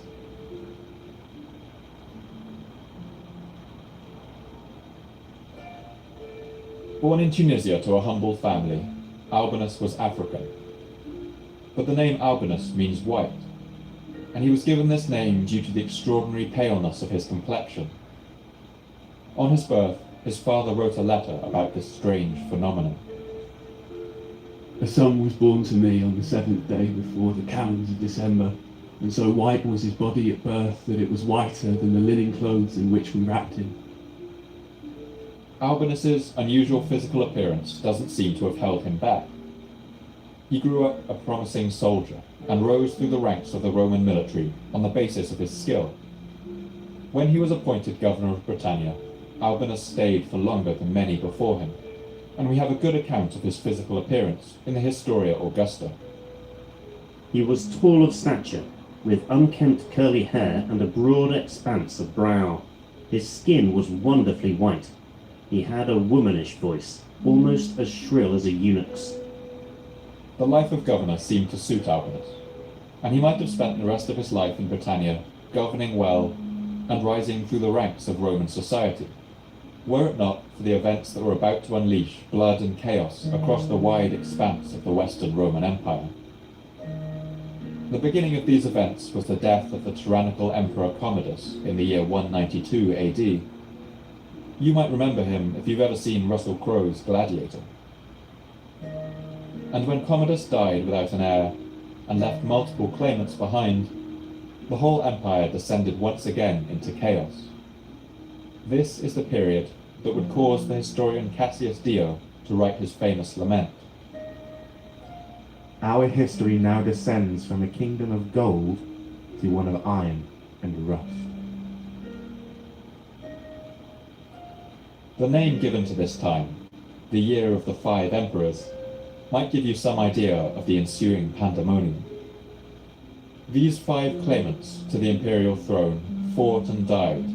They burnt cities to the ground, they slaughtered vast armies, until there were only 2 credible candidates left. One of these was Albinus, the pale Tunisian stationed with his legions in Britain, who was a favourite of the Roman Senate. But the other claimant was the man sitting on the throne in Rome, the ruthless Emperor Septimus Severus. Back in Britain, Albinus gave a dramatic speech before his British legions, addressing them in that high-pitched but piercing voice. He announced that he wanted to restore the ancient democratic power of the Roman Senate, a radical statement for a prospective ruler to make. Albinus's soldiers cheered him, and they announced that he was the only emperor they served. It was a clear declaration of rebellion. The Senate soon sent Albinus messages of support, and with his men's loyalty secured, Albinus decided to march on Rome. He knew he would have to act decisively, and he couldn't spare a single man.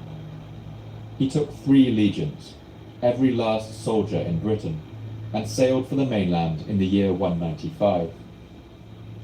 He must have been buoyed up by such a sense of destiny on that voyage, and it would have been an inspiring sight, those tens of thousands of legionaries in their bright armour, the sea thick with ships, all sailing to Rome to restore its ancient republic. But Albinus would not succeed. Despite being popular in Gaul and amassing a vast following, he was finally defeated 2 years later at the Battle of Lugdunum. It was a bloody and drawn-out affair, lasting over 2 days. Again, an excruciatingly long battle in this era. The clash involved as many as 300,000 soldiers, and for a time it looked like Albinus would win. But then the tide turned. His men began to flee the battlefield, and Albinus realized that all was lost, that all his sacrifices had been for nothing. He ran himself through with his own dagger, and the Emperor Severus wasn't kind in victory. He rode his horse over Albinus's mangled body, and then paraded his head on a pike. He beheaded his family and purged his followers. The power of the emperor as supreme dictator remained, and the Senate got quietly back into line. Albinus had lost everything, but his dash for Rome had also cost his province dearly. Over the long 2 years he had been at war, Albinus had left Britannia completely undefended, and with no garrison, the land had descended into anarchy. At this time, a huge part of Britain's economy was driven by the constant presence of a Roman army. So people employed to supply these men, to make them bread and forge them swords, repair the leather of their stirrups, all these people suddenly had no job and no way to support themselves. Local rebellions spread across the country, while outside forces raided and plundered with impunity. Picts from Scotland, Scotti from Ireland, and Saxons from the sea all combined to ravage the land that Albinus had left behind. Rome would eventually return to take back control, but even 10 years later, in the year 207, the Roman statesman put back in charge still wrote with fear about the dire situation the country faced. Barbarians there are in revolt, overrunning the country, carrying off treasure and destroying most things. So that's the heart of what I'm calling the British mistake. The paradox is that any sufficiently large force able to occupy Britain also presented an irresistible temptation to its commander. Any force that could hold Britain could also take Rome. And so the moment the imperial crown was up for grabs, Britain's governor would pile all his soldiers onto ships and march on the Eternal City, leaving Britain undefended. The Emperor Septimus Severus, soon after trampling Albinus's body beneath the hooves of his horse, sailed to Britain to ensure that never again would another challenger arise. In response to attacks from the north, he led a huge army into Scotland to drive the attackers back into their lands. But Severus didn't have Albinus's way with the native Britons. It seems this ill-conceived adventure achieved nothing, and Septimus Severus returned to Rome with the border exactly where it had always been. But for good measure, he split the province of Britannia in two to limit the power of any one governor. But it wouldn't last. For Roman Britain, the clock was ticking, and although Albinus was one of the first generals to make this mistake, he was far from the last.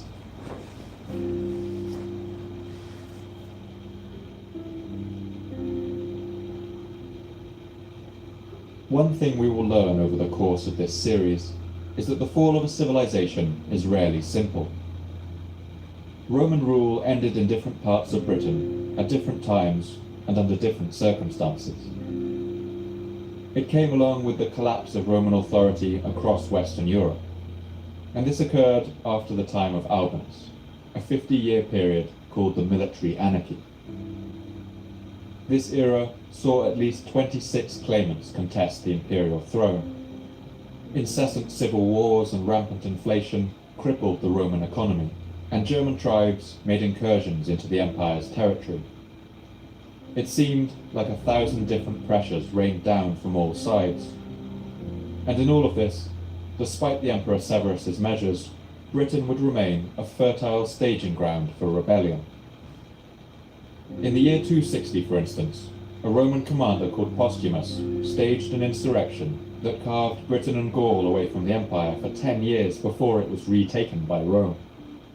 A quarter century later, in the year 286, a Roman naval commander called Carausius, a common man who had risen through the ranks, declared himself Emperor of Britain and ruled for 7 years before being overcome himself. And it wasn't all a history of failures. In the year 306, the man who had become known as Emperor Constantine the Great was crowned emperor in York. He successfully marched on Rome, and although he spent the next 20 years fighting rival claimants in a series of bitter civil wars, he was ultimately crowned emperor over both the Eastern and the Western Roman empires. For much of the 3rd century, Rome was at war with itself, and the events of this time changed the empire forever.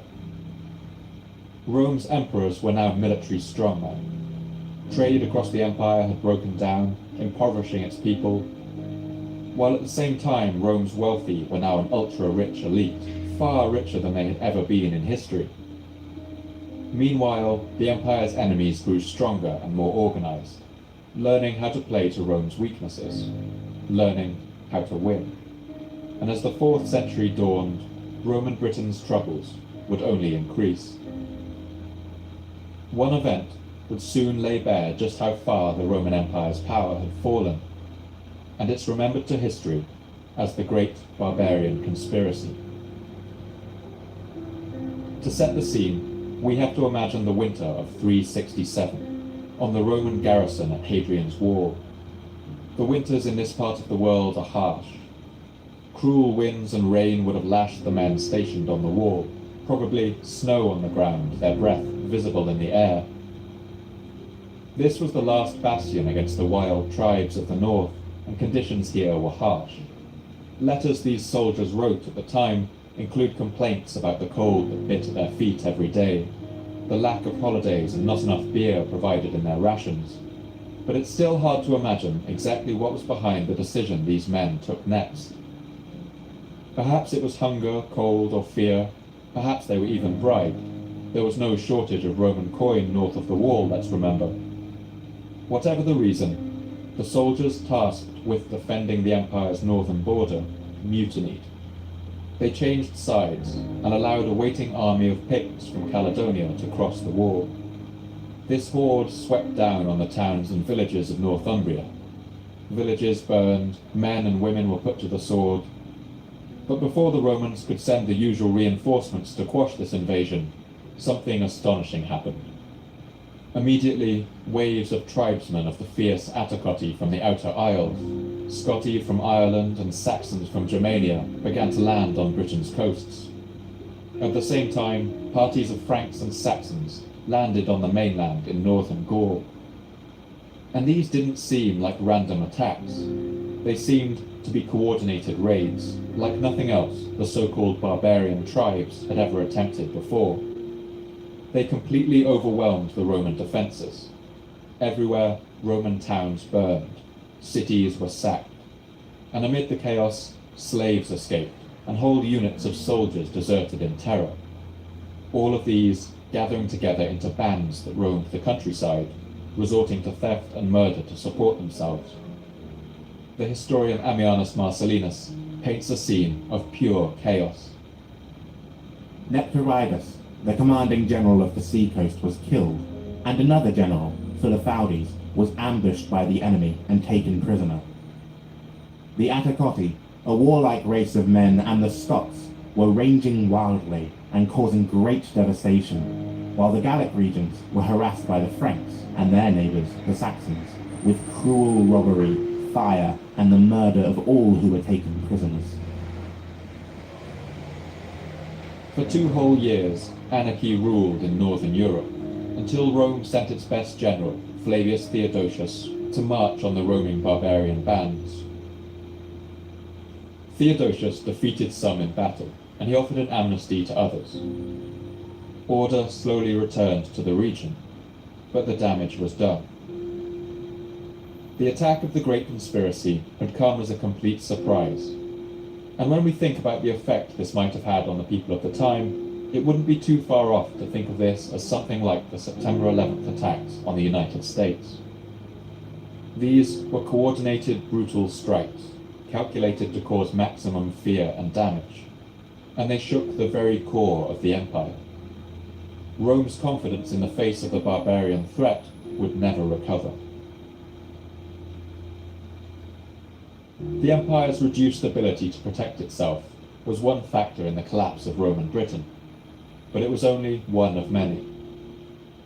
Britannia's economy had been in decline for decades, with reduced trade to other parts of the empire disrupted by the century of civil wars, by barbarian invasions and piracy on the sea. Pottery produced in Britain began to drastically reduce in variety and decoration around this time, and iron production in the south plummeted. Whole kilns were abandoned and the price of iron skyrocketed. Around the year 350, the Roman sewers in Canterbury started clogging up, and no one bothered to clear them. A thick layer of silt also began to build up in the public baths that everywhere stood as a symbol of Roman civilization. This decline was beginning to seep into every aspect of British life. But it was one man, an ambitious and hot-headed general called Magnus Maximus, who would play a pivotal part in tipping the land over into its final fall. It's often said that history repeats itself. We're told that if we study its lessons, we can avoid making the same mistakes twice. But I think that happens a lot less than people realize. Events are so complex that nothing ever really happens the same way twice. But just occasionally in the flow of history, you do get these eddies and whirlpools, where it really does feel like people keep doing the same thing over and over, like the rerun of a movie we've seen before. And if Magnus Maximus had been a reader of history, if he had read the story of that previous governor of Britain, Albinus the White Tunisian, and his ill-fated march on Rome, he might have done things a little differently as the 4th century entered its final decades.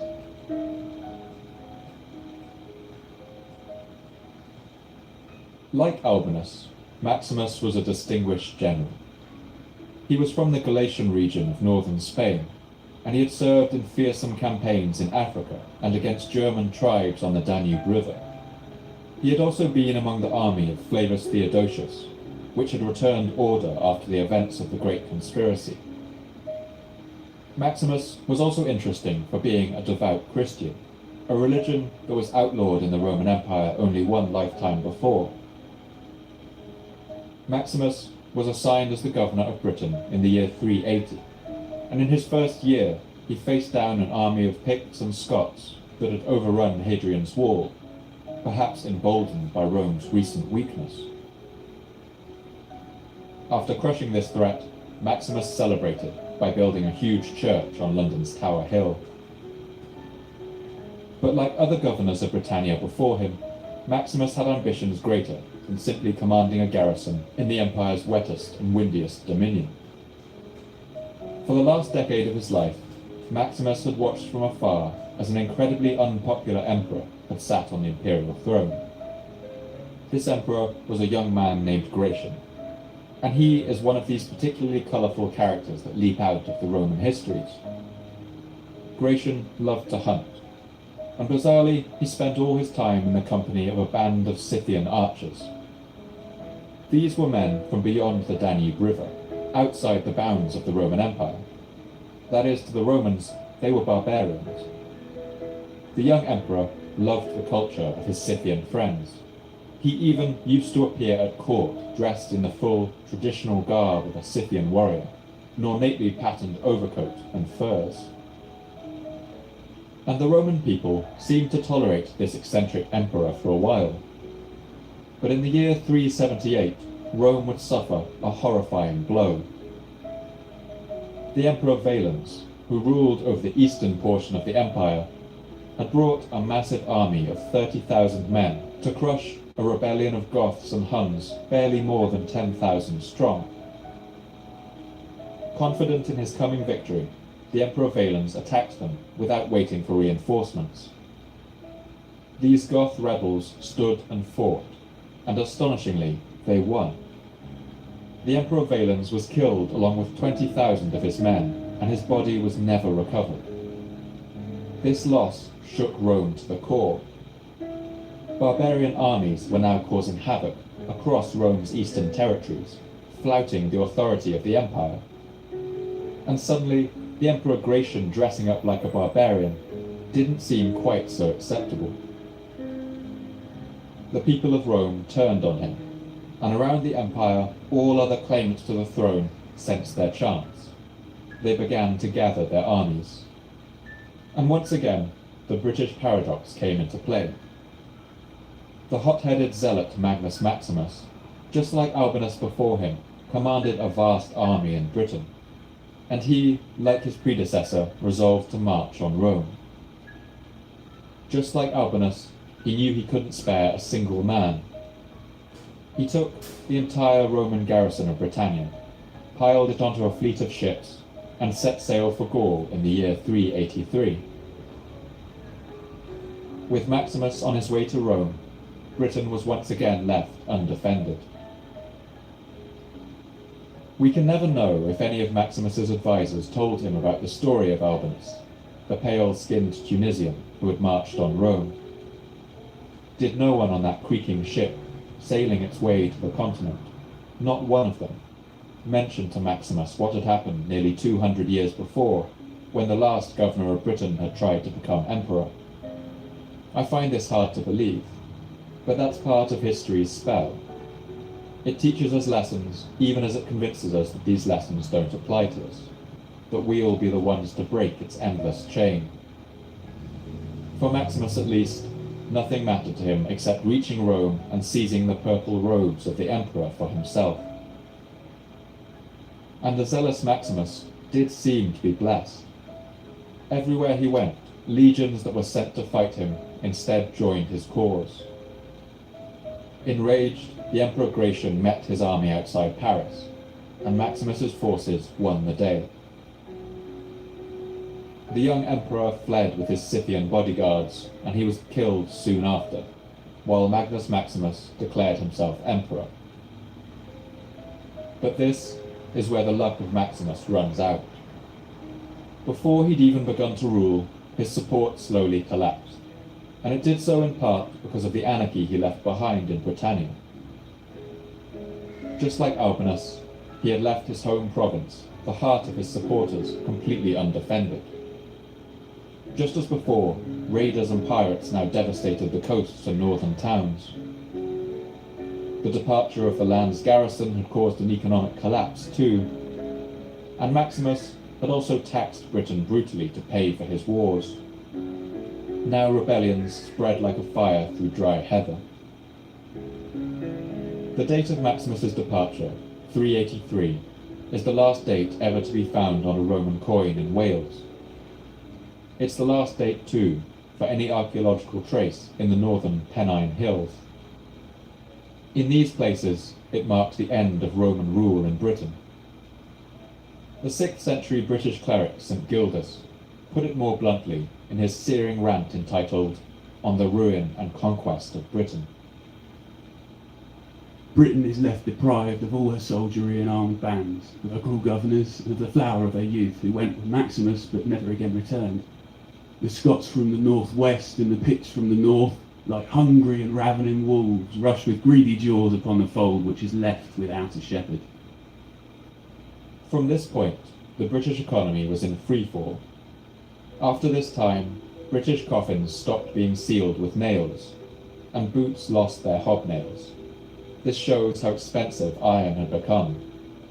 British people now slipped on icy ground and rotted in flimsy coffins. Pottery became a lost art, and the suburbs of the cities began to empty. The astonishing thing is, Maximus was not even the last governor of Britain to make this mistake. This dishonor would fall to a common soldier called Constantine, who once and for all ended the Roman presence in Britain. He was named after the great 4th century emperor who had been crowned in York 100 years before, and now this famous event would repeat itself as farce. After the departure of Maximus, a bloody power struggle had broken out in Britain, with rival factions tearing it to pieces, like dogs after a strip of meat. This struggle resulted in the soldiers themselves choosing the new governor of Britannia, and they chose one of their own, a common soldier known as Constantine. The historian Orosius can barely conceal his sneer. Constantine, a man from the lowest ranks of the soldiery, was chosen simply from confidence inspired by his name and without any other qualifications to recommend him. We can assume that Constantine wasn't a reader of history. That's because he would repeat the mistake of Albinus and Maximus almost exactly. The moment he sensed weakness in Rome, he took all of his British legions and sailed for the continent. Completely overwhelmed by barbarian invasions and Roman infighting, the noble-born Emperor Honorius was forced to buy off this lowly soldier Constantine. He offered him the position of co-emperor, and this precarious situation held for a few years, until an alliance of challengers chased Constantine out of his capital and killed him in the year 411. Most of his soldiers would never return to their posts in Britannia.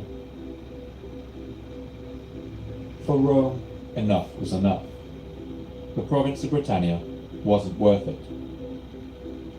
The empire was now so weakened that an army of Goths led by Alaric was now rampaging around northern Italy, and even sacked Rome itself, the first time a foreign power had done this for 800 years. The collapse of the entire empire now seemed like a possibility, and in 410 AD, the Emperor Honorius finally declared the end of the official Roman presence in Britain. He famously told the British to look to their own defences. Rome withdrew all remaining soldiers and administrators from Britain.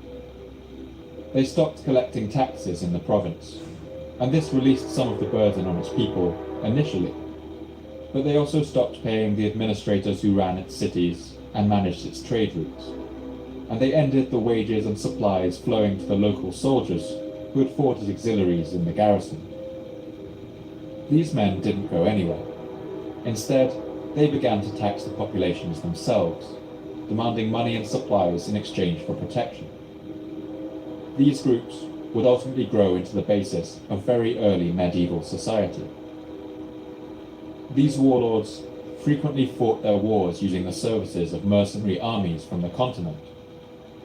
Jutes from Denmark, Angles and Saxons from northern Germany, men who brought their families and formed the first Anglo-Saxon kingdoms in Britain.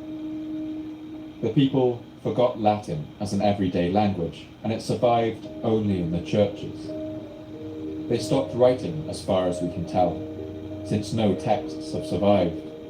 And people forgot their Roman identities too, adopting the cultures of the incoming peoples. We can see this by burials in some places that have been found, matching burial practices in Germany and Norway, even though the genetics of the buried person are clearly British. And while this great social and cultural change happened, Britain's Roman cities fell gradually into ruins. Bit by bit, the great opulent villas that had once dominated the countryside were abandoned and became dilapidated. Small estates fell first, some of them absorbed into the holdings of richer landowners, but the large ones followed soon after. Mosaic floors cracked as roof beams fell in, while private bathhouses became homes for frogs and waterweed. In his 5th century work, The Life of Saint Germanus, Constantius of Leon describes coming across a ruined villa of this kind. Its roof had fallen in. It was overgrown with bushes and brambles, and among all the many rooms that it had once contained, there was scarcely one left that was fit to live in. Constantius tells us that the ruined villa was haunted by the ghosts of evil men.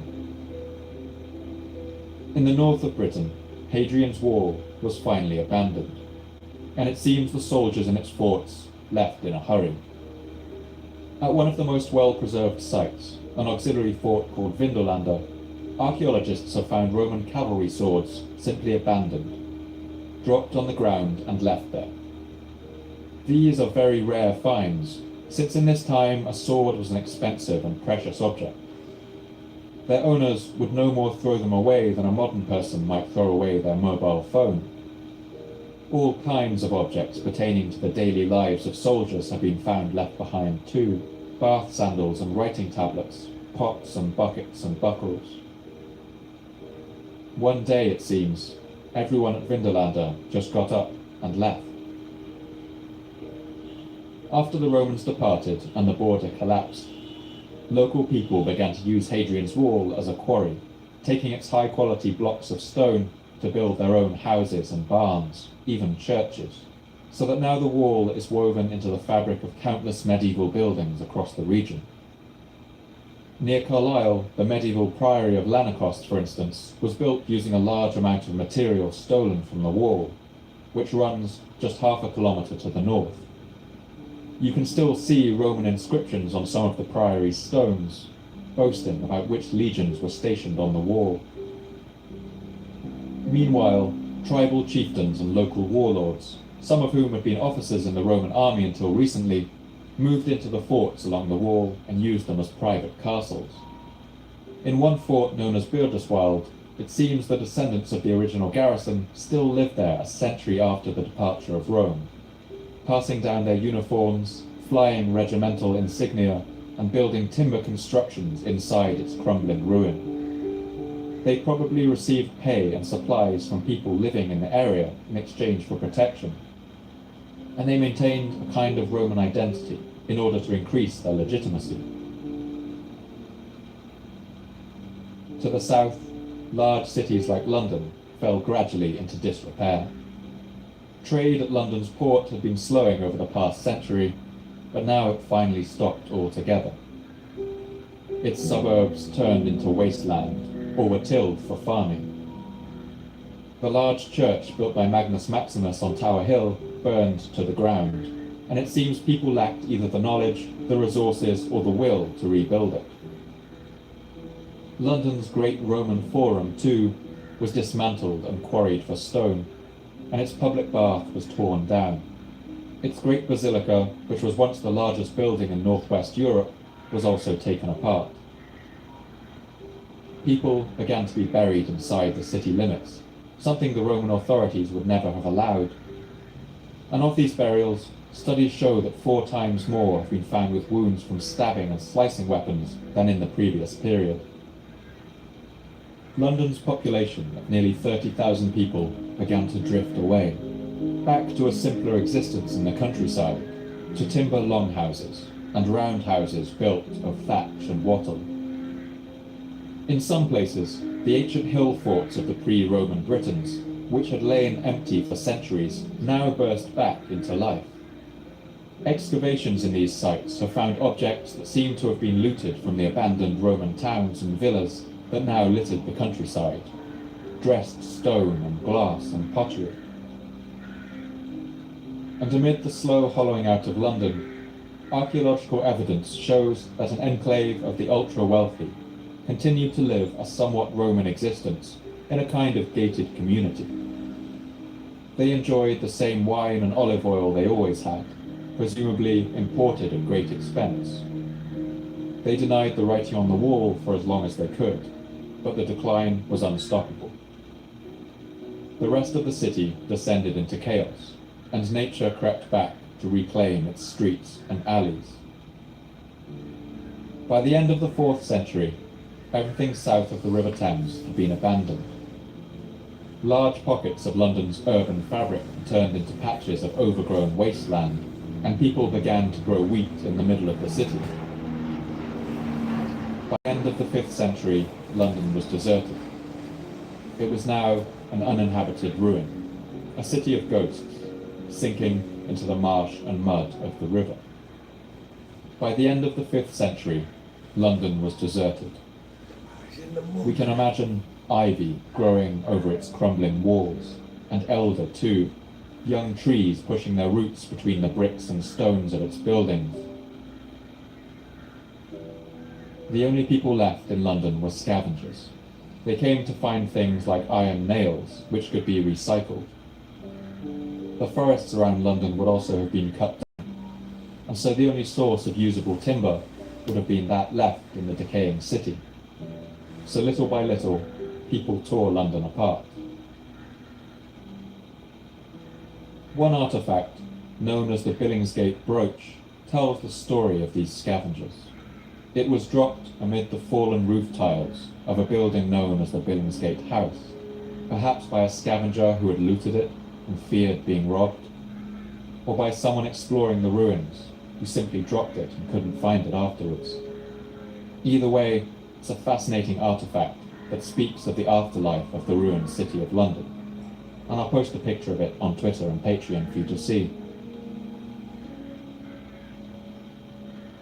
And it wasn't only London that fell into ruins.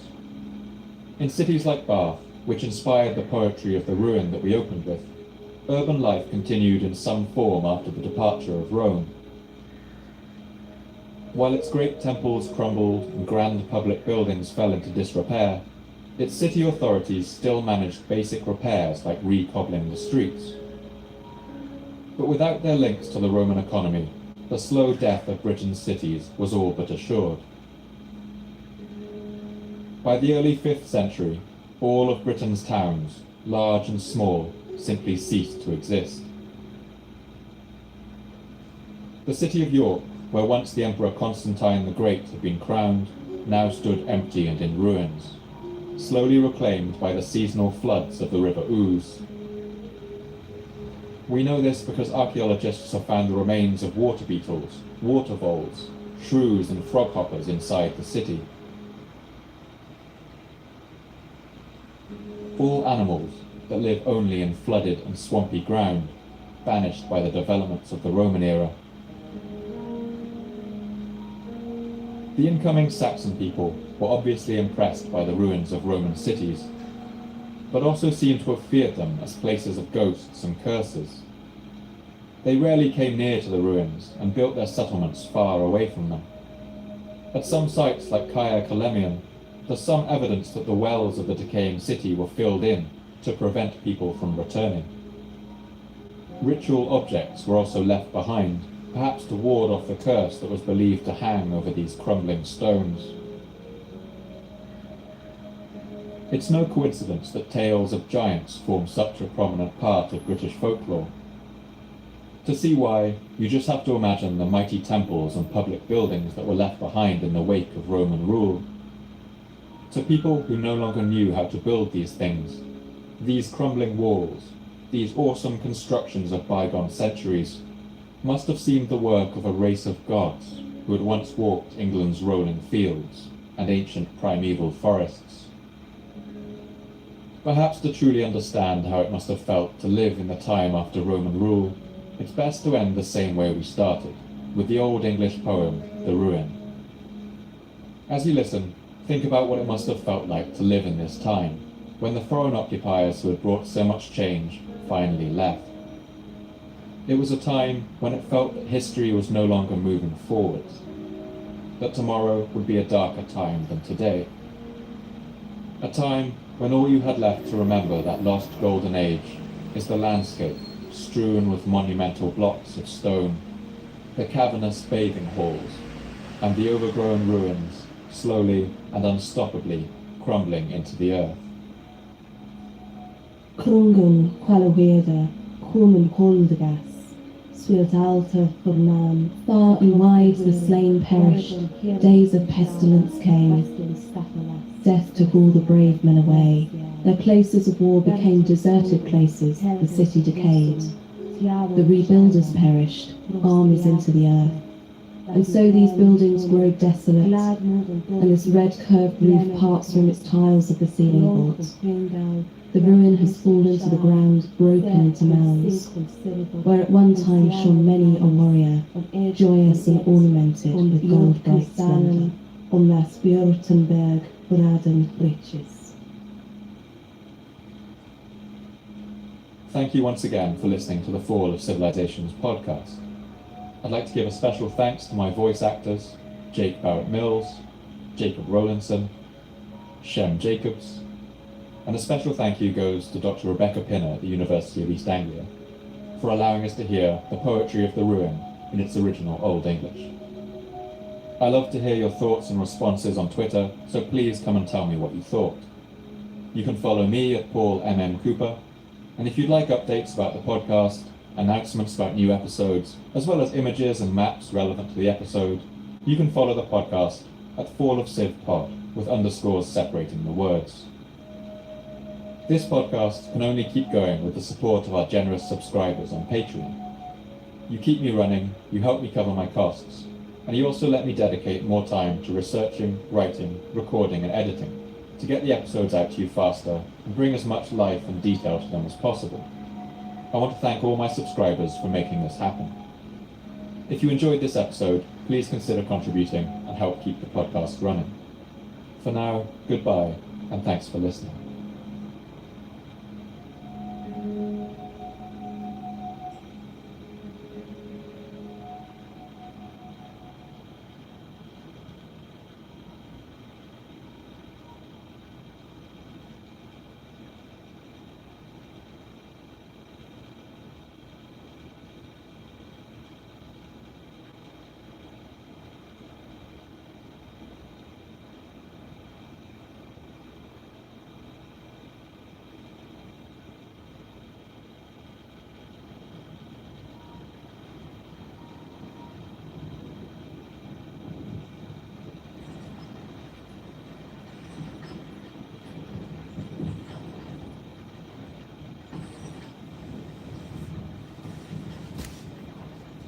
Sometime around the year 1540, a ship full of Norwegian sailors made the dangerous voyage to Iceland, a frozen island in the middle of the North Atlantic. It was a notoriously dangerous voyage, and when they saw dark storm clouds begin to brew on the horizon, they knew they were in trouble. Their boat was lashed by wind and rain and tossed around like a cork on the towering waves. The storm went on for days, blowing them far off their course with no idea where they were heading. Finally, when all seemed lost, the storm lessened a little, and they sighted land in the distance. They managed to beach their boats through the rough waters in a small cove choked with ice, and there they waited for the remainder of the storm to blow over. They didn't know it then, but the storm had blown them right across the Atlantic Ocean, and the coast they now sheltered on was in Greenland, a bleak and icy waste on the north of the American continent. In these days, Greenland was an icy tundra where no sensible European would ever think to venture. But as the men waited for the storm to die down, they spotted something not far from their boat. It was a man, face down, dead in the snow. They saw his clothes made from seal skins and the fur in his hood, and they thought he must be an Inuit, one of the indigenous inhabitants of Greenland. But as they approached, something didn't look right. They turned the man over and saw with surprise that he had red hair and pale skin. He was a Norseman, just like them, but he was dressed in the clothes of an Inuit hunter. On his head was a hood, well made, and otherwise clothes of frieze cloth and of sealskin. Near him was a sheath knife, bent and much worn and eaten away. They thought he must have wandered through the wilderness in these clothes to the coast, perhaps trying to find a ship to carry him away. And then he died right there on the beach, all alone at the edge of the world. Moved by the sight of this man, the sailors took his knife. When the weather cleared and they set sail back to Iceland, they took the knife with them. They must have rolled it around in their hands and wondered to themselves, who was this Norseman so far from home? Why was he dressed in the clothes of an Inuit hunter? And in this bleak and uninhabited waste, where in all the world had he come from?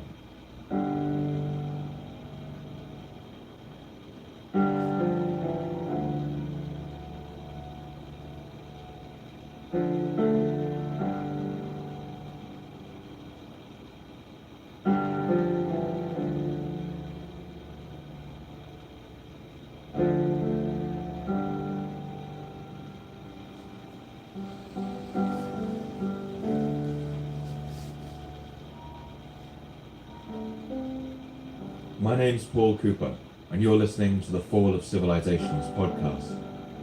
Every episode, I look at a civilization of the past that rose to glory, and then collapsed into the ashes of history. I want to ask, what did they have in common? What led to their fall? And what did it feel like to be a person alive at the time, who witnessed the end of their world? In this episode, I want to look at one of the most unlikely tales of a society's fall, the incredible saga of the Vikings of Greenland. I want to show how these European settlers built a society on the farthest edge of their world, and survived for centuries among some of the harshest conditions ever faced by man. I want to explore how this civilization was able to overcome the odds for so long, and to examine the evidence about what happened to cause its final and mysterious collapse. If I were to ask you, who was the first European to discover North America, you might think of Christopher Columbus landing on the sandy shores of the Bahamas at the end of the 15th century. But actually, Columbus was far from the first. In fact, Europeans have made routine journeys to America for more than 5 centuries before Columbus was even born, and their story begins over 1,000 years ago in the 10th century.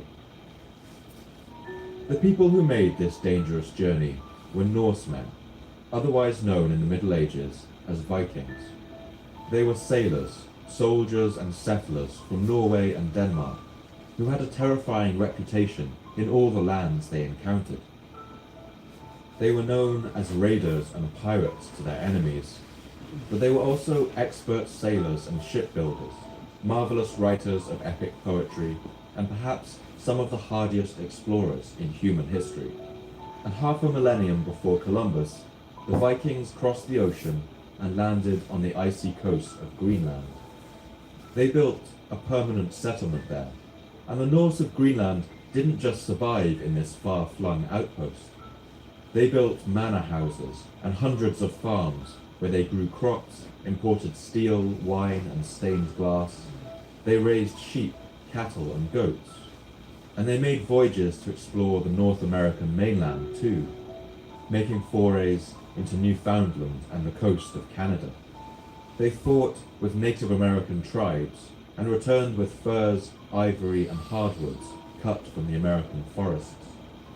In Greenland, they hunted walrus and even captured live polar bears to send back home to Norway. In this impossible landscape, they grew and thrived. And then, after centuries of survival at the edge of the world, their civilization collapsed. The Norse settlements in Greenland were abandoned, left to crumble into the hard, icy earth. And exactly what happened is still one of our most chilling mysteries.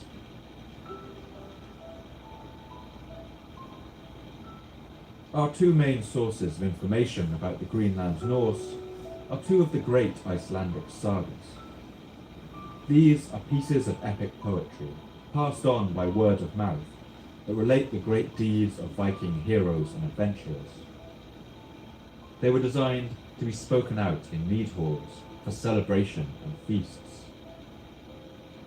This extract of a piece of Viking poetry called the Hofudlausen should give you a sense of the sound and form of these great poems. West of Thor go way, west over the sea I have fared, and the mine shore I bear, the Vidrir across the sea,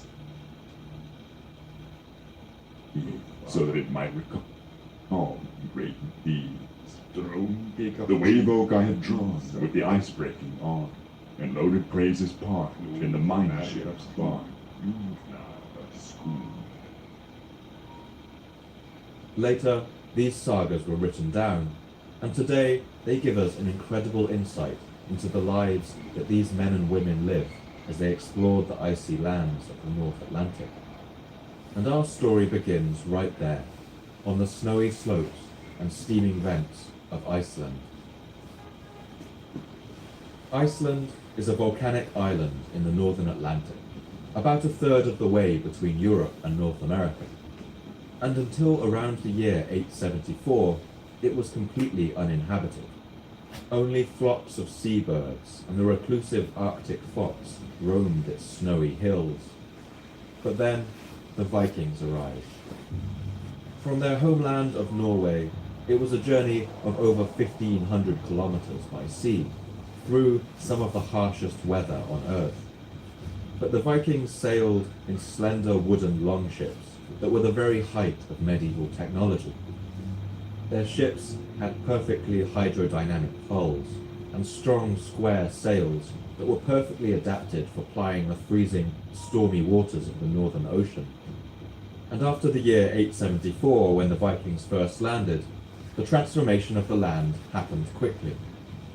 Back home in Norway, land was scarce, and competition over farmland meant that many people were eager to start new lives in a completely unexplored land.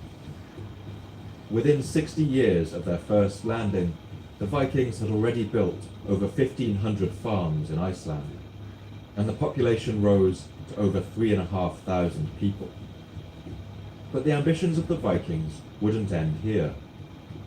By the year 930, it seems, just about all of the usable land in Iceland had already been claimed, and already stories were beginning to spread among the Norse sailors, stories about a new land, a land of blue ice and mists that lay somewhere over the stormy sea. According to the sagas, the first person to attempt to find this new land was a man named Eric Thorvaldsson, and he would be known to history as Eric the Red. Eric the Red was born around the year 950 into a Norway that had only just been unified into a single state.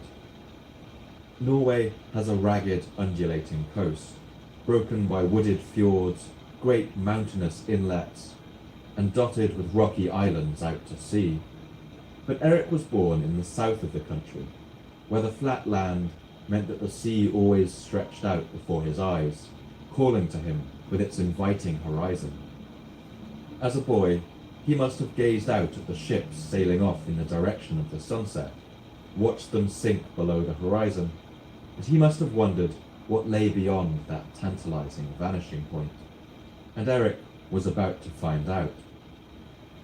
That's because he was the son of an outlaw named Thorvald, who had an explosive temper, and this temper would have dire consequences for Thorvald's family. When his son Eric was only 10 years old, Thorvald killed a man in a quarrel, and in Norway, murderers didn't only have the law to fear.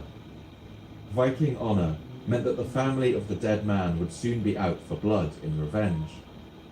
Fearing reprisals, Eric's family managed to gain passage across the sea to Norway's newest settlement, the freezing land of Iceland, where smoke was said to rise from the very earth.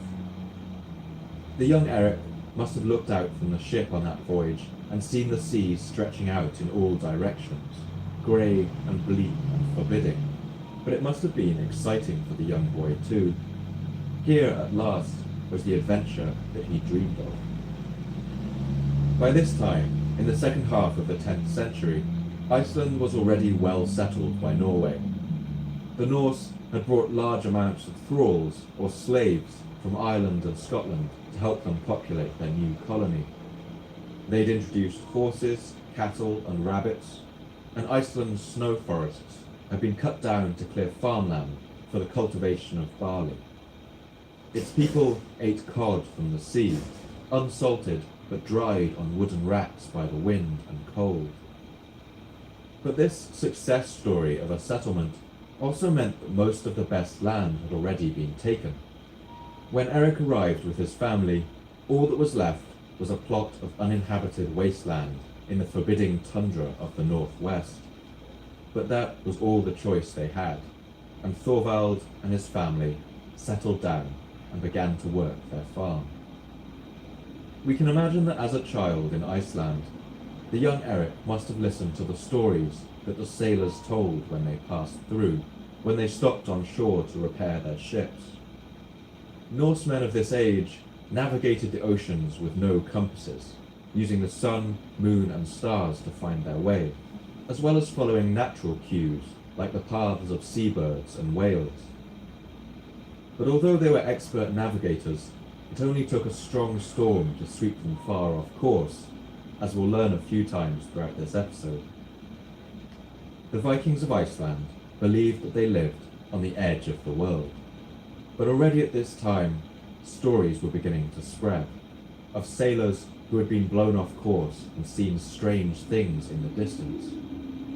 They brought back stories about mysterious islands they'd seen drifting out of the sea mists, faraway lands spied across the ocean, tales of blue coasts in the west.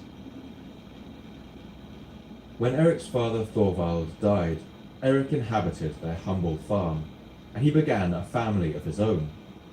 But as he grew into a proud and pugnacious young man, it became clear that Eric the Red had inherited something of his father's temper, and even more of his bad luck. One day, a group of workers on Eric's farm caused a landslide that tumbled into the neighbouring farm. This belonged to a disagreeable neighbour, known only as Eyjolf the Foul. And Eyjolf seems to have lived up to his name. Enraged at the damage caused to his farm, Eyjolf killed Eric's workers. But Eric was his father's son, and he wasn't to take this insult lightly.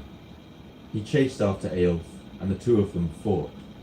In the brutal struggle that ensued, Eric prevailed, and Eyjolf the Foul was killed. But once the heat of battle had died down, Eric realized what he had done. Just like his father, he feared the beginning of a blood feud.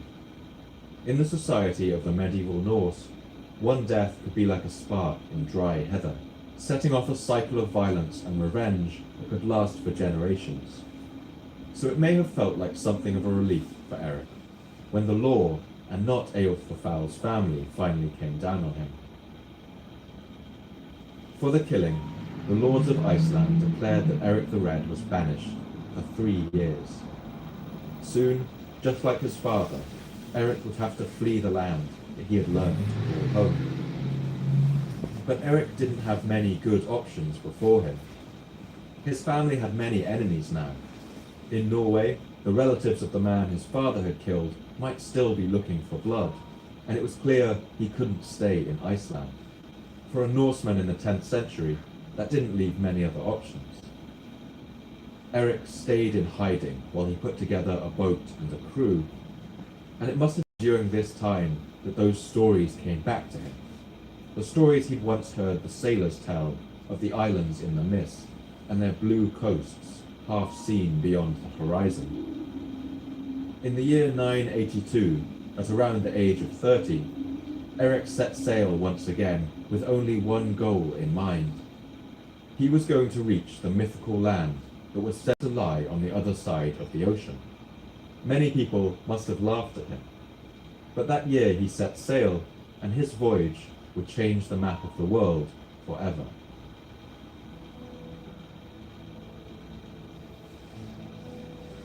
Greenland is the world's largest island that is not considered a continent.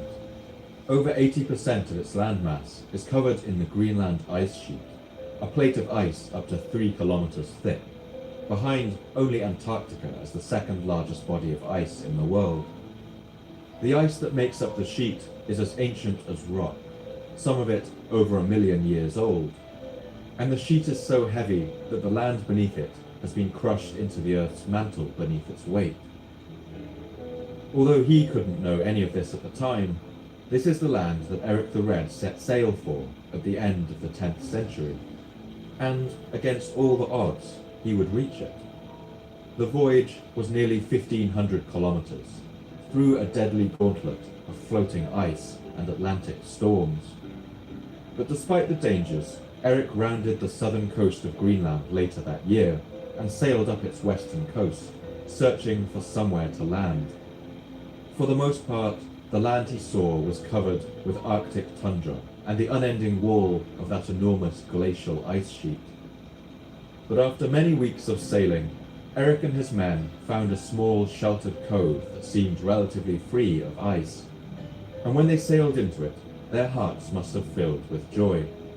They saw green slopes, where deciduous willows, alder, and juniper trees grew, and low shrubs like dwarf birch covered the sides of some valleys. The landscape here was still harsh. It must have resembled the tree-line level of Norwegian mountains, right where most forms of life stopped growing. To most people, it wouldn't have looked like a promising location for a settlement. But to the Norse of the time, this small strip of land promised the potential for future growth. Eric would spend the next 3 years of his exile exploring this new land, sailing up its coast methodically and taking careful note of what he saw. And when his sentence of exile was over, he finally returned to Iceland with a plan in mind.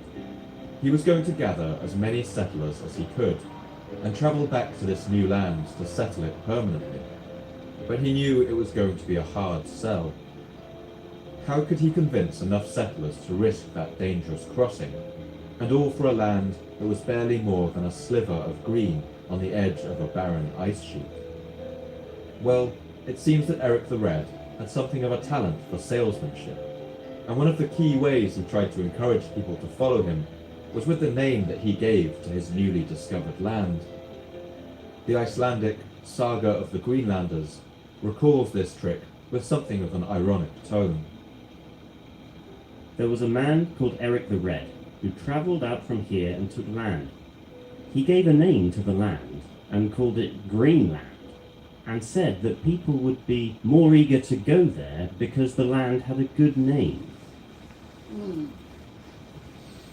Perhaps imagining rolling green fields and pastures, many Icelanders agreed to follow Eric.